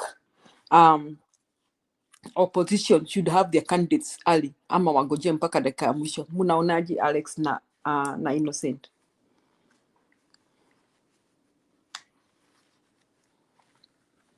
For me, I believe having candidates early is not a problem, because then you are able to identify them, ili maneno ati mnaacha watu yuko mwisho ndio mwanze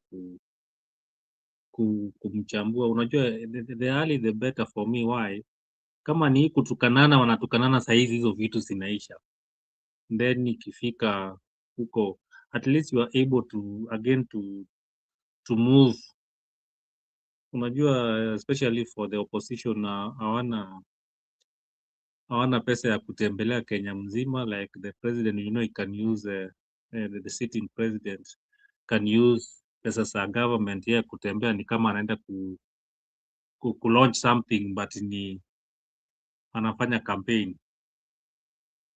So opposition wakichagua mapema, I believe it's better, so that yani wakuwe glued together, tujue ni huyu sasa, wacha tuanze kumpigia debe na atupenduki. Hata wenye wanakasirika wakasirike saizi na ishe. By the time inafika maybe towards election, utakuwa hata umegrow thick skin. Kama ulikuwa upendi huyu ama nini, utakuwa umezoea. Unajua kuna ile kitu ya kuzoea. Ni vile the first time like President Ruto alichukua kiti, yani for the first let me say for me, for the first 1 year still nilikuwa na ile why now, mbona hii? Lakini unajua after kidogo unaanza kila meeting yani kila kitu ya government hapo huko nini, sijui the president news ndio hiyo inasema the president, mpaka nikakuja nikazoea. So for me I believe having the having a candidate early is okay for them. They are able to strategize, and hii maneno ya kupigana vita iishe mapema, especially unaona kama Gachagua ako na DCP huko Mlima na Matiang'i, ako na Jubilee pia ina most of the candidates from Mlima na anaitwaje Karua. You see like the three party na DP pia iko huko, hata wakina Munya wako huko. You see wakishikana vizuri ndio waanze hata wafike mahali wasema hata nao kama ni MPs, wacha tuone who is able to garner votes, washikane pamoja waseme let's choose this one for the sake of now hata having parliament ikuwe na nguvu. DCP na nini tukuje pamoja waongeleshane, wachague mtu mmoja na all of them support. It will be easier. I don't know, Alex, your take. One of the candidates ambayo itakuwa very difficult to attack ama to spin doctor or like give an hypothetical about would be Martha Karua. And he's one of those politicians ambaye even if nominate hata leo, there is nothing Ruto can do. Unaelewa? There are some candidates ambazo saa hii tukianza kuwaweka kama Matiang'i, they will be hauled in court, wakuwe deflated mpaka by the time, yani mtu ni kama atakuwa amepelekwa gym by force. Unaelewa? So I'm telling you that Ruto si mtu wa kawaida hivi like the traditional politics that we have been playing. The politics we are going to play this time around ni kama ya Mama Suluhu, that he was just failing his opponent, ya Kagame, ya Southern Sudan, ya everywhere. He's going to copy the script, ya Museveni and Besigye. Naelewa? So we expect that. So there are presidential candidates you're going to give us that obviously, if you want us to name them earlier, it's persecution after persecution. And Ruto is somebody who is known to do that. He's already, experimenting that script by doing it to Tuju. And he understands tutakuja kuzoea kuwa Ruto ako hivi. So the fact that he's able to process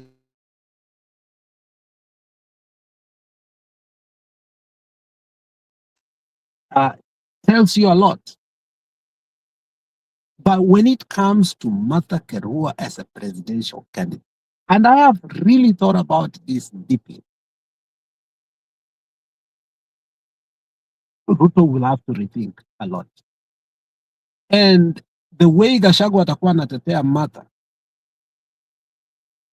na umweke na Sifuna, I think Ruto will have sleepless nights. That is my take. That if we have also to name a presidential candidate early, we have to understand what the Ruto government and the Ruto personality is capable of doing. Ruto has a hybrid personality of Kagame combined with Museveni.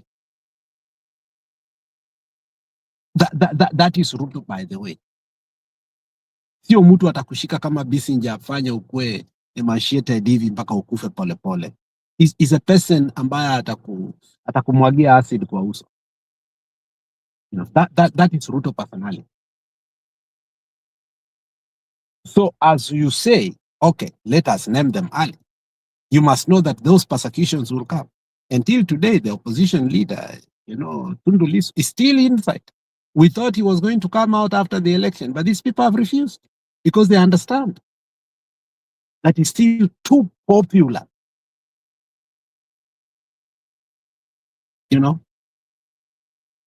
I feel it's a high time we must talk about Martha Karua's presidency. And we must know that, one must increase, one must decrease. The scenario of John the Baptist and Jesus must come into fruition, whereby Gachagua must know that he came to prepare the way for Martha Karua. And that is what it is. And the choosing of Martha Karua Raila as his presidential deputy was also a prophetic that maybe this is what we want in the future. So let's try that woman and see in the next 6 months, and you will see that that was the right choice.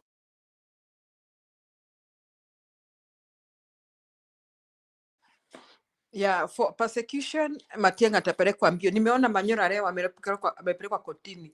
Kama mmeona, mnajua yule jamaa anaitwa Herman Manyora.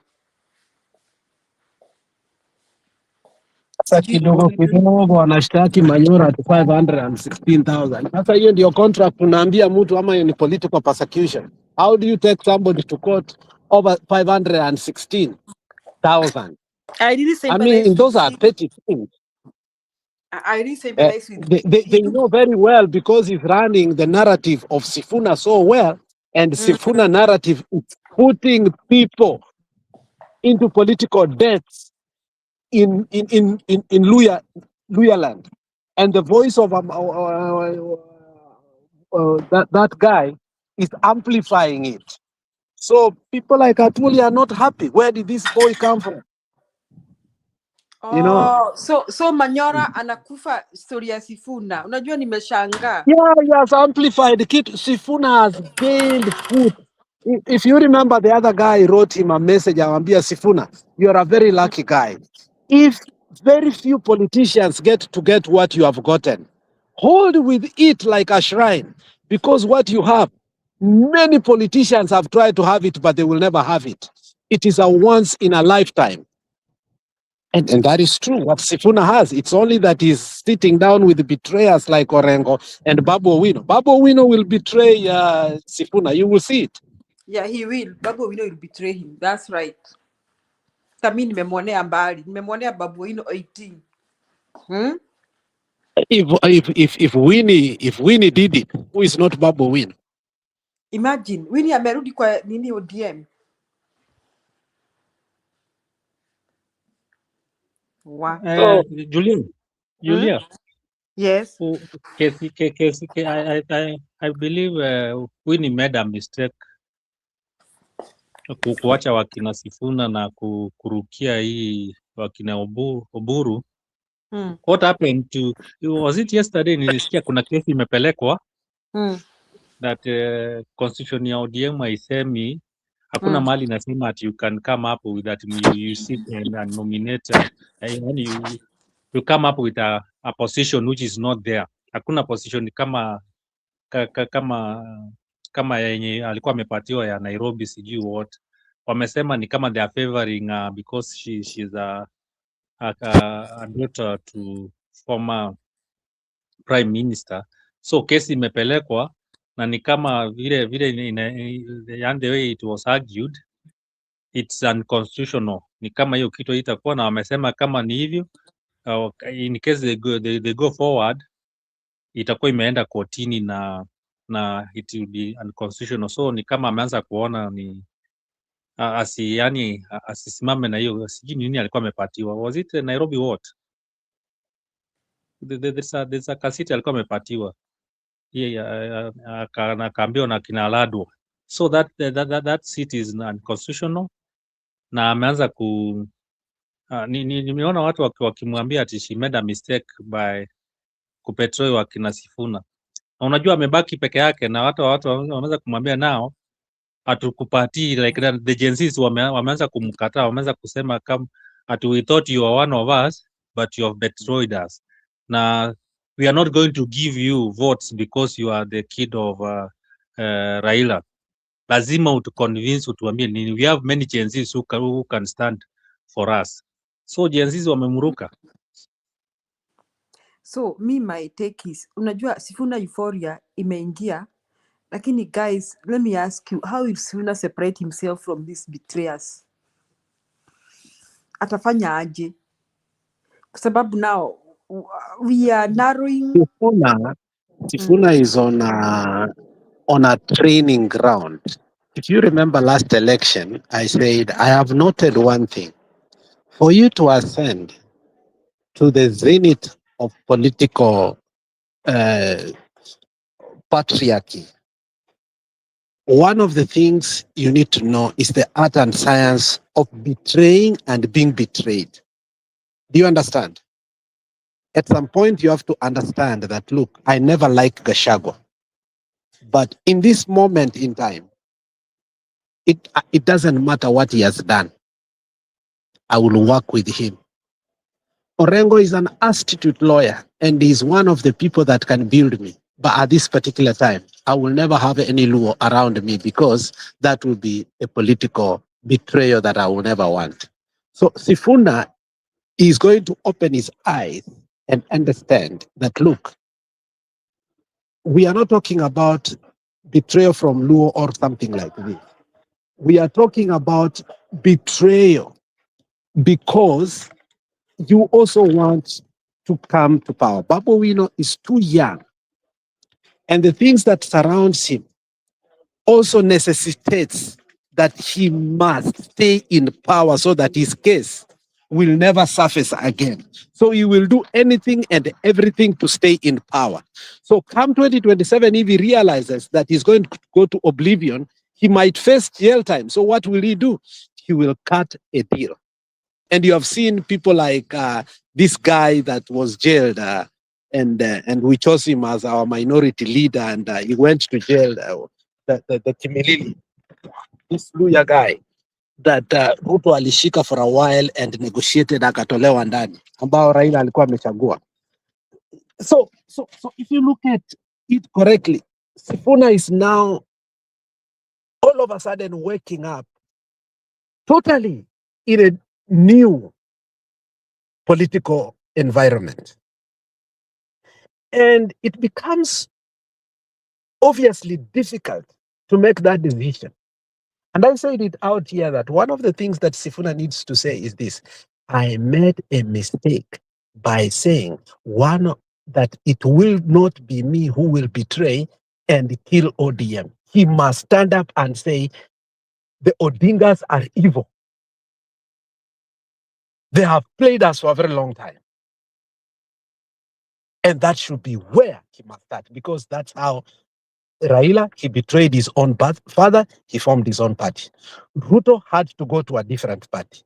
ANC leader, he had to come out of ODM to come.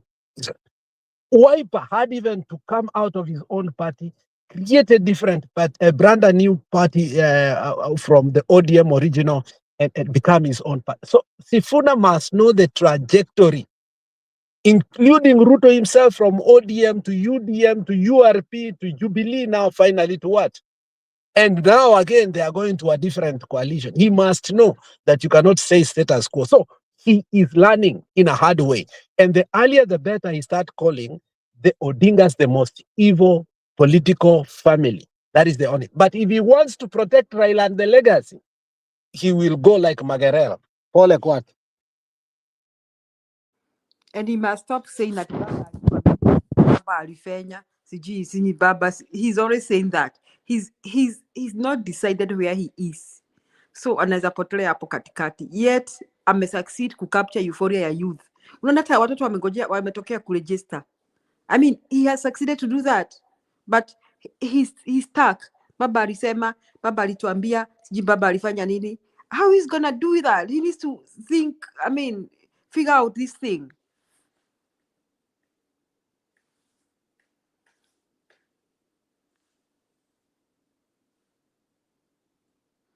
Otherwise, hata kiti ya Senate anaweza poteza. Wacha hapo anafukuza ODM. Hata kiti ya Senate anapoteza.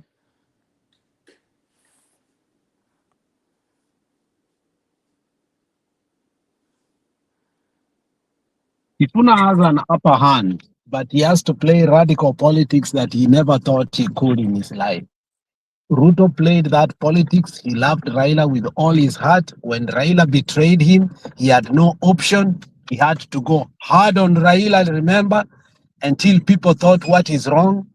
You know, he had to go. Ruto will never have survived the political pressure that he had, because Raila had everything on his side.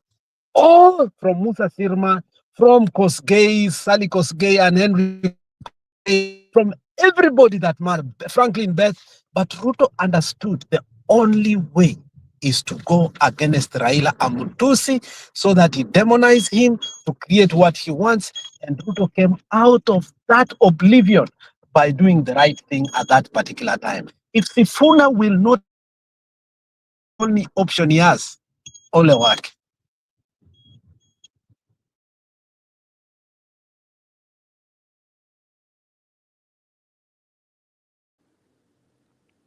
Wow, we are in interesting times. So do you think ODM will remain one party? Ama tukakuwa na ODM green, ODM orange? Innocent, wewe ndiye mtu wa ODM, tuambie mnaenda wapi?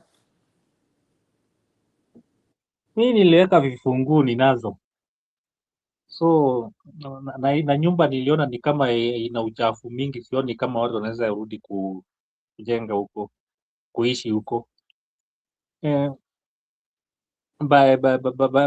By yesterday Joho alisema Wajaluo sasa it's their time to support them as Costarian, na kama ODM inapatiwa kiti ya deputy president, then hao ndio watachukua. Kama sio hivyo, watachukua ODM na waenda kusimama kama president, yani watatoa a candidate to have president, not deputy president. Wanga na yeye umeona akisema ati saizi wamerealize ati hii kupigana haiwezi wasaidia ODM, it's not even going to be a strong party. Hasa wameagree one thing they are going to do ni ku bring ODM together. Saizi hawataki kuongelea maneno ya one term na two term. That's what she said yesterday morning akikuwa kwa radio. So they have realized hii ODM ni kama imevunjika ama imekuwa separated, and the only way to make it strong is by them joining hands again. So ni kama hii NDC yenye wanaenda kukua nayo, like now there are 2 meetings zenye zitakuwa held on Friday. Waluya wote umeona wamedecide they are going to go with Sifuna. Wamesema all the delegates from Western wamesema NDC yenye imeitishwa ni Sifuna, the general secretary wa ODM ni Sifuna, na ndio wanaenda huko. Sasa unajua Wajaluo wameshindwa wataenda wapi, na Coast wamesema kama they are going to endorse Oburu kwa hii NDC ya Friday, then they will not join them. So you've seen kama Coast imejitoa na Western imejitoa. Sasa ODM gani ndio imebaki, Julia? Niambie, ni ODM gani imebaki? Wakisi tulitoka kitambo. Saizi ukienda Wamasai it's half. Kuna ODM ya Sifuna, ukiona juzi wakina Sifuna walikuwa huko, askari walikuja kuwapiga matia gas. Do you know GenZ walifukuza askari na matia gas zao? Siku hizi tear gas inarushwa na wanaishika na irusha back. They chased the askari wenye walikuwa huko Narok. So ni kama ukiona umati wa ODM yenye Sifuna naye, it is even more than ya Ruto Oburu combined, ile ODM ya Ruto Oburu, you know, for them ni broad based. Siku hizi hata unaona wakienda mahali unapata ODM watu wamevaa matishati ya saa yellow na ameenda huko Nyanza. Ruto anaenda Nyanza na ni stronghold ya ODM, but unapata watu wamevaa matishati za UDA na wako kwa hiyo meeting na ndio wana shout Ruto. So wamekuja kurealize that hii ODM ni kama inakufa, because tukienda ma meeting watu wamevaa hapa ma-t-shirt ni ya yellow instead of orange. So Julia, hakuna ODM.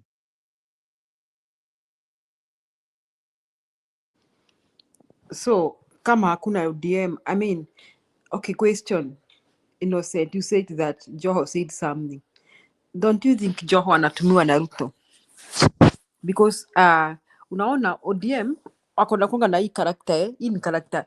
I think I may be too much on them, but there's this thing that maybe Ruto felt that they were bulldozing their way. It's either us or nothing. Now that maybe he felt that they thought ODM felt that hao ndio wamemshikilia mamlakani, wamemsaidia. So to tame them, don't you think Ruto is behind these Joho utterances? I don't think so because kulikuwa na mkutano wa I think something in connection with the mining huko South Nyanza, na there's another place Ruto alienda, and he was supposed to grace the occasion as the minister for mining, na alikataa kwenda, akasema hataki kwenda kwa hiyo meeting because iko Nyanza, na kama ni maendeleo yenye inaendelea kufanyika akasema hata attend. So any place mali wakina Wanga wako na Oburu amekataa kwenda huko. So inaonyesha nini?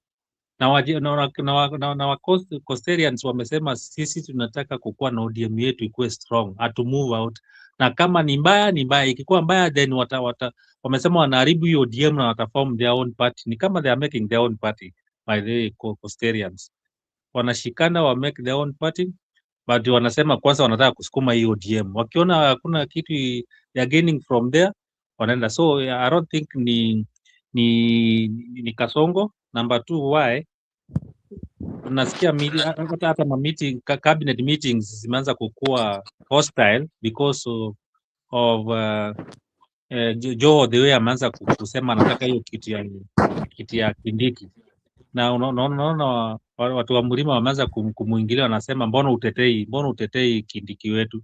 So kuna storm nasikia kwa cabinet, na cabinet saizi hawasikizani because hata Joho ameanza kukataa kwenda hizo wanahitaji cabinet meetings.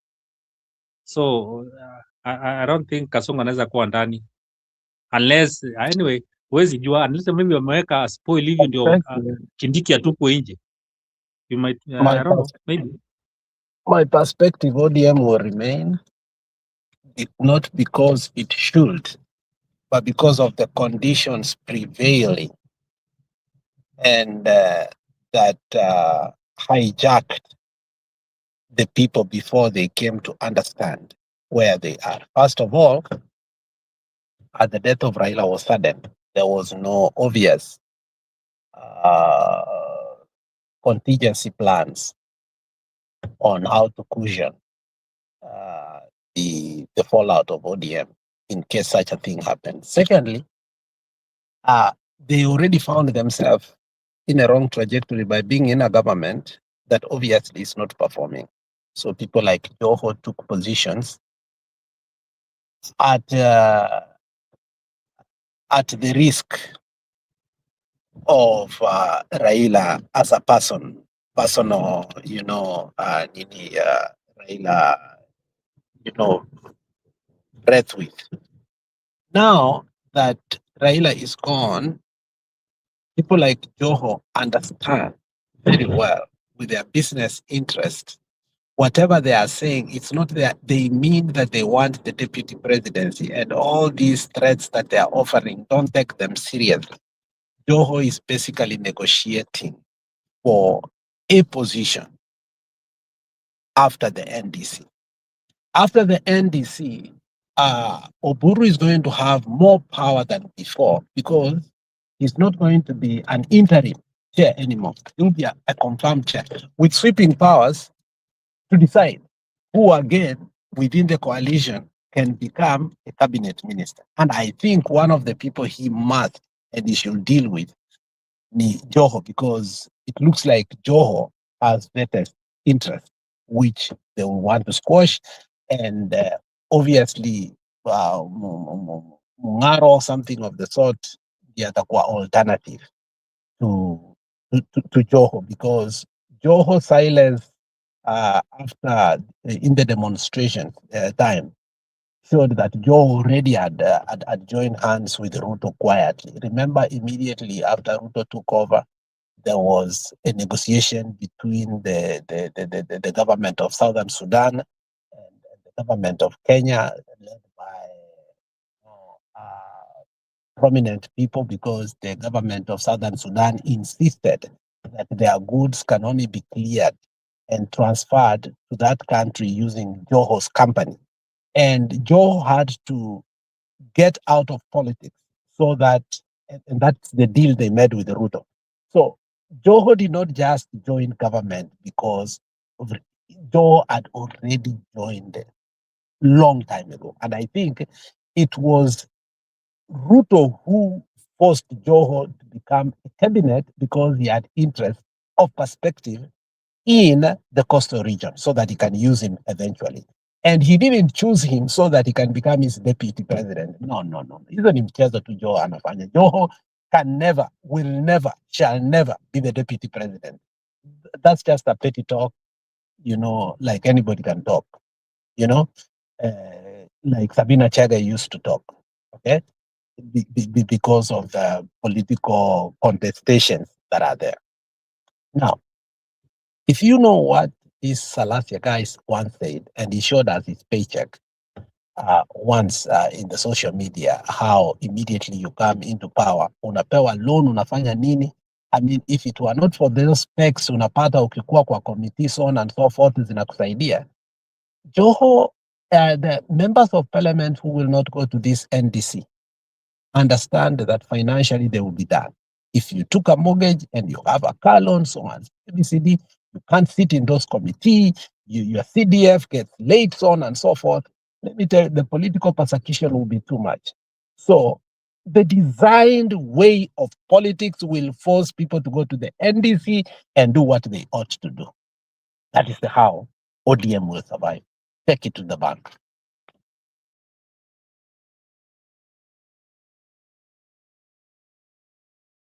Yeah, welcome Wakina Kip and Njiru. Kip, you can join in if you have anything to contribute. Karibu sana. Njiru, karibu pia. Thank you. Habari yako, Mr. Mbudi, Julia, Njiru, and obviously Mwalimu. So today we have two teachers. That's good. Yangu tu ni kidogo tu. There's an embarrassing clip I saw of Gladys Wanga and the husband running after Marine One.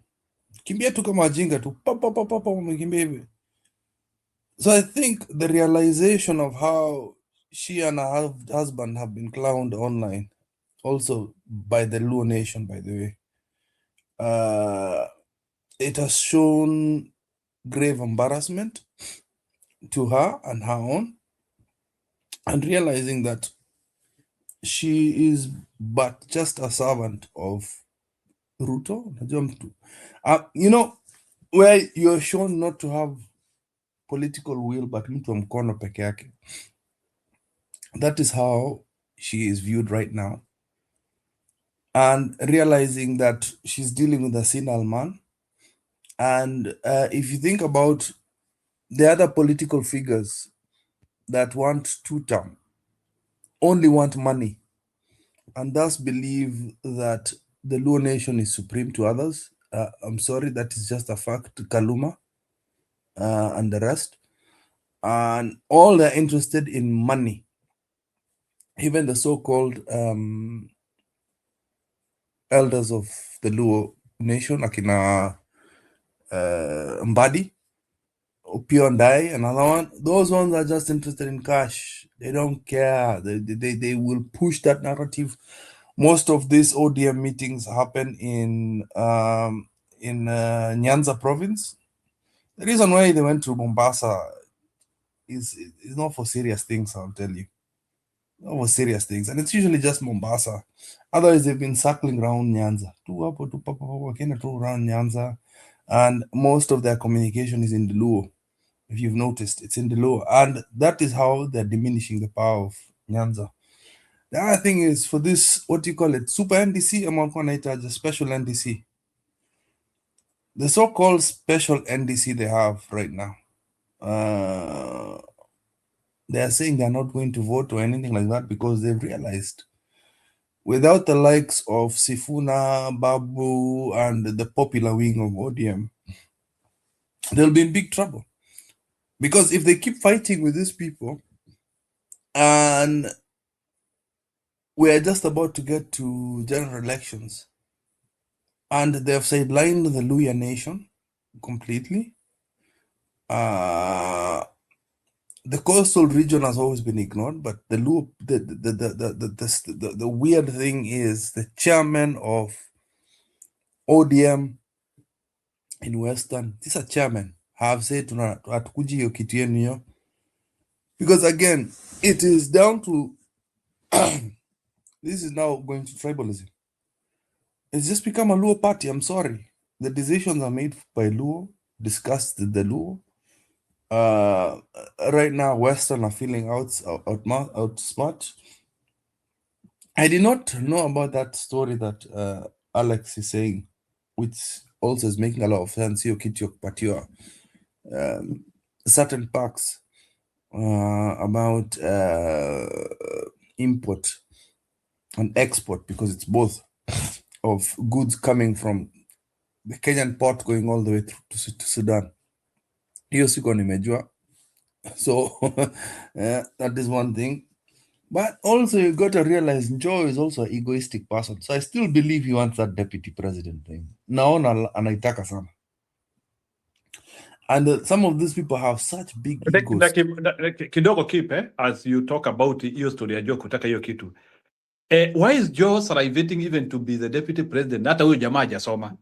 Is he aware of that? Like, Joe, is Joe aware of himself that he is an illiterate and a drug baron?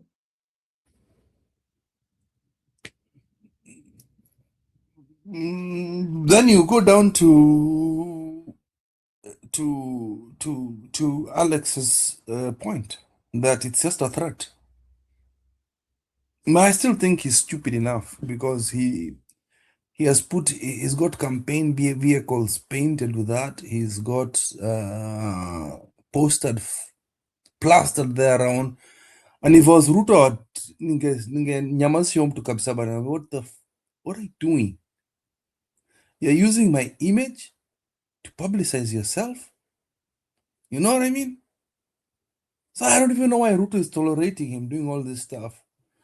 And if indeed he's not coming for cabinet meetings, why doesn't he just get rid of Joe and get another person from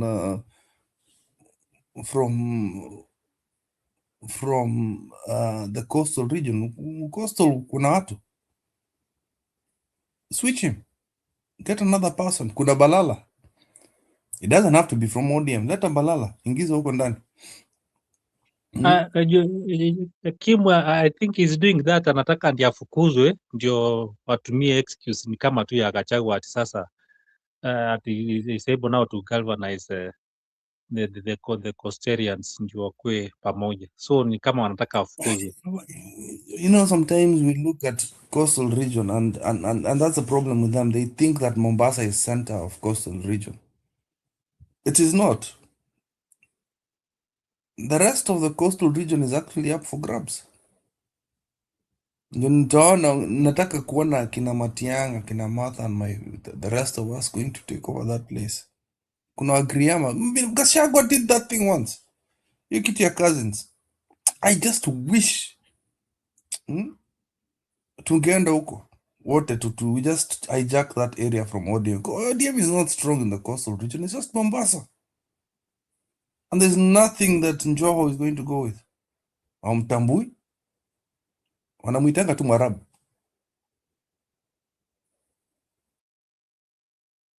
So, the fact that ODM is going to die and become a mere Luo party is what I'm seeing. This And okay, kidogo, keep. Then, if ODM is dying, what value are they adding to Ruto? Like, maybe Ruto knows that ODM is dying. Is ODM dying to become UDA, or ODM is dying to become an non-existent party? Like, you need to explain this death. It's either. You're impassive. Either or. Either or is okay for Ruto. If you don't understand. A weak ODM is good for Ruto. Even half an ODM is good for Ruto. He doesn't need the whole of it. He just needs to purport that the Nilots have joined. Unamwonanga pia na Ruto's focus other than bado tu kunyemelea ule msichana mamkataa huko Central. He's going to a little lower of South Rift, Kajiado, Narok. Coastal region ataenda tu kudanganya that is taken some votes there, which I don't believe is done. And there's almost 4,000 polling stations that have been inserted into northern part of Kenya na kudanganyana kusema wameweka zingine hapo kwa nini, kwa Turkana. Nasikia sasa huku kutoka down coastal region hapo, coastal kuingia hivi na Nyanza hivi, ma Burundins and Congolese wamepewa vitambulisho ndio wavoti. That is why I'll tell you, hii kitu ya tuko kadi, Ruto is celebrating it. Tuko kadi is going to be like increase GenZ, hata mimi Kwani kumeenda jana, mimi sisikiki. Innocent, can you hear me? Oh, we can hear you. Go ahead. Njiru, We can hear you now. We cannot hear you. Nakusikia. Go ahead. kwa nini mmenyamaza? Si tunaongea. Hatujanyamaza, si tunaongea, si Kiprira amegongesha mbaya. Kiprira ndiye anaendelea kuongea ama usikii kitu? Let me go out, get out nirudi. Tunakusikia wewe madam. Hata wewe tunakusikia vizuri. Very clear. I can hear you but I cannot hear Kip. Alex, can you hear Kip? Nzuri sana. Wacha madam. I think I'm the one who has a problem. Okay, unaweza jitoa urudi.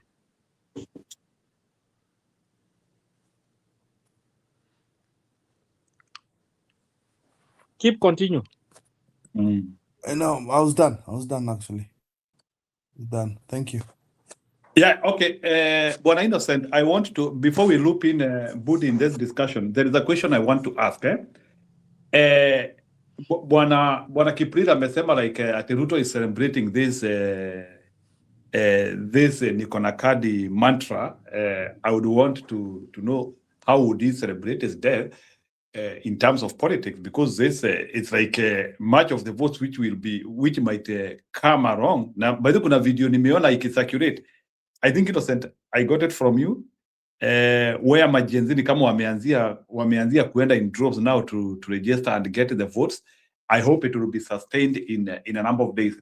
But now what I wanted to understand is like have Gen Zs now realized that they are the ones who hold the stakes in this election, both on strategy and messaging. Are Gen Zs aware of that? They think they are just another population in Kenya, but are they aware that they are the most pivotal population in Kenya by strategy and by other things which happen? Because they have the bigger population, they are the people with the know-how. Kuna vitu mingi finally washa realize wao ndio wameshika injini ama tu ni michezo tu iko. Thank you. This slogan ya Niko Kadi ilianza 2022 immediately after election. Adeba is the guy who started it. Alianza he works with the NGO, UN NGO ya kuregister, I don't know, to kuregister watu. I don't know ni nini alikuwa na register, ndio alianza 2022. So he has been doing it, just register. It's good to have these identification cards kama ID na nini. Sasa ikifika 2024 during maandamano, that is when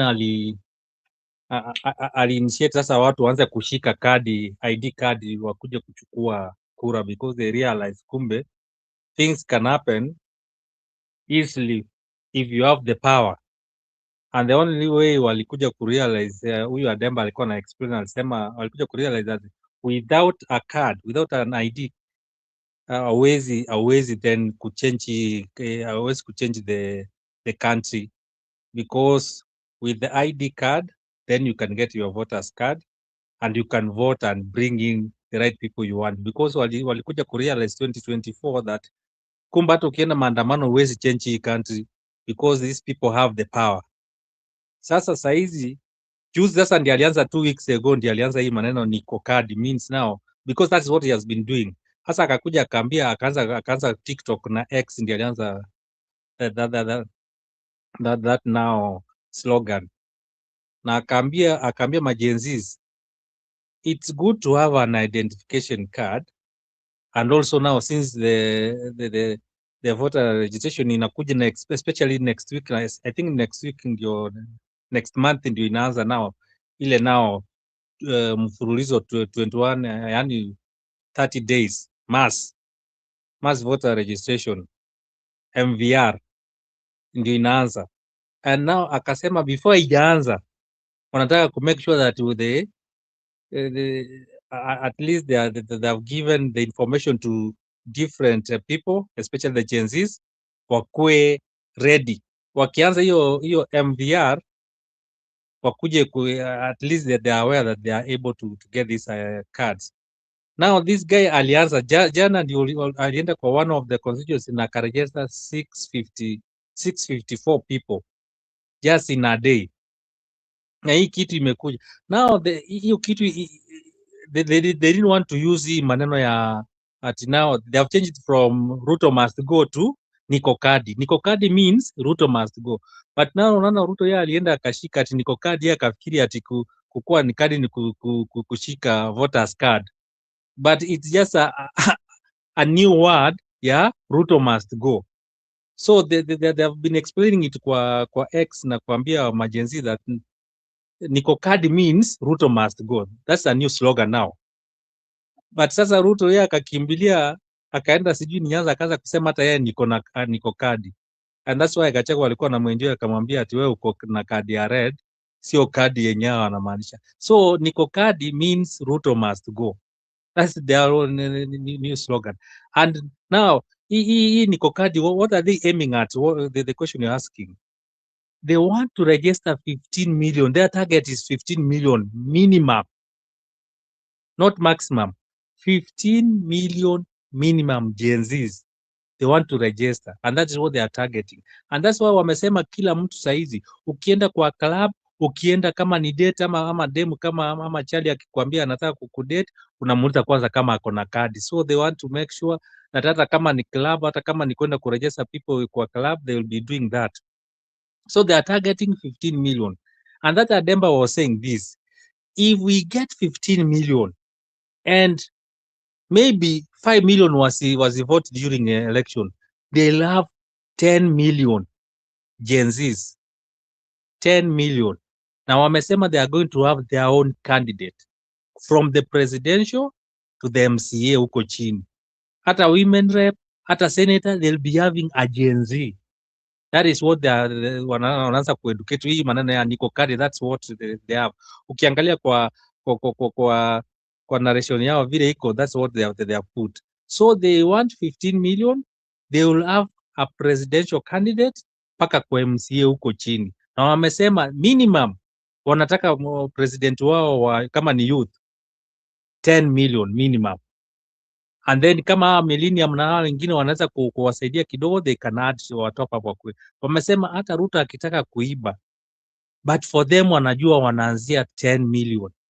That is what they are. But registration 15 million. So that's how far they have gone.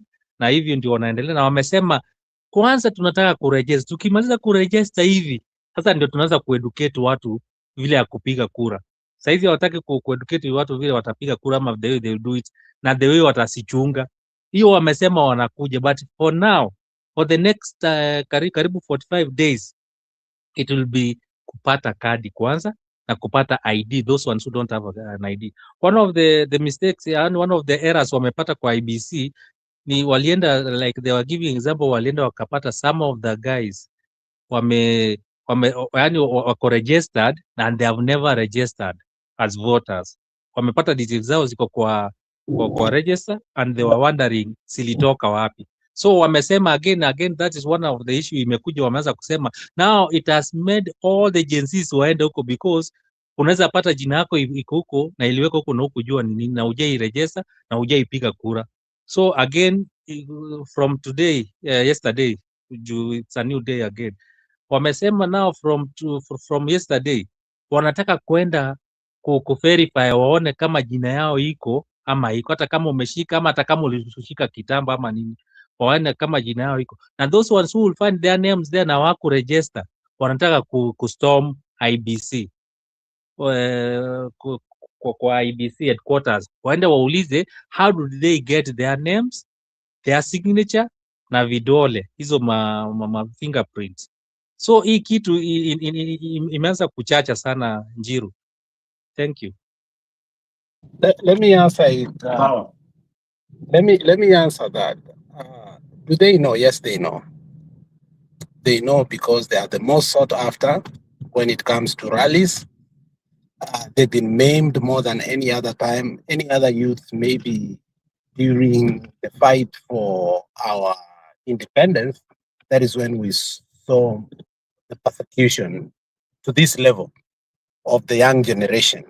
Yeah. Second liberation, it was there, but it was not disappearance, abduction, so on and so forth, of the magnanimity that we are seeing right now. They know it because the rallies, they get paid, a lot to attend, to create that perspective and narrative. So they have come to understand politics also, not only as a business, but as a survival tactics for them.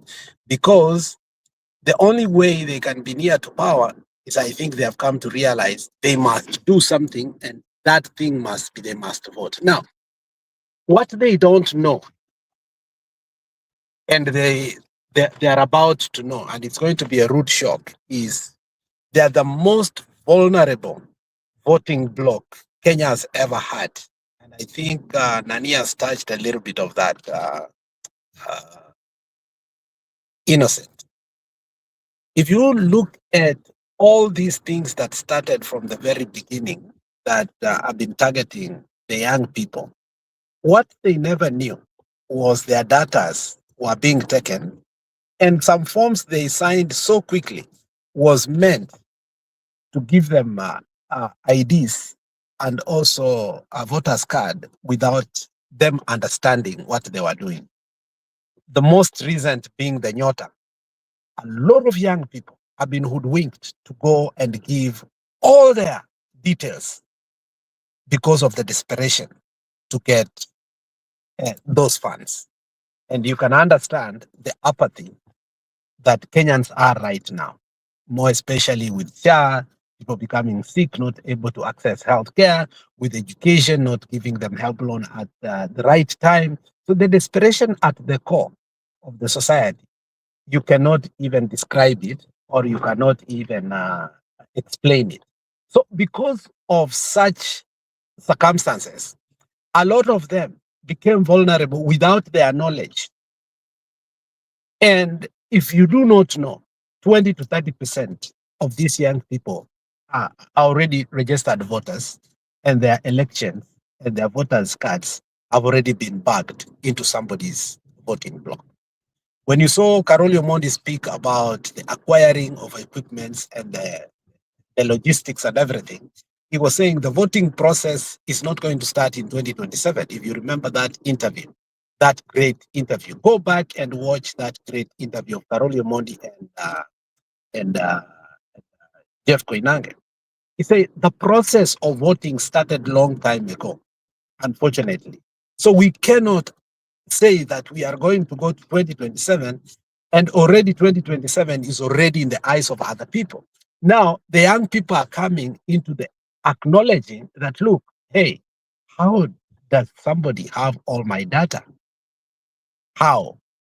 Because you people, hii pesa mnakatashwa, msiende mpewe shilingi 10, 100, 500 kule, mnaenda mnapewa, mnafikiria ni mchezo. And in the height of it, munaenda mnapelekwa somewhere, you drink or you go yepizeno, you become vulnerable.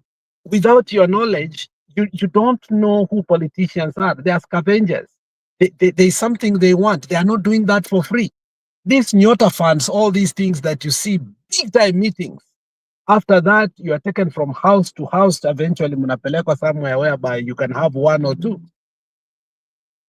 These are things that we told people that hii pesa mnasema tu mukule ni yenu, it has an effect. And that effect has started coming out.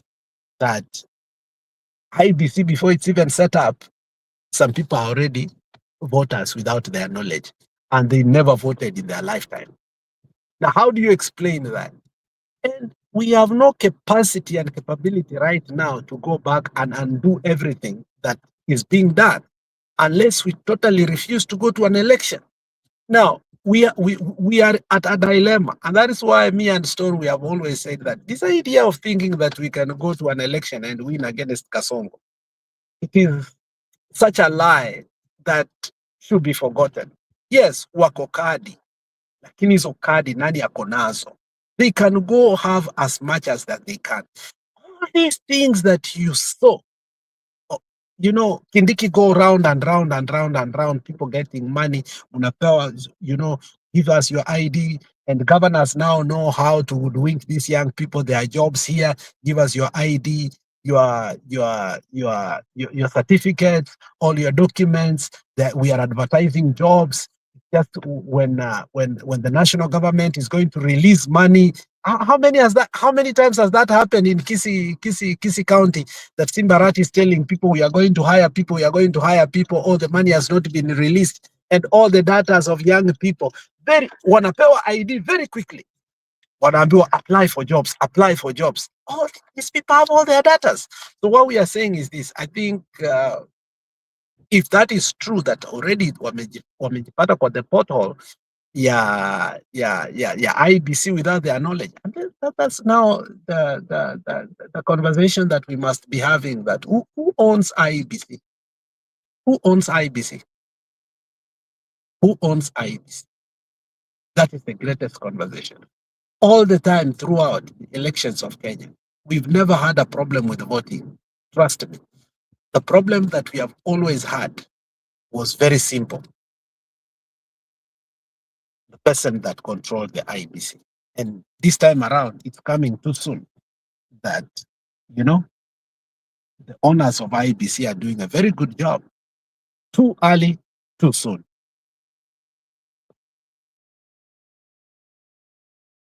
Okay. Thank you, Bwana Budi, for that.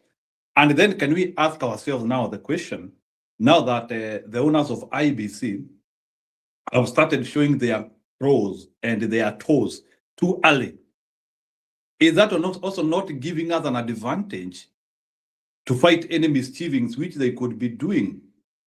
And if we have to fight any mischievings which they could be doing, how should we do it? Maybe Budi and Kip, before we came to you, maybe Julia, you can react to what you wanted to react to, hoping that this time around we will hear you. When mwalimu hata ukitaka kusema, am I clear now? I used to have a teacher ambaye akifunza for 5 minutes. Am I clear? Go ahead, Julia. Niko kuingililia tu. Siji, I hope mnanisikia sasa. You are clear. You are clear, mwalimu. Sawa. I wanted to ask Innocent. Innocent, I heard you saying earlier kwamba that Joho is behaving ndio afukuzwe, ama how did you mean? Yeah, nimesikia watu wakisema ati is doing that ndio afukuzwe from cabinet, so that ndio aende, anataka kuwa kama Gachagua, aonekana amefukuzwa, atumie that sympathy vote ya kugalvanize cost ndio apate power ya kunegotiate vizuri. Juu ni kama hiyo DM ni kama hapatiwi hiyo negotiating power. So he wants to do that ndio hata ma meetings nasikia hataki kuattend ndio afukuzwe. Ama anataka wamepanga na Kasongo afukuzwe ndio arudi. Ndio sasa ndio nilikuwa nakwambia hapo, huwezi jua kama ni Kasongo. Unajua ndio nakwambia watu juangi ni nini. It can be a plan. Ndio wajue vile watatupa wakina Oburu na wakina Kindiki. So ni ile anataka kufanya, but ni kama anataka anataka afukuzwe ndio avutwe job. Akivutwa then aenda ashike cost awaweke pamoja, akawaweka pamoja, so he has a bargaining power. Ama ndio arudishe baadaye, because I think okay, my take is Ruto doesn't like this behavior ya watu kumwambia kumshika call. Unajua kumshika call, it's either us or nothing. And this thing of Nyanza kushika Ruto call kusema kwamba showing him that you don't have the mountain, so there's nothing you can do to us. You don't even need Kindiki, you need us, so you're going to give us what we need. So Ruto has to create another seemingly support, trying to show Nyanza akuna support kutoka Mpoa, that he can easily go Mpoa to Joho side and get Joho support. I don't know. I think these people, I don't trust anybody. That was my feeling. Unajua Western imeenda, especially wakati alienda Western alipata, kumbe Western there's nothing he can do. Ameenda wakina naitoje Waparanya, yani Oparanya there's nothing anaweza bring kwa table. Wakina Barasa there's nothing they can bring. Hiyo Western ni kama imeenda hiyo. Na Sifuna the way amekuja, wameona Kasonga ameanza kuona kumbe hiyo ODM nilikuwa nafikiri itanisaidia ya Nyanza ni kama haitanisaidia. So that's why nimesikia ati anataka kuona the way before cost ijaenda, wanataka kuona how they can put it together. Alafu nao kunajua kuna vita. The speaker wa Senate anataka kuwa ni ndiye appointment na Joho na yeye anataka kuwa ni ndiye appointment. So there's also infighting between Joho senator na huyu mwingine anaitwaje, huyu mwenye the former governor wa anaitwaje, ni minister for something, former governor ama huyu former ama speaker Wakwale. No, the minister for alipelekwa nini, alitolewa mining sijui ni sports. Yeah, sports. Ule wa sports. Sasa kuna hiyo infighting cost inayo ndio hiyo wanakimbishana sasa. Ni Najib Balama anaitwa nani? No, the former governor for 2-time governor for Kwale. Huyu mnono. Mvulia.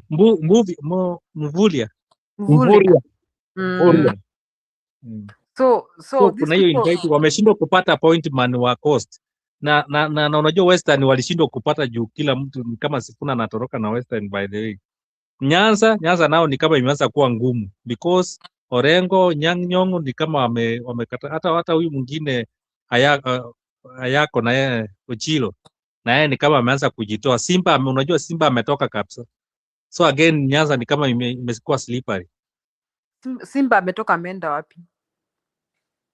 Simba aligongwa siku ile wakina Matiang'i na Gachagua walikuwa Kisii, aligongwa na paka Simba na nyuma. Wewe. Hiyo ni matusi by the way. I know. Simba aligongwa na saizi unajua Simba anasema if Matiang'i is chosen to be the flag bearer wa opposition atampigia kura. Hata saizi hataki kusema kwa wapi. Simba is just saizi by the way saizi ni kama he can't say anything, hata hajaiongea tangu waende huko. Ni hiyo tu kitu moja alisema, siku moja tu ndiye alisema ati alienda kauliza, unajua wewe sasa ulienda kuleta vita hapa na angalia vile umefanya. Akasema hapana, mimi sina shida na Matiang'i akipatiwa flag bearer nitampigia, hata nitawacha kuvai for governorship hapa Kisii, nimpigie campaign countrywide. So ni kama aligongwa, ni huyo wachana na yeye sasa. I think it's a forgotten case I think. No, I mean not Simba alone. I mean Osoro na private video which we told people please don't take this video out. Leave Osoro akule yake. Alipigania hii kiti for a very long time. Osoro was in Kisii town telling people honestly kuwa hata hii meeting ya kesho haitakuwa na, obviously the president has postponed it because there is nobody to bring to that to table. So hata nani mwenyewe amesema, Osoro mwenyewe amesema kuwa we can't keep on fighting Matiang'i for no reason. There is no reason. But take it here or there, There's one thing still nyinyi mnakataa kusikia. Orengo anawadanganya. Babu Owino anawadanganya. You people think kuwa the Luo nation will leave Ruto. They are not going. Where are they going? You think they can work with Gachagua? I want to ask you people, you think the Luo nation can work with Gachagua?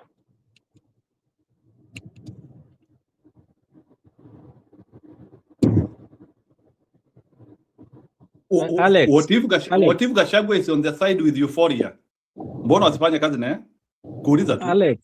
Those people have made up their mind, my friend. If you hear them and see how they are acting. Alex. Yeah. Orengo wants to go to national politics. Ni kama hatatetea kiti chake cha governorship. So that's why anaona ni kama Sifuna hii kitu ikienda mzuri. By the way, they are planning, if possible, Sifuna akichukua kama ni presidency, Orengo atachukua deputy. That's what they are planning. Wanataka at least mtu mzee mwenye watasema ati isikuwe ni GenZ peke yake. So they want if Ruto keeps, because eventually Ruto is going to realize that the mountain is taken, and give the deputy president to the Luo Nyanza. You think anybody is going to campaign against that? And what if Sifuna is the president and the deputy is Orengo? Then it's divided again. No, now you bring a new matrix as Orengo on the top ticket. Now that's a new matrix I've never had. That's what they are aiming at. Wanataka mtu mmoja mwenye ako at least mature akue, because which will be dead at arrival. Na niulize swali kidogo, naona pia hebu niulize swali kidogo is the Luo community aware that in quotes, is the Luo community aware that if they decide to support Ruto, they will also enter kwa zile community ambazo zimekuwa betrayer communities? Mbona they would want to work with Ruto, yet there are some people who have actually worked with them for 3 times and they are not considering actually working with them. When the Luo community is considering working with Ruto, is that thing is the issue of other people who worked with them before in the matrix? Hiyo story iko kwa matrix. Kuna watu tumeifanya kazi na wana sasa tumewatupanisha na huko nje. Maybe Budi can react to that briefly. Jiro, before Budi comes in, nasikia Alex akisema, did you think laws are going to get out of the government equation? They will. Why ngoje tu ifike 2027, because what is happening, if the GenZs run away with this thing, especially akina Sifuna na nini, na kuambia Wajaluo watabaki, watakuja kuona ni hao peke yao, ni kama ndio wana support Kasongo, na wakianza kubaki peke yao utaona wakiruka. That is my Can I come in now? Roba, go ahead. It's okay. Yeah. Thank you guys. I've been listening. Now, one thing I don't want to discourage people at this point. Already election imekuwa taken, people's registration imeenda, wamepiga kura, already the election has been decided. I mean, we go that way. It's just like we are trying to discourage people from registering kwa sababu sasa tukiwaambia the election already imekuwa decided kwa sababu data yenu imekuwa imeibiwa. Na baada imeibiwa, imeenda already, kura imepigwa, hakuna kitu huko. Already election Ruto amechukua. That's what I think almost. I think I heard from Alex kind of saying, I hope it's just gave Zuli hapo. Anyway, there's one thing going on. So one thing is going on, hiyo ODM iko trouble. Kuna shida. Kuna shida, guys, kuna shida. I don't know whether you have been following I've been following. So somebody asked about Joe from Mombasa. So what's going on? Joe, they are demanding to be Mombasa now, wana demand wapatiwe vice presidency. Ama sivyo, imekuwa mbaya ni mbaya. Kama ni noma ni noma. That's what they are using. If you can see the latest clips about Siko. Sasa watu wa Mombasa wameungana with the one vice presidency after they realized at Oburu and the so-called Luo Nyanza, they have been just underground. They want to be given the vice presidency. Sasa hapo ndio shida, wameanza kuumana wenyewe kwa wenyewe, ile the RODM. Na sasa hii mambo ya Western ni vile Innocent amesema Western imejitenga, now they're with Sifuna and other things. At the end of the day, guys, what Gachagua predicted has come to pass. Kasongo was to come in to finish ODM. Amemaliza ODM akafikiri will be the beneficiary, but amemaliza ODM and it's going to backfire on him in a big way. Ndio umeona sasa some people in Ruo Nyanza wamesema, oh, wait a minute, kumbe ndio tulikuwa tunaenda hivi. Sasa wenyewe kwa wenyewe emeleta shida. And because of that, and what's going on in the country now, I think for me, is easy to say, Ruto, he dies on grave, na hiyo grave sasa lazima achifunike mwenyewe. It's a done deal. He's gone. He's gone because of hii mambo ya kucheza na ODM. Sasa emechikata sasa. Friday ndio mtaona yenye things you have never seen. Is when you realize it's deeper than the way we thought it was.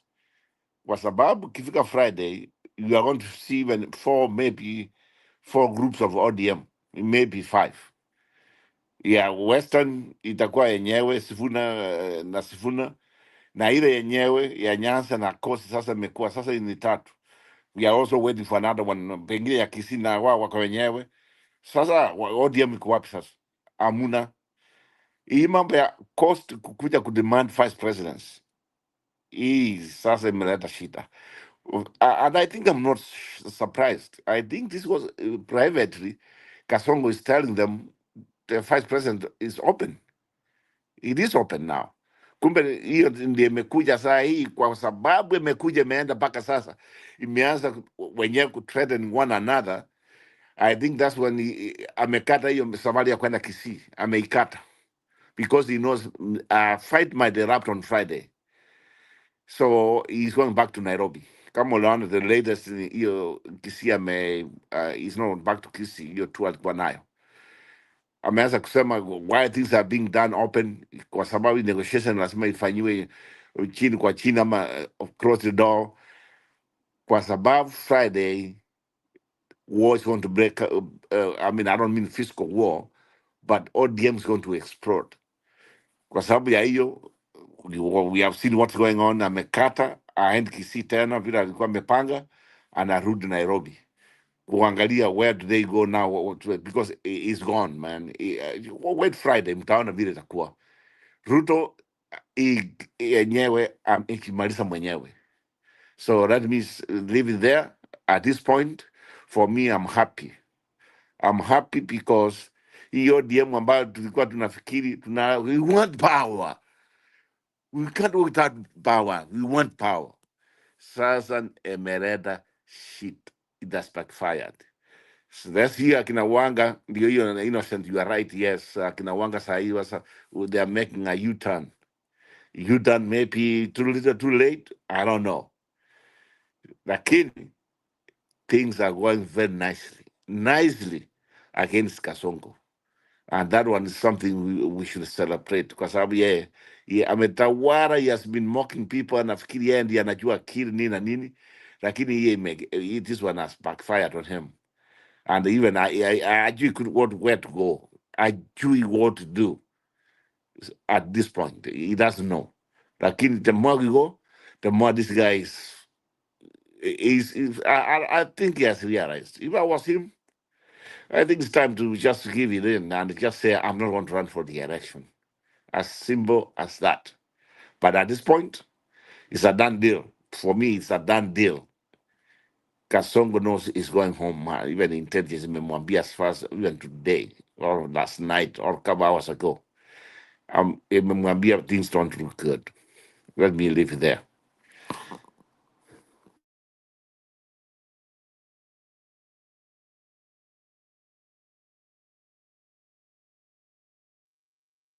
Julia, do you want to react? Judy? No, not now. Okay, ni sawa basi. Okay, Okay, relax. let me say something. I dropped because I'm driving back home. You know, when we say that the early signs of system failure, we have started seeing it. I think Alex is speaking, but we can't hear him. Can you guys hear me? No, uko sawa. Very well. Yeah. So when I highlight speaking, some but of we the cannot hear glitches, him. that we have seen in early sign, I am not here to discourage anybody. I'm only saying that the process of registration is so critical that if you become fearful to highlight some of these glitches that already the young people are experiencing, they might become the main problem at the bombers, which already has been bought by foreigners in 2027. Now, when a section of young people across the country go to register and they find that they already are registered in a pothole that they've never, don't you think that is a serious thing that we must have a conversation about? Is that throwing a fear that so that other people may not come? Actually, because of that, many young people went to see if they were already registered. And I think Innocent, I highlighted that. I know 2 young people who called me and said, hey, wacha niende ni cheki. Unaweza pata, because they come from my village. Unaweza pata hata sina voting card na vile naongojea kufukuza Kasongo hivi. No, by us saying these people, there are things they are doing that must be brought. Remember last time we were having a press conference, ilikuwa ni wapi, I have forgotten. And then Chebukati excuses himself that there's a consignment that has come from the airport and have been called. I don't know who called it, but I am the one to receive it. Do you remember that glitch? Only to come to find out from 34, zilikuwa sijui ni nane. Now, we don't even know which ones were used.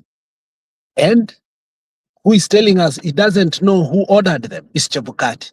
And we ignore those early signs. So, msiuziwe uoga kuwa spelling out these issues is wrong, that other people are not going to register. No, let it be known that if you never registered and you find yourself on that pothole, we need answers. We need serious answers, because you know what Kasongo is capable of. Because first and foremost, this is a hand-picked IBC. It was not negotiated, deliberated, or consensus. It was hand-picked IBC by Kasongo. So anything is possible. And such possibilities are the ones that will help us to totally overhaul IBC. If the young people can prove in masses that because right now we have phones and they can record and show, obviously we are going to question, and that will give our political class, who have already complained that this process is a blind process. So I think Roba is wrong by saying that when we are highlighting that, we are scaring people. No. Kama kuna kitu ambayo lazima tuseme is if there's a glitch. hata ikue of a small magnitude, because the elections since 2007 have been won by a whisker, 200,000 votes. 200,000, only 50 plus 1. And that is the arithmetic that can be used this time around. So, msiuziwe uoga kuwa ati tunaambia watu wasikuje kwa. Let people go, and if they find that they have been, let them make noise at the rooftop. Thank you. Okay, I think that one is quite noted. Anyway, naona Roba ameenda, maybe angeweza correspond to that. But maybe there is a question I wanted also us to ask ourselves when it comes to preparedness of the IBC, and also to talk to Kenyans and because I expect when Kenyans are complaining, IBC should come out and isolate those issues which Kenyans are complaining, and they say we have heard about this. But because we know that it's an IBC which is not there military, they are there because they have a pipe how they have to push. So the question which I'm asking, maybe Julio umesema kwanza tuliwacha nianzie na Innocent. Maybe Innocent, would you like to tell me do you think this IBC can also show concerns to the concerns which will be praised by Kenyans now, or they will pretend?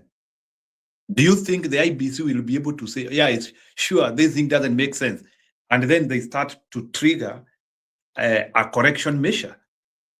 As professionals, that's what I expect. Akimutu akikwambia kuna kitu naona. Do you think they will be able to show response to the concern?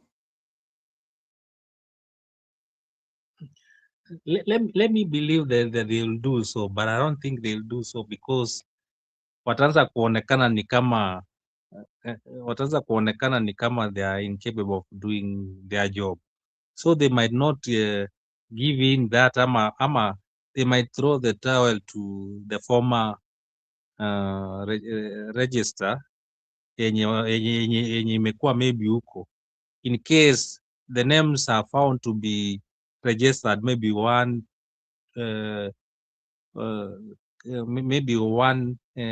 election before, then they are able to throw the problem ama blame to them.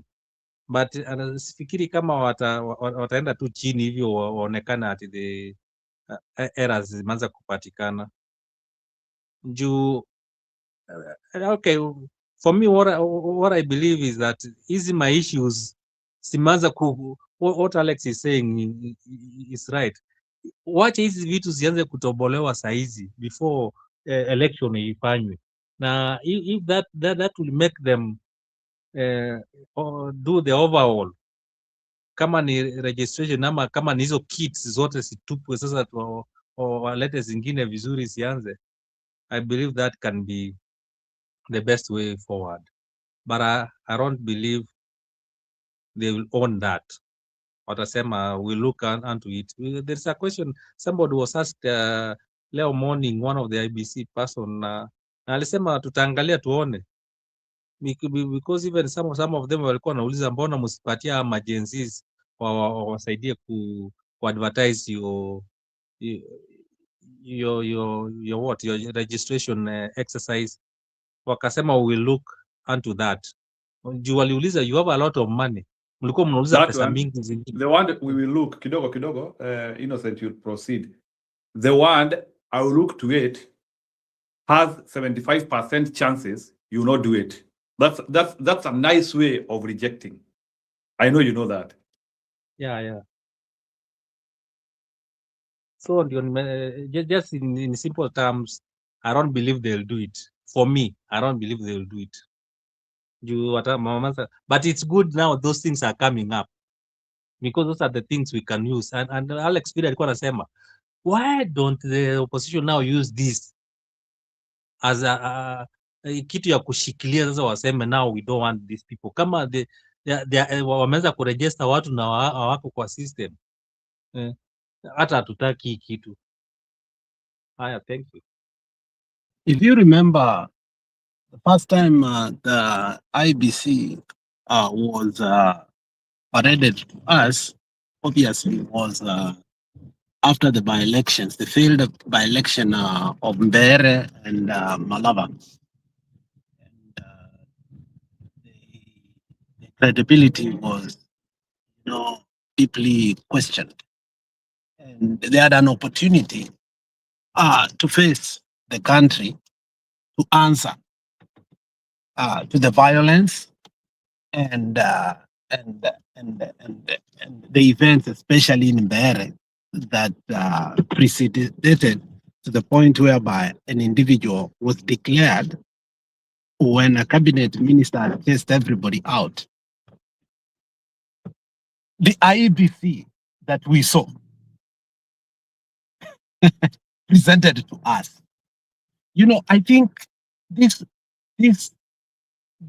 toxic nature that Ruto has created, to the point that we hate them so much that sometimes we are incapable of watching them when they're answering questions, has also created a vacuum that sometimes we don't know what these people are doing. At some point, I remember Njiru used to say, I don't watch Ruto completely. But then every day he talks about Ruto. Then I was wondering, what does he know about him that he should talk about? Now, this is what I'm saying. If you keep on watching the IBC people give pressure, my friend, we don't have an election. When these people apply for these jobs, out of good faith, utmost good faith, they believe they are going to make a difference. Trust me, they believe they are going to make a difference and they are going to help Kenya. Once they get in there, the problem is that seat is so hot, the security, the homes, and so on, their phones and everything is manned. You're no longer the entity that entered into that seat. You become reconditioned. Okay? So at some point, even when they're answering questions, they were asked about the issue of the violence. They were blatant because they were naive, because they were still new. They were not like the master Chebukati who could, kupaka, kipara, nini, mafuta mpaka ina shines. We concentrate kuangalia kipara. We don't even concentrate kusikia maneno yake. They came there so naive that at some point they wavered and started saying, unajua, the power to arrest, the power to prosecute, the only thing we can do is to highlight, and after we do that, and they acknowledged that, what happened in Malava and what happened in Mbere could have warranted for the elections to be cancelled, but it's not in their powers to do so. They acknowledged right before us. They did. Go back and watch. Then I was like, what? Why are we still having that case in court? It should be an evidence. And we are still saying we have an IBC.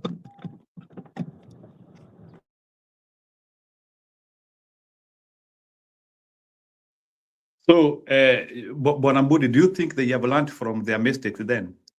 From the mistakes of Mbere, and let me not call them mistakes because I don't think they are mistakes, but do you think IBC can give Kenyans a better thing than what they gave us in the by-election?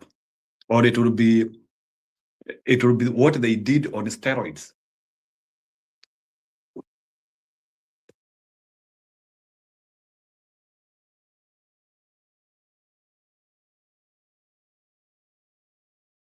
Budi, I think swali ni yako.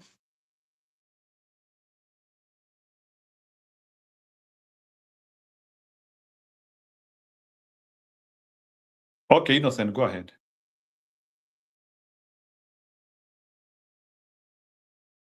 Julia yuko ama ndio tusimurukeruke sana? Okay. Your question was that are they able to? Nimekuuliza, now that they know that they know they did a poor job for Kenyans. So do you think they will be able to give Kenyans something better than what happened in Mbeere and Marava? Or they will give us what happened in Mbeere and Marava on steroid? Sasa ikuwe sasa ni almost all 290 constituencies tunapewa the same thing, which looks very bad. If they could not do it for only one constituency, do you believe they are able to do it for all the 290 constituencies? No, I don't believe they are able to do it. That was just a sample.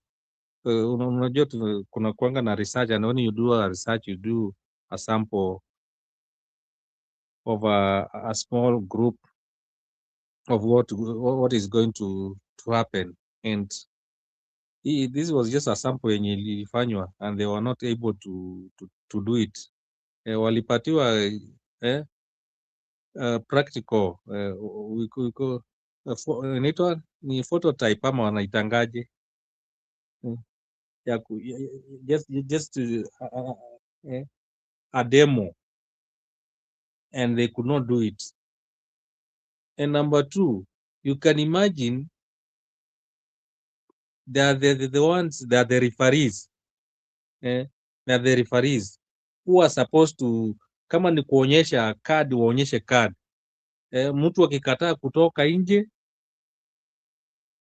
atatolewa nje na askari ama na nini. You know, vile mchezo inachezwanga, football inachezwa. Somebody makes a mistake, card inatolewa. Ukianza kugombana kwa field ama nini, utatolewa by force. So what do they do other than just saying? Kama hiyo kesi wanasema kuna something happened which is abnormalities ama illegal. They could have said this is just kama ilifanyika hivi, walitakana kutupilia mbali hizo ma results, and then either they give it, because they have the power to give it to the number 2, and they could not do it. Alafu wanaweza kusema ati hawana power ya kufanya, but they're the ones who are declaring. Why do you declare something which is wrong, erroneous? Hiyo ni problem. Hiyo hao ndio, I believe hao ndio wanaleta hata hizi mashida Kenya, na wasipoona vizuri hao ndio watachoma Kenya.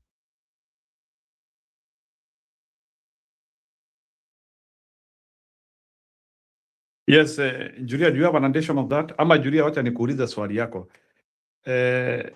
Julia, sijui kama ulisikiliza speech ya Kioni jana? Julia.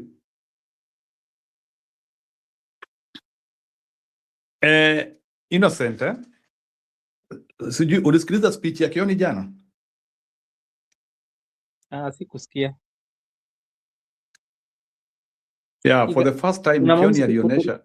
Unaonyesha ile yenye walikuwa na Matiang'i ama yenye walikuwa hiyo aliongea sana na and he acknowledged the impact of Gachagua on the current wave of politics. So akasema that one, let credit Gachagua, na akaoneshana finally Jubilee and DCP are willing to work alternate to each other without brushing shoulders of each other. And he said they visited Gachagua. They visited Gachagua some time back, and many things have now been put into perspective, and Murima is now able to work as one unit. Now, using that as a reference, do you now think that now they now have a formula to choke UDA in Murima? If that is the case, do you think Jubilee and DCP working alternate to each other, they have capacity now to choke UDA? Because there are some people who have still been telling us that there's a lot of UDA in Murima, and even coupling that with the fake by-elections, which they pretended to have support there. Now, do you think now we are somewhere now where we can say, sure, now, mambo ndio hii? I've been saying that Murima should not have only one strong party. Let them have one, 2-3 parties so that people are able to give to choose from the many. But hii unajua ukikuwa na moja ama mbili, and especially when you have that in opposition na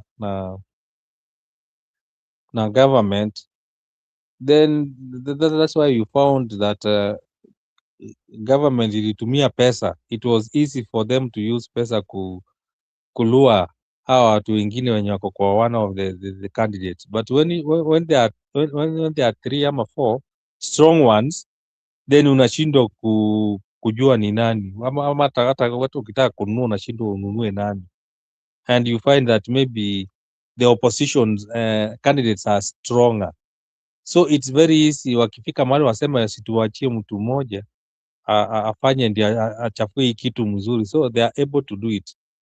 But wakianza kupigana peke yao, hapo ndio unapata the government wanapita katikati yao, because huyu atachukua 3000, yule mwingine achukue 1000, but huyu akipita achukue 3500, na ukiadi hiyo opposition hizo zao zilikuwa 4500, but you see yule alichukua 3000, huyu mwingine akachukua maybe 1500, na huyu akachukua 35. So for them working together, kuna mali itafika unapata, especially ikifikanga karibu na election, ama kuna njia wanafanyanga hivi so that they are able to steal some votes from their opponents. Wanasema juu huyu anapenda huyu na huyu anapenda huyu, na nisipofanya then there is a chance of few of my votes going to kwa huyu mwingine, my opponent. So anasema we kuja tu paka ballot, chukua zile zako 500 votes, sichukue mi nitachukua zangu za tukikuja zako 500 na huko kwa ballot unaweza pata 250 zimeenda kwa huyu na huyu mwingine achukue hizi ama na desa, but ukipata wako huko na anachukua, there's a way they calculate that maths, that unapata nikichukua kidogo nitakuwa nimenyang'anya huyu, na nikinyang'anya huyu then it makes you to be more stronger. So for them working together, I believe that's a good thing, and again itaanza kutuonyesha huko juu we can also work together. That's just an experiment huko chini, that for them working together, hata hii inaitwaje campaign itakuja kufika mzuri, because hawatakuwa wanapigana peke yao. And I liked the way Matiang'i alienda na yeye akafanya campaign bila Gachagua, so that he is able also to move around. Wacha watu waanze kumzoea that he can do it alone without Gachagua. And by the way, maybe now that you have decided to touch that, can you handle the reception, attentiveness by people, appreciation? So maybe can you handle the environment of what type of environment did Matiang'i receive in Nyandarua? Maybe handle Okay, for me the niliangalia image. tu ya What did you see? niliangalia tu ya Nyeri, but one thing I realized is that it's different from Gachagua's, because most of their meet people tour ilikuwa more based on issues than ile matusi ama nini. Hakukuwa na matusi mingi, they were able to narrate issues na kuwauliza, and one of the things yenye niliona they gained some bonga points is when they were able to speak to the people. Wakiendelea kuongea, sijui ni kama mtu mmoja alikuwa ni mgonjwa ama ni nini, walikuwa because they were addressing issues, na kuna I think either alikuwa amekufa ama ni nini, walikuwa na mchango and they were able to contribute, kuonyesha ati kumbe hii ifanye ama ni nini ifanye Nasikia hata mmoja wenu hata wakasema hata mtu mmoja mgonjwa sijui hapa, and they were able to contribute there huko, showing those are some of the things yenye nilikuwa nasemanga they should do it practically. Wacha tuone kama hii ishaifanyi, mbona tusione one of the person mwenye anajitokeza hapo, maybe alienda hospitali hapa, kadi ndio hii na kupigia Duale. I thought Duale alisema ukipiga simu na upeane jina ya mgonjwa hiyo story inasotiwa haraka haraka. Mbona hao watu ya Nyeri hawakujua ni kupiga simu na story inaisha kwa Duale? Sasa upige aje na wewe ni mtu wa Gachagua ama wa Matiang'i, simu yako haitashikwa. So that is one area niliona it was issue based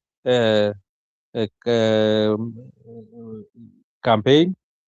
And number 2, kitu niliona at least they were able to, watu walipatiwa chance kuongea na watu wao.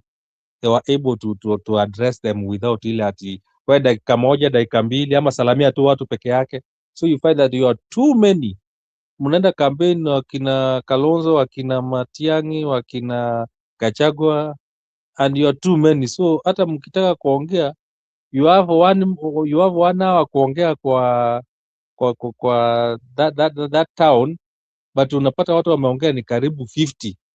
But ukitaka kujua ni nini ulipata kutoka hapo, you are not able to do it. So Matiang'i was able to explain, kuambia ati mnakumbuka mimi nilikuwa kwa education na education ilifanya ABCD. You know, he was able to narrate the story, na akasema hii kazi mkinipatia ama hii pesa yenye unafanywa hivi na hivi, mnaona vile inaenda na hivi na hivi, hii pesa mkiipata tukiweka hapa, si unaona inaweza saidia ABCD. He was able now to narrate to them, to give them the way forward, how they should do it.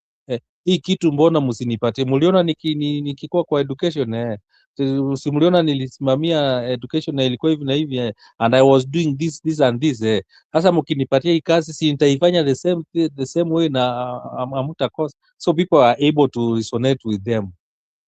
So that is one of the thing niliona. And number 2, niliona walikuwa na mpango kidogo, at least kulikuwa yani some of the people wenye nilikuwa nimefikiri wametoroka Jubilee ama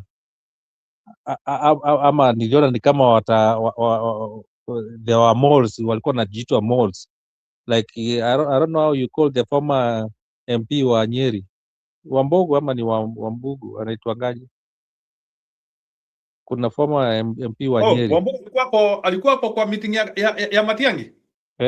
Alikuwa huko, hata yeye alikuwa anapatia watu chance kuongea, mpaka nikasema kumbe this one way of you see those are some of the cases when walikuwa wanasema wataki kwenda kwa meeting ya Gachagua, lakini sasa ikikuwa and Matiang'i was comfortable with that one, with that so sasa unaona, ndio nakwambia when they were Jubilee alone, they were able now to attend, kukuja kwa hiyo meeting, na wakaanza kusema mimi nataka mimi ndio nilikuwa MP wenu na nataka again kukuja kuvie for that seat. Akaongea na akapatiana, and he was able to give also some of the people huko wakiongea.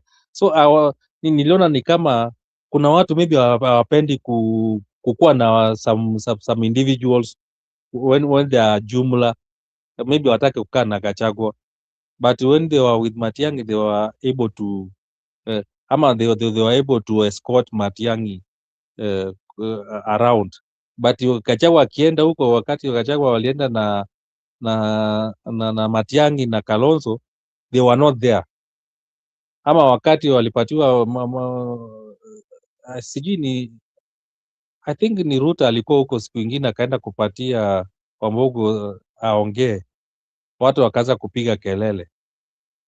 But today wako piga kelele, walimchangilia vizuri. So ndio nikasema kumbe sometimes kuna cloud yenye unaweza enda kujiingisha huko watu waongee, kumbe unajiingisha tu kwa sindano.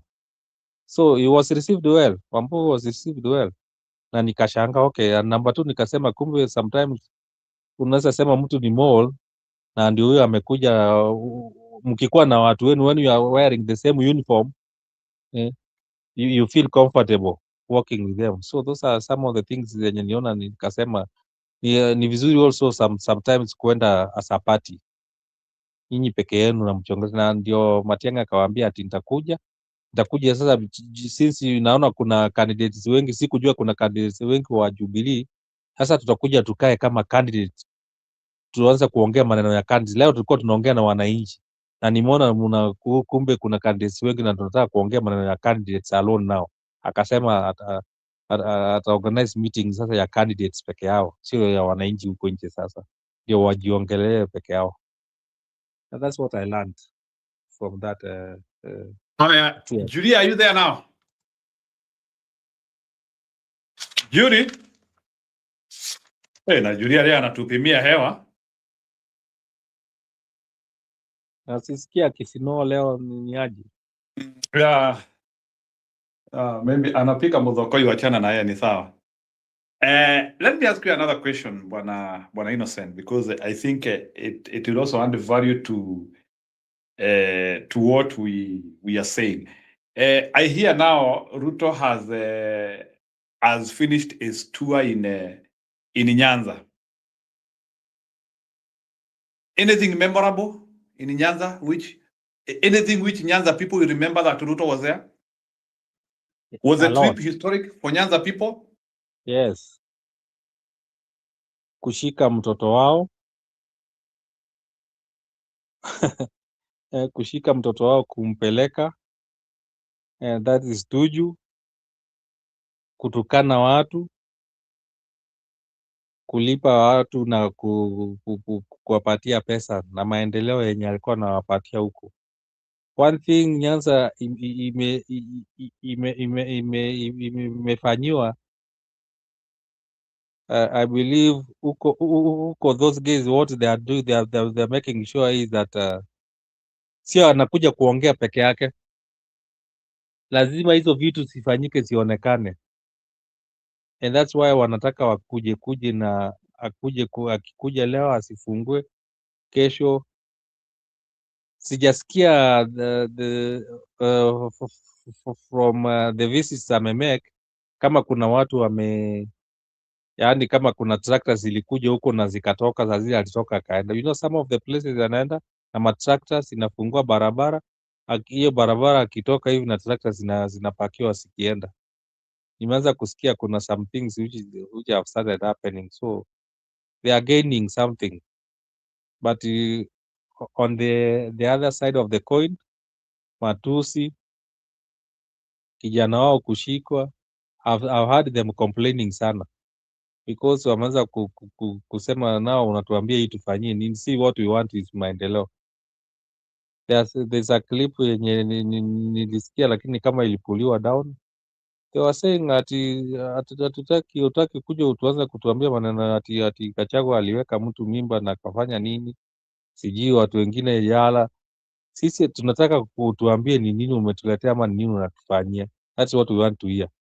Hizo story umesisema kila place, umesisema na tumesisikia, but now umetuletea nini? And that is how the residents have started in behavior. Ni kama politics ya huko imeanza kuchange pia. They are not singing at one time tu hivyo ati nini, ama wanaimba tu one time because wamekondishwa, lakini wakitoka wakienda hivi unapata wameanza kushikana baadaye, wanasema okay, lakini alituambia hivi na hivi na hivi. Hii kitu inatusaidiaje? Wanaanza retrospect what Mr. Ruto did ama said, kama ni ukweli, kama itafanyika, kama ni nini. So wanaendelea also kulearn. They are injecting it nicely. Thank you. Yeah, sawa. Naona Kipril ameingia na anataka kutusaidia kidogo. Kipril ameelewa ni kama I am not in a way of doing a video today. And thank you Kipril for coming, and I will play these videos umetuwekea hapa. Yeah, and thank you for subordinating me on that. Yeah, let me do it.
Umewekea baba mitego asiingie huko State House.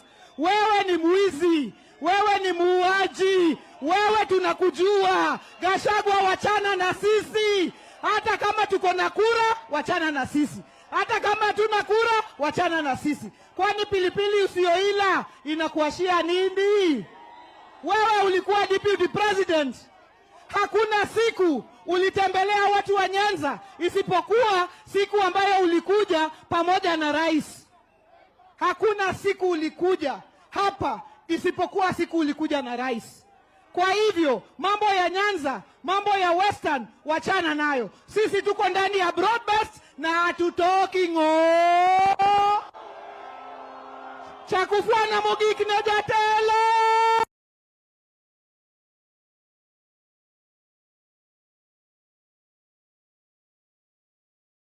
Haya, Kipril, maybe unaweza tutafutia pia video ya nani, video ya Kioni. Naweka ya Gachagua. Ya Gachagua hapa ni mzuri. Haya, nitaweka pia tutafutia ya Kioni. I'm just trying to overthink.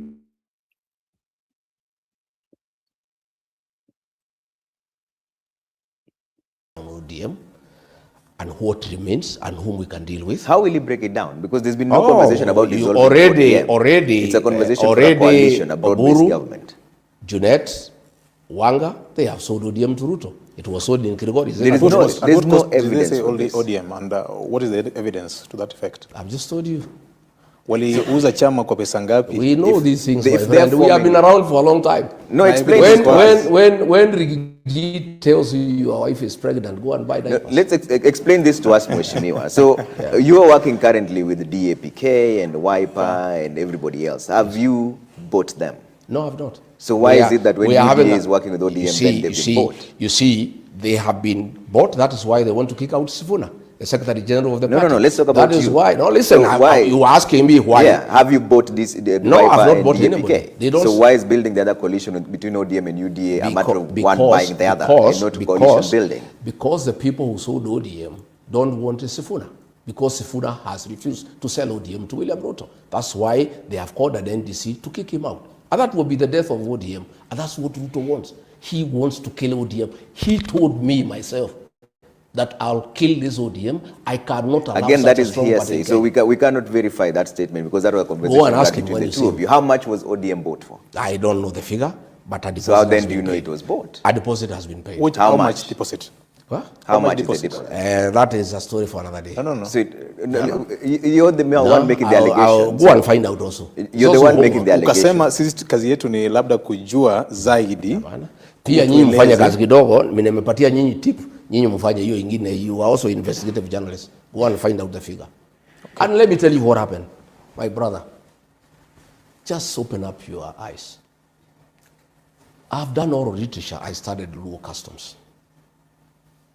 Death and burial is a very strong and emotive issue in the Luo nation. Okay? Raila Odinga dies. Before his body arrives in Kenya, ODM has changed hands. In an African setup, and among the Luo have studied oral literature, you don't inherit a man before he's buried.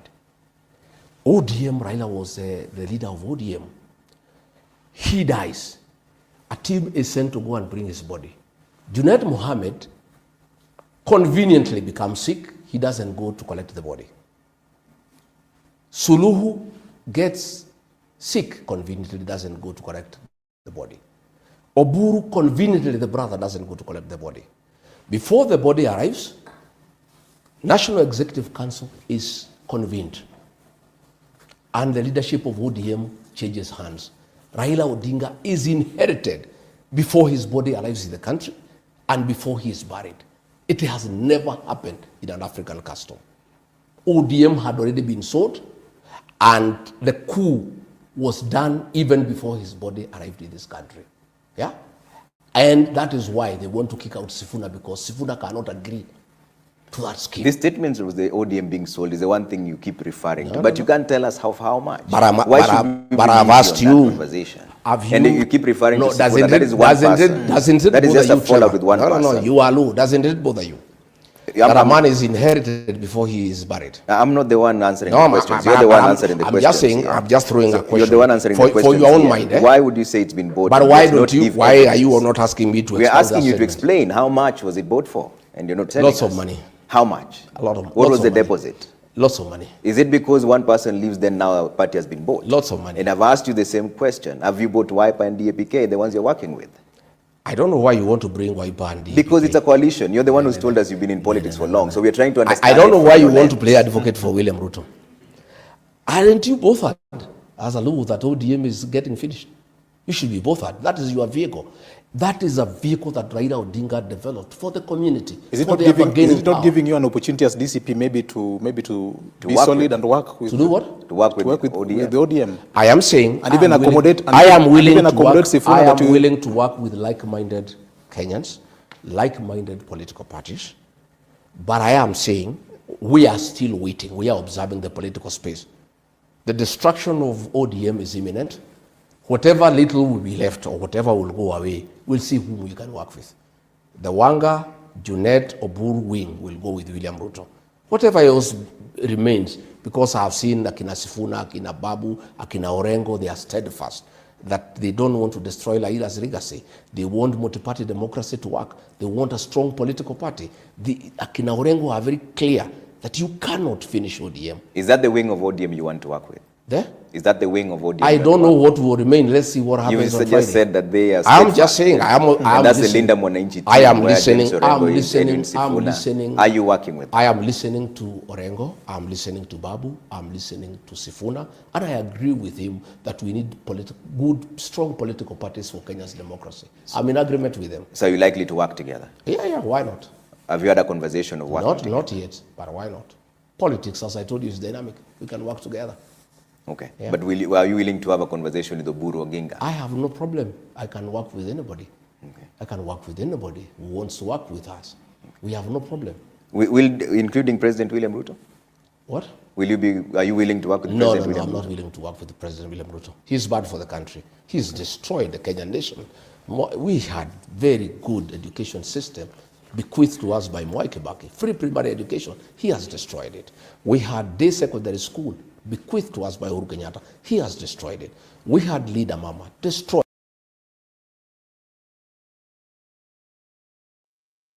Noma sana. Uko na ingine ya Gachagua ama hebu nione maybe. At least hapo nimefurahia where things are rolling. Let me do. Na kiongozi wa DCP Mheshimiwa Rigathi Gachagua. Wangapi walifurahia? Hata mimi mwenyewe nilifurahia sana. Kwa sababu wengine wamekuwa wakiweka fitina kusema sisi na mimi na yeye tuko na vita. Na mimi na yeye hatuna vita. Now I want to tell you something here about Gachagua. Sisi tulikuwa kwa hii vita ya maandamano na Raila. Na nikavaa sufuria, wewe ukasema mimi ni mwenda wazimu. Hata sufuria yangu iko hapa. Mimi sijaiweka chini. Mimi utembea naye kila wakati. Hii hakuna wakati tutatembea na tunasema tuko kadi kwa sababu sufuria is still empty. Beba. Na tulikuwa na Raila kwa hii maandamano. Tukasubuana. But I want to tell you what Gachagua Ligiji has achieved in the last 1 or so years. Raila was unable to achieve it for all the time he led us in maandamano. This time, hii Kenya is now united in saying one term. Nikisema harambee, harambee, harambee, hiyo credit ipatie Gachagua. Na mjue ni mwanaume. Na kama yeye ni mwanaume na amefanya, si amefanya? Na sisi hapa katika kwa mlima, kwa sababu hiyo ndio jina ambayo tulipatiwa, we have a leader. Huyo ni kiongozi. Hatuna nafasi ya kusema mengi, ya say it somewhere else. Na nitawaambia kwa nini I'm saying he is a leader, and he is a leader. Na tulikaa pamoja na yeye na tukaelewana. Lazima tufanye kazi pamoja. Kwanza hapa kwa mlima, yeye atatembea na DCP, mimi nitatembea na Jubilee. Ana kwa ana. Ana kwa ana. Unatafutia DCP kula, mimi natafutia Jubilee. Na itakuwa namna hiyo. Na hakuna matusi, hata wewe unatafuta kula, hatuna matusi. Matusi ambayo ilikuwako 2022 haikuwa mzuri kwa siasa ya mlima. Na niseme kwa wale ambao wako hapa wengi wasikize. One of the things ya ambayo hii mlima, watu wa hii mlima na waogopa because is betrayal.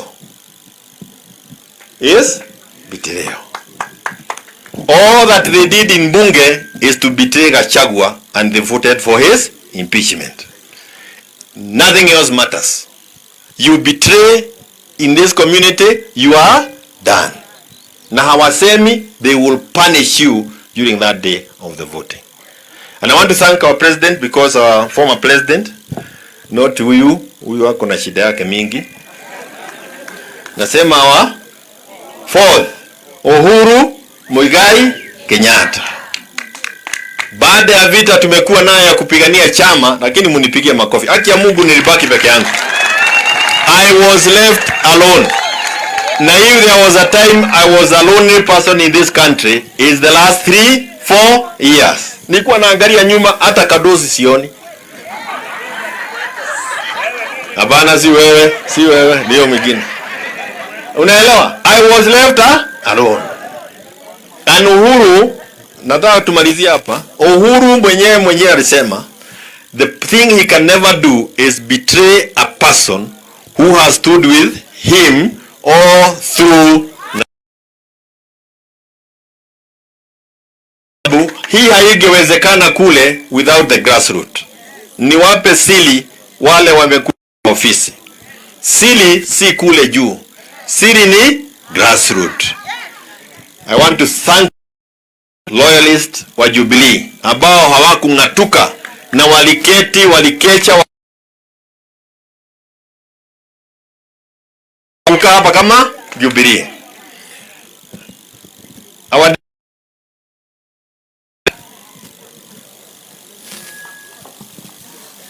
We had this kind of a meeting. Gideoro wapi chairman? Huyu kwake area yake. Almost a year ago. And people are still looking at us kama wanyama ambao wametolewa polini. Today we are here happy and happy. Sasa nataka kusema hivi. Mimi na Gachagua, as we fight for the removal of William Samoei Ruto, we will also be fighting for the unity of this community. We will also be fighting for the unity of the united opposition, and we will ensure that even us as a community hatuachwi nje. Halo? Hii ni mambo ya kufanya nini? Kujipanga. Ni sawa sawa? Kwa hivyo nawaomba because we have our own presidential candidate. Mambo yalikuwa mawili. Pigana chama irudi. Ya pili, get a good presidential candidate. Tunaye hatuna? Tunaye hatuna? Anaitwa nani? Sasa ya tatu ni kukuja machinani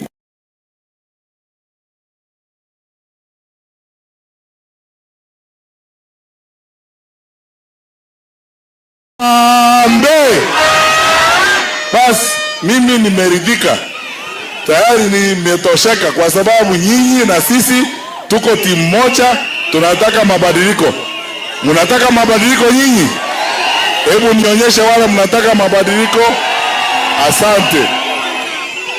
Ya pili, sisi tukiwa katika chama cha Jubilee na tumeungana pamoja na wengine katika upinzani, nimekuja hapa kuwaomba ndugu zangu, sisi tunataka tufanye kazi pamoja na wale wenzetu katika upinzani na mapenzi na umoja na kuelewana.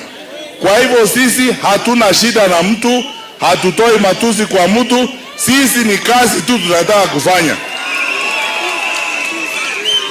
Nyeri, wacha niwaulize, si mlijua nilikuwa waziri wa elimu? Si mliona vile tulipanga maneno? Mnataka niingie nipange hii kitu? Nionyeshe wale mnataka nipange kitu.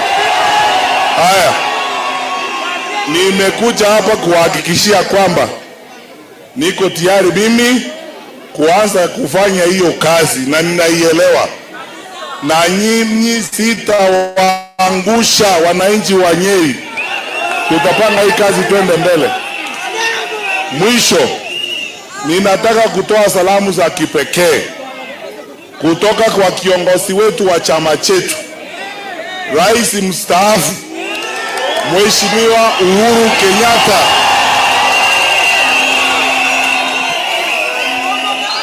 Hawa mama wanasema nikirudi nimpea Uhuru salamu, na nyinyi mnasema hivyo? Hebu nione salamu ya Uhuru Kenyatta.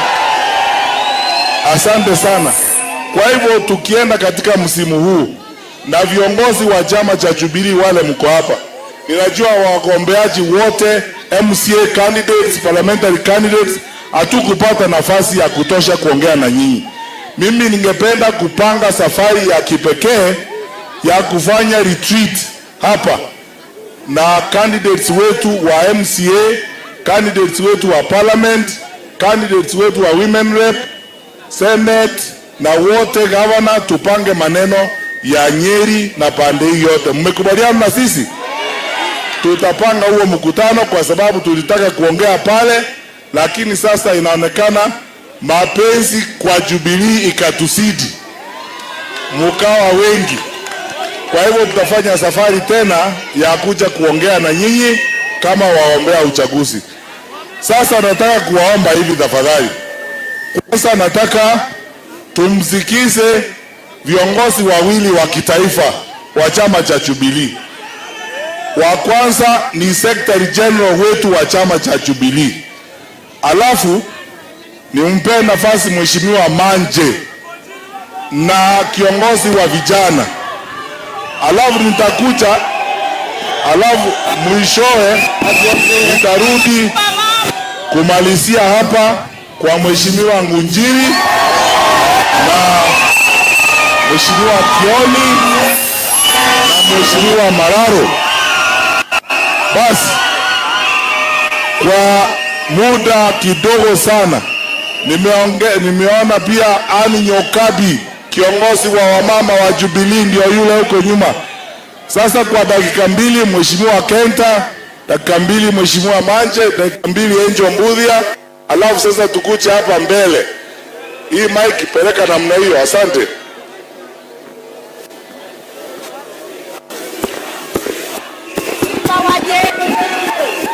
Haya, wananchi. But he does everything, and that is what we want to change. We want to have a government that has institutions that are working. Okay. People who have been appointed, they can go and work. All right. And let me also tell I'd like to give you a chance for closing remarks because we've run out of time here. Yeah. But I was looking at the Kurusoin dam that you talked about. There was no 20 billion that was allocated. In fact, it was 2 billion. It was allocated but removed in 2020 because it was too little for the project, which was 19 billion. That you can't put that 20 billion could not be allocated in that financial year. But even then, have you been told what happened? Let's have your final comments because we've run out of time here. Just a minute. Well, Trevor, you have been very biased in this show, which is very unprofessional. Because anyway, let me not go into that. Let me say my closing remarks. I've heard these people talk about broad-based at the Luo Nyanza is in government because of 2 ministers. The Luo Nyanza had a vice president called Jaramogi, but he still agitated for justice and rights. They never became complacent because they had a vice president. The Luo nation has had a prime minister. Raila and the Luo people still stood for what is right and justice. The people of Nyanza cannot be bought by positions. During Moi's time, out of 18 MPs, 17 were ministers and assistant ministers. But the Luo nation still stood for what is true and right.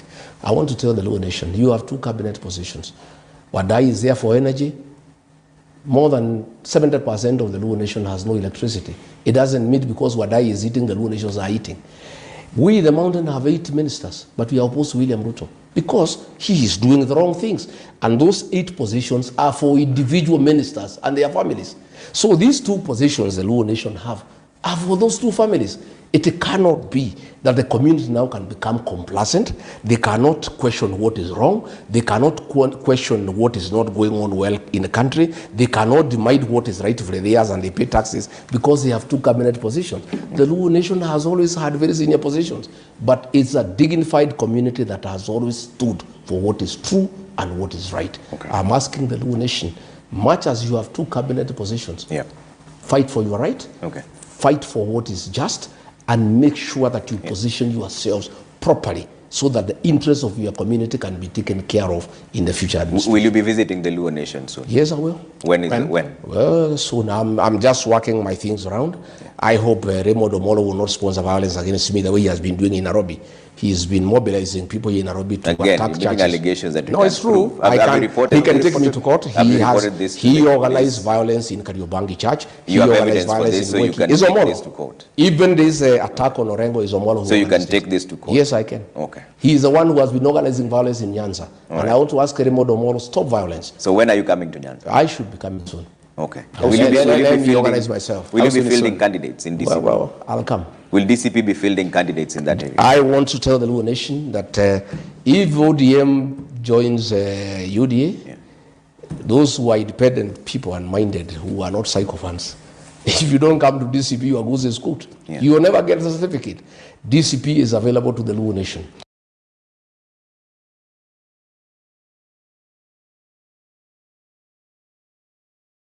Kupanga Kenya, mupende musipende, mtu yeyote anasapoti Ruto.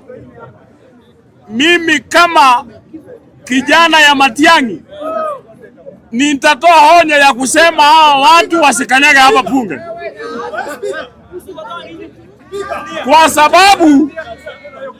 kwa sababu hawa watu wa kusapoti Ruto wengi wao ni watu wanatafuta unga.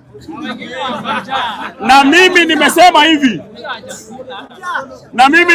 hivi,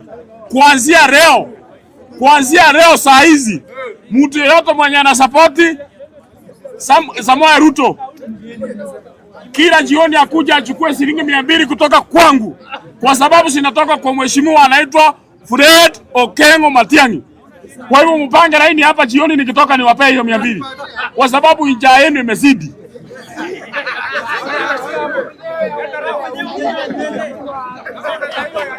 Nikienda kwa mada ya leo, mimi kama kijana ya Matiang'i nataka niseme hivi.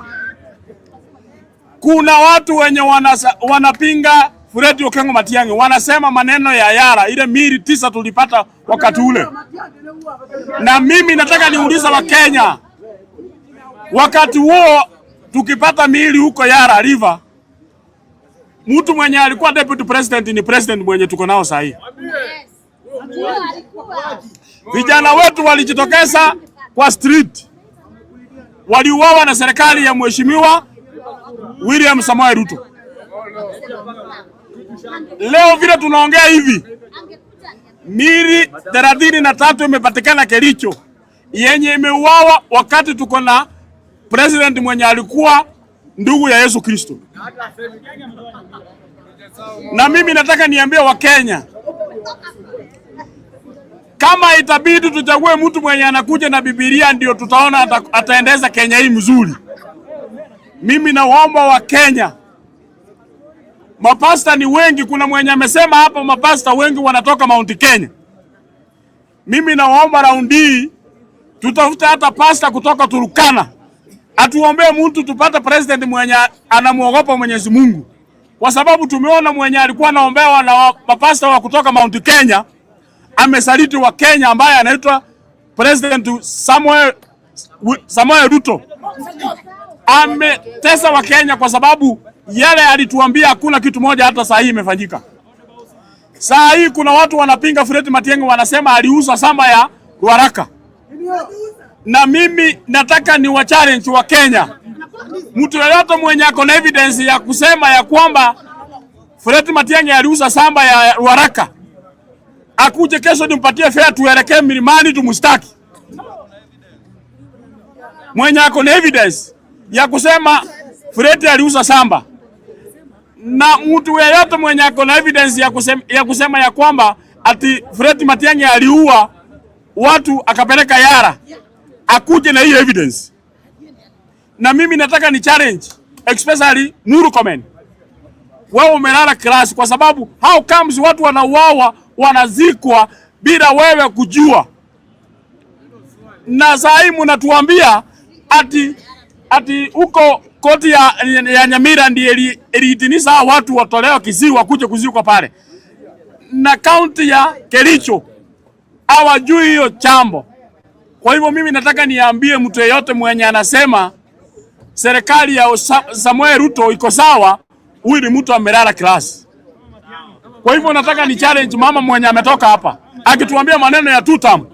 Hiyo tutam kwa sababu ako na njaa, nimesema leo nitampatia 200 kesa aanze kuimba tune ya mheshimiwa. Haya, panga laini. Ngoja. Speaker, wacha nimalize bwana. Time. Haya. Nikimalizia hivi. Sawa, nimalize bwana. Nikimaliza. Wewe wacha ujinga wewe. Maliza. Mimi nataka nimalize nikisema hivi.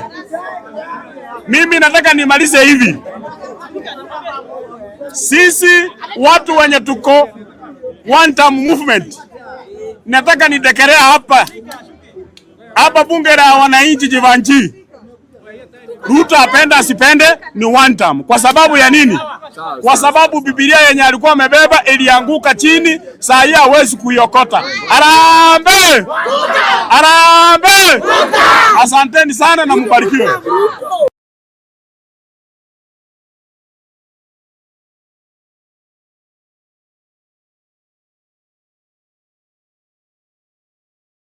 Interests of your community can be taken care of in the future. Will you be visiting the Luo Nation soon? Yes, I will. When? Well, soon. I'm just working my things around. I hope Raymond Omolo will not sponsor violence against me the way he has been doing in Nairobi.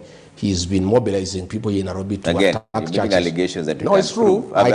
He can take me to court. He organized violence in Kariobangi Church. You have evidence for this, so you can take this to court. Even this attack on Orengo is Omolo. So you can take this to court? Yes, I can. Okay. He is the one who has been organizing violence in Nyanza. And I want to ask Raymond Omolo, stop violence. So when are you coming to Nyanza? I should be coming soon. Okay. Will you be organize myself? Will you be fielding candidates in DCP? Well, I'll come. Will DCP be fielding candidates in that area? I want to tell the Luo Nation that if ODM joins UDA, those who are independent people and minded, who are not psychophants, if you don't come to DCP, your goose is cooked. You will never get a certificate. DCP is available to the Luo Nation. All those leaders who are courageous, who are brave, who believe in the people, who want to go to parliament to fight for the Luo Nation, DCP is your party. Even here in Nairobi, I have very many aspirants who have come to DCP. Okay. And I have told the Luo Nation here in Nairobi to be careful, because previously the ODM has had 9 MPs in the city, courtesy of Wiper, courtesy of the Malembe Nation, courtesy of the Kisii Nation. Okay. Those nations are not with Ruto. Ruto has no votes in Nairobi. So if you go and make a partnership with Ruto, where will you get votes? Okay. You people must align yourself with the realities of Nairobi politics. All right. The Nairobi politics, as we speak today, is in the opposition. All right. So if they decide to join Ruto, they will not get a single position here in Nairobi. And I'm saying, like Ruaraka, if I get a good candidate from the Luo Nation who wants to run a DCP, hey, voila. All right. Yeah. Thank you, His Excellency. His Excellency Rigathi Gachagua, the DCP leader and also former deputy president. Mane kama weche marwa mar buch jopiny kawuono nwa rie ma chwalore matin kwa chako gi wach mar ang'ich welo mochoko chopo nyaka oyimore kata buch jopiny bende wago mana kae ndigi ogai want to speak to Ramogi TV and Ramogi Radio. Thank you very much, Trevor, and most welcome with Victor to my home here. I've lived here for very long. And I requested this interview because this is an important medium of communication to the Luo Nation. And these stations, I want to say they are not tribal. They are very good stations because all communities have their unique ways and they have their language. And communication, as far as I'm concerned, is not what you say, but what is understood. People understand their language better. So I sought to talk to the Luo Nation through this medium because I felt that there is a very deliberate attempt by William Ruto to create a wedge between me and the Luo Nation and my community, the Mount Kenya people, and a lot of false narratives and an attempt to create a bogeyman, somebody whom the Luo Nation can hate for no reason. And I thought it is important that I engage the community as to what I think about the community, our relationship, the past, the present, and the future, and possible areas of cooperation. And also is my responsibility as a leader in this country, when I see a community is being taken in a certain direction that my community has been taken through before, I have a responsibility to tell them, wow, here, be careful. We have seen it before. I can see the trajectory, and what has happened to me and my community can happen to you, so be careful. And they make the decisions. And you see what we do, Trevor, when we talk to people. You just talk to them. Whether they agree with what you say or not, that's up to them. Whether they accept your advice or not, that's up to them. If they reject it totally, that's up to them. But once you talk to them, your heart becomes free and your conscience is clear. All right. You're perceived in that region that you're talking about as being primarily against the Luo Nation because of your strong statements over time. Do you have a problem with the Luo community? Far from it. I have nothing against the Luo community. I have nothing but admiration. I'm a great admirer of the Luo Nation. And my history with the people from that nation is very colorful. I am a student of political science, and the people who have made me who I am, the professors and doctors who took care of my politics at the University of Nairobi, are from the Luo Nation. The late Dr. Nyangira took me through basic concept in political science. The late Dr. Katete Orwa was my mentor at the University of Nairobi. Professor Wanyande was a great lecturer, and today I owe to them for my politics because I know a lot. In my employment life, I was mentored by two great public servants, three public servants from the Luo Nation.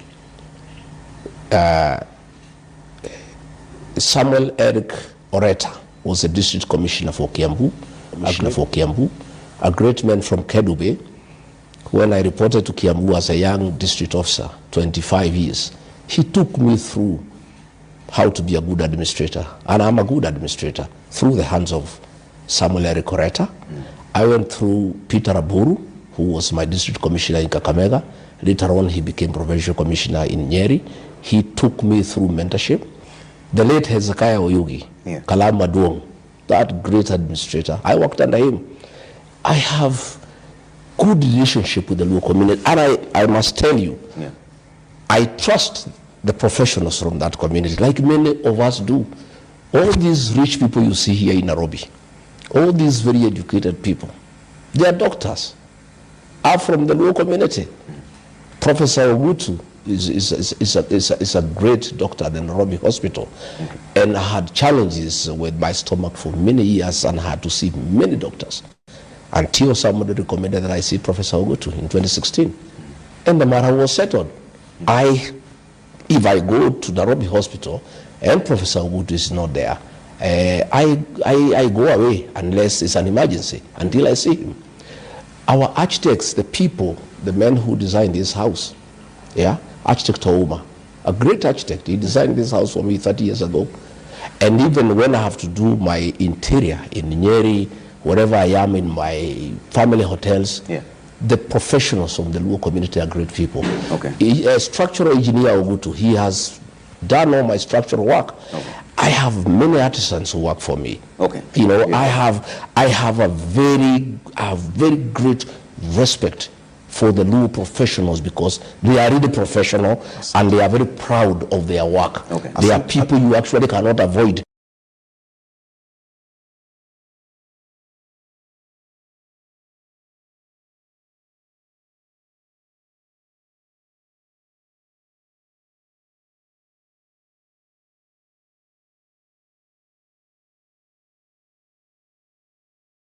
Closing remarks because we're running out of time here, but there's a question here from one Eriko Kach from Kisumu. This says the families say it's a rather insensitive question, but we'll just ask it because the people have asked. Can you respond to Ruto about the murder of girls after impregnating them? Eriko Kach from Kisumu. I cannot respond to nonsense, pettiness, and gossip. President has sunk too low. He has become a gossiper. Instead of addressing real issues affecting this country has a debt of 14 trillion. He is not bothered. We are facing a crisis on fuel shortage. He is not addressing it. He is on top of a vehicle saying that somebody's cow has died because of a tick. What kind of pettiness is that? Hata ng'ombe ya mtu ikikufa na wewe ni president, unaongea hiyo ni maneno ya ujinga na fitina ambayo haina haja. He's dedicating 1% of his time to respond to you. No. You're the one who started this but the kind of things he's talking do not warrant my response. They are too petty and too childish. Let me talk about one thing that you never allowed me. There is a project called Koru Soin Dam. Yes. Uhuru Kenyatta allocated 20 billion. That was a dam that would serve the people of Kericho and the people of Kisumu. It would address the floods in Nyando so that when it rains, the water can go to that dam. That dam would have produced electricity for the Luo nation. It would have given water for domestic and for irrigation. William Ruto removed that 20 billion. When he comes to Nyanza, the people of Nyanza must ask him, why did you remove the 20 billion from this project that Uhuru Kenyatta had given the people of Luo? When you're aware that there's an appeals by the two contractors contesting the award of the tender for that particular project.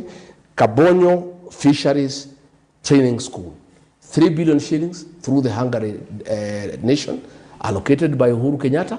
It was going on, it has stalled. The people should have asked him, instead of abusing Rigathi Gachagua, tell us about these projects. When you look at the sugar factories, Miwani, Soni, Muhoroni, Chemilil, they have all been sold to people. 10.2 billion shillings owed to employees of that region. People are committing suicide. Their properties are being auctioned. Did not hear a single... How many people have committed suicide so far with regards to this? Quite a number. Sikusikia kiongozi hata moja, Oburu, nani, Suluhu, hakuna mtu aliuliza Ruto, hii 10.2 billion, mutalipa hii wafanyikazi lini? Mambo ya wakulima, they are owed almost 500 million for these sugar factories that were sold without public participation. Those are the things I wanted us to discuss. And what did you do during your tenure as the deputy president to address the issues of the sugar subsector in the region and the now the horses have left the stable. William Ruto has sold those factories to Asians and other people. I'm asking when these factories, during your tenure, these factories, the people of Nyanza should.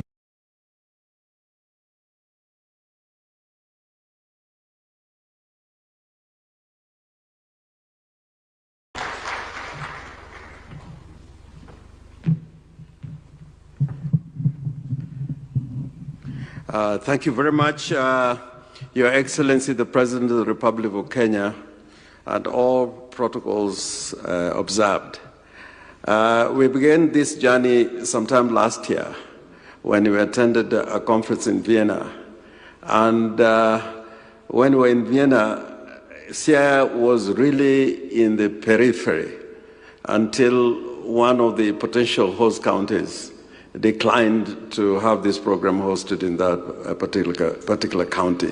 Since then, we have been moving at a speed at which I am very, very, very impressed about. And I want to tell our people that having a nuclear program, if you want to go to Canaan, is a must.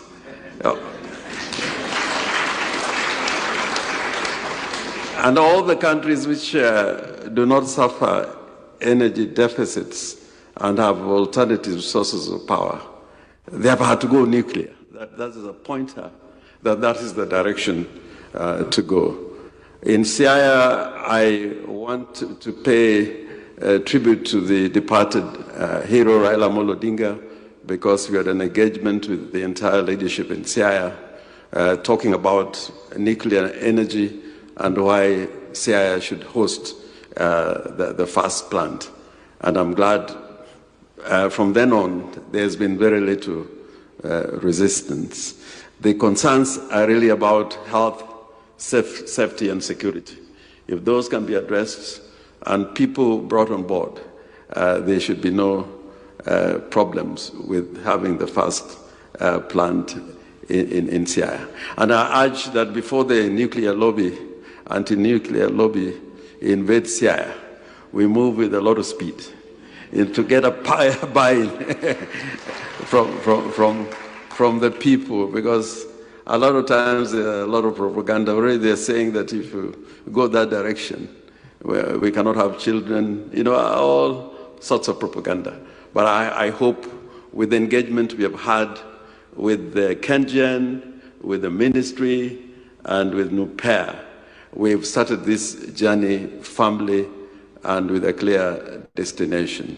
If Kenya wants to be in the first world, we must go nuclear. I thank you. Asanteni sana. Let us give another round of applause to Honorable James Orengo. Honorable James Orengo and the good people of Siaya have given us a home, and it's very good to hear that you are confirming that indeed with the home for nuclear, then Siaya can be also Singapore, and the destination is Singapore. With those few remarks, ladies and gentlemen, please allow me to welcome our Cabinet Secretary, the Honorable James Opio, and I, to make his remarks and invite our chief guest, His Excellency the President, Dr.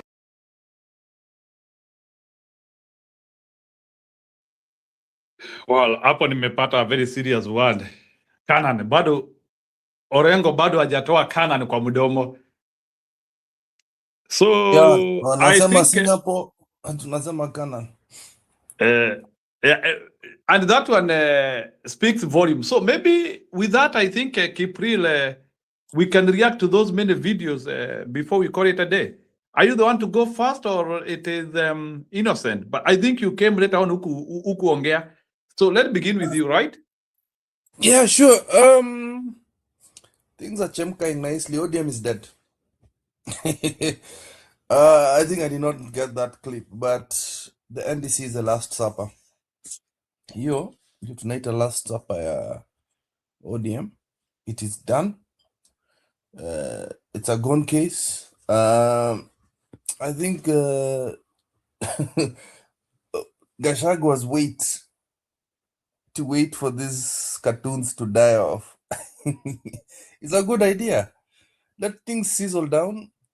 Ramogi TV, I think, is just testing to see how people are going to react to it. Naone kama atenda huko ground Nyanza. I tell you, once he goes to Nyanza, that's it. It's over. It's finished. Very good fact. Nairobi, without the other communities, especially the four he mentioned, matatu business ni Wakisi. Parts of Nairobi is for the Kikuyus. Alafu now, a lot of the healthy work that is done to run the industrial part of Nairobi is from the Western people. So, wacha tuzidanganye. Let's not lie to one another. ODM is dead. Imekufa.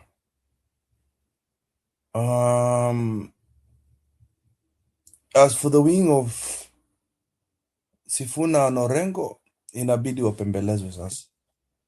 That's all I see.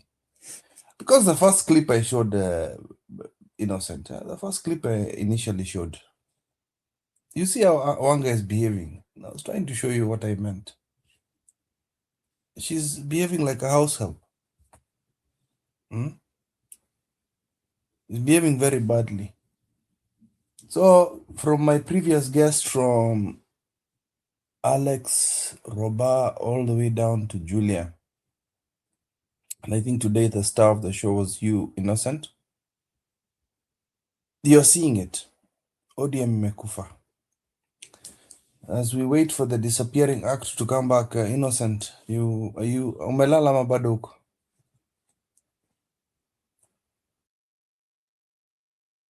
Bwana Innocent.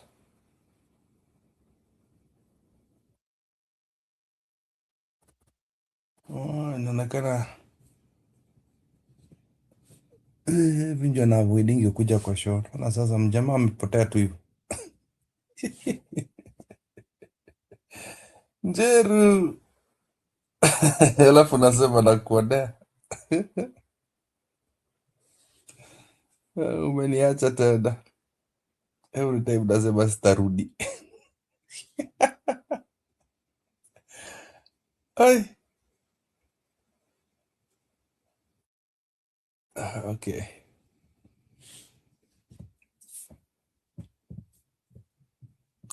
Very well. Acha niseme good night. Yeah. Umenitrick tena. You've tricked me again. Njeru, you've tricked me again. Hebu nipatie Nimekutrick excuse na yako. nini? Hebu nipatie excuse yako. Mimi hata peke yangu. Give me a No, sija kutrick. You tricked me No, again. ni simu imeisha power by the time, so nimeweka sasa, nimeweka moto. Pole yake, siwezi kuacha peke yako. I don't think Innocent is there. You can close up.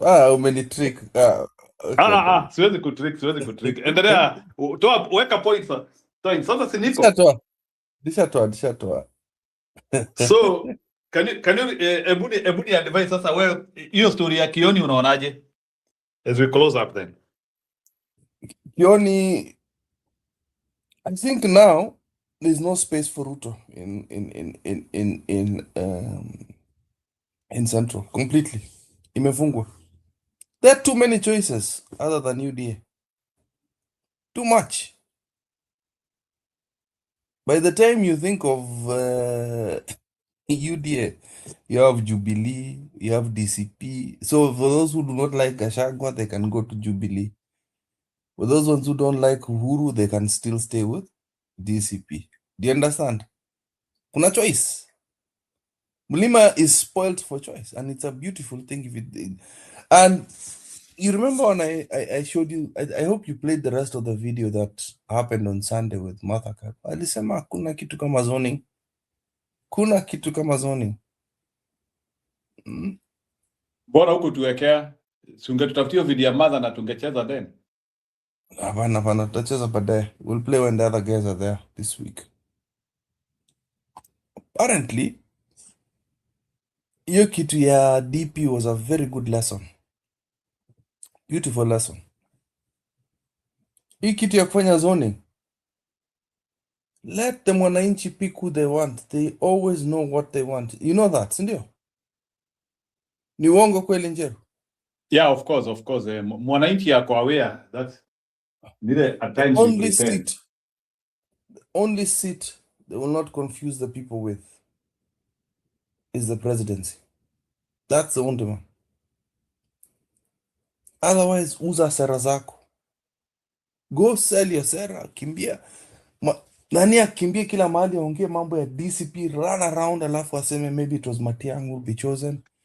Aseme lakini chagua Matiang'i. Aende huko Kambani, labda ndio presidential candidate. Run useme wipe kabisa. And that is how it's going to work. And if this third force clear candidate of their own, that is also very beautiful. You know that? Because at the end of the day, it leaves very little room for Ruto to steal. Itakuwa ngumu sana. So Kioni coming back, amesema aache matusi. I think there's a realization on the Jubilee side that we need to work with Gachagua. I know there's there was bad blood between Gachagua and Nani and Uhuru. Sasa hiyo hata kama tupendani, we can talk through proxies, but for the sake of removing Ruto, yeah, use emissaries, and it's working, isn't it? It's working properly. As for the final thing, at least I'm glad today we're not talking about political personalities. Story ya Tuju tumeachana nayo, achana nayo ujinga. Hiyo ni upumbavu. Not talk about Tuju. What for? That's theatrics. Like I said before, those are theatrics. This is rich people all the time. Our son. Again, let me just say something about the Luo Nation, the people from Luo Nyanza. I really don't like this worship of big people. I hate it. We have the same disease as Kalenjins, by the way. Hii kitu ya mtu mkubwa tuachana na hiyo ni ujinga sana. Ni upumbavu. I've seen even the way Kales treat their MPs. It's the most disgusting thing to watch. Also, what Tuju Nini? Well, a lot of our sons have been killed on the streets that we do nothing. They hardly talk about 10-point agenda, and one of the most important thing about 10-point agendas is actually justice for the victims of political violence. Oh, tutam. Nataka power. Mumbafu. Very stupid. Yeah. Back to you, Conman. Unaniacha peke yangu. Hata kuniita Conman bwana. Unaniita Conman kwa nini? Unaniacha peke yangu. Haya ni sawa. We appreciate you are coming. Haya tutafutie hiyo speech ya Martha Karua tuicheze ikue our parting shot. Man, it's too long, but I need to sleep now. Haya okay ni sawa. So ni vizuri Tomorrow. you can go and sleep. Nimeshukuru sana. Kesho ni mapema as we are doing it. Na ulete au majenzi umekuwa ukisema unataka kuleta. So si unaona sasa platform kunaanzia watoto alafu sasa so tunaanzia na team B alafu sasa team A ndio inakuja sasa jioni. Kwanza ndio team A. Okay sawa basi so kwa hivyo tu invite so tunaanzia na team A exactly at is it 10? I don't know if it is 10 or 9. We are starting with I know at 9 p.m. Tunaanzia 9 p.m. squeeze. So team A inaanzia 9 p.m. Kenyan time. Alafu sasa nayo sorry? I'll talk to him. I'll talk to him. Yeah, then team Manjambazi inaingia 12. Okay, now we have 3 teachers. Unaona tuna walimu watatu. Kuna Innocent, kuna Stone PK na Julia. 3 teachers in the show. They really need to come. Yeah. Anyway, thank you, sir. Hold on. There's Okay. also Nani. It's also Roba. 4 teachers. Aya, Roba ni mwalimu. Alikuanga zamani. Lakini hata Roba anakaa ni kama ni yule mse anaweza kutwanga makofi. Man, no, you can't say that about my big brother, man. No. I think Roba is a lecturer. We'll see. Tutauliza.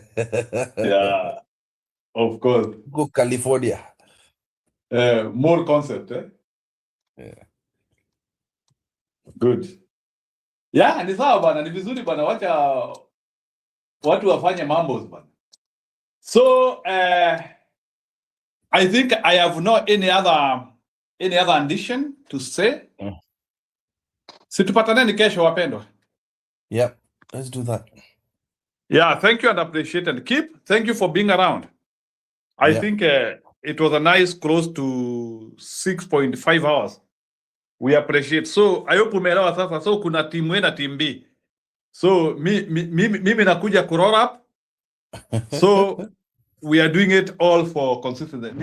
Because watu kwa jamhuri taifa letu la Kenya, they said that show ianze mapema, so we have to do that. So mukuje mukijua ya kwamba show inaanza mapema, so that's our effort, our concept. Thank you, bye. Kipril, baadaye. Bye. See ya. Bye. Good night. Snore healthy. Na usisnore ukijiamusha. Nilisikia unaweza snore hadi unajiamusha. I've done that many times. All right. Okay, thank you. Appreciated. Okay, wale walikuwa kwa show. Na kuna kitu niona amesema, I found this information that Ruto is negotiating to pick Kalonzo as his running mate. He's been negotiating Kila for a saa while. inasemangwa hivyo, lakini sifikiri imewahi fika hiyo. Well done, Rigeji. Huyo ni Glorious Wanjana. Venezuela IBC criminals waiting for direction from above. Kuna mambo hapa. Hatutaki kandi tena. Anyway, these are some I can pick up some of these comments tutaongea kesho. So story ya Kalonzo, I think Kalonzo, this is the wrong time to convince Kalonzo. I don't think Kalonzo ile wakati anaona bwana highway iko free bwana. Hiyo ndiye anachukua exit. Kalonzo bwana. I think this is the wrong time to try and negotiate with the Kalonzo. I don't think. What do you think? Maybe Kipriro, can you react to that haraka in 1 minute? Your comment ya Leon Holmes. It's a bit too hot right now. If he had done it, he would have done. When Raila had gone, and Raila had passed away, the window was last year. The window was actually last year. And not now. Yeah. Ni mambo utendeka, lakini I think for now it's too late. It's too late right now. Kalonzo kuna vitu, lakini I don't think ni sahi. Sahi ni noma. Aya, sawa Kipril. Bye. Snol. All right. Bye. Na so please, kama uko like the video, share. We are here because of our nation. Thank you. Innocent, are you there? Tumalizie ama ulienda kulala? Okay, bye. Bye.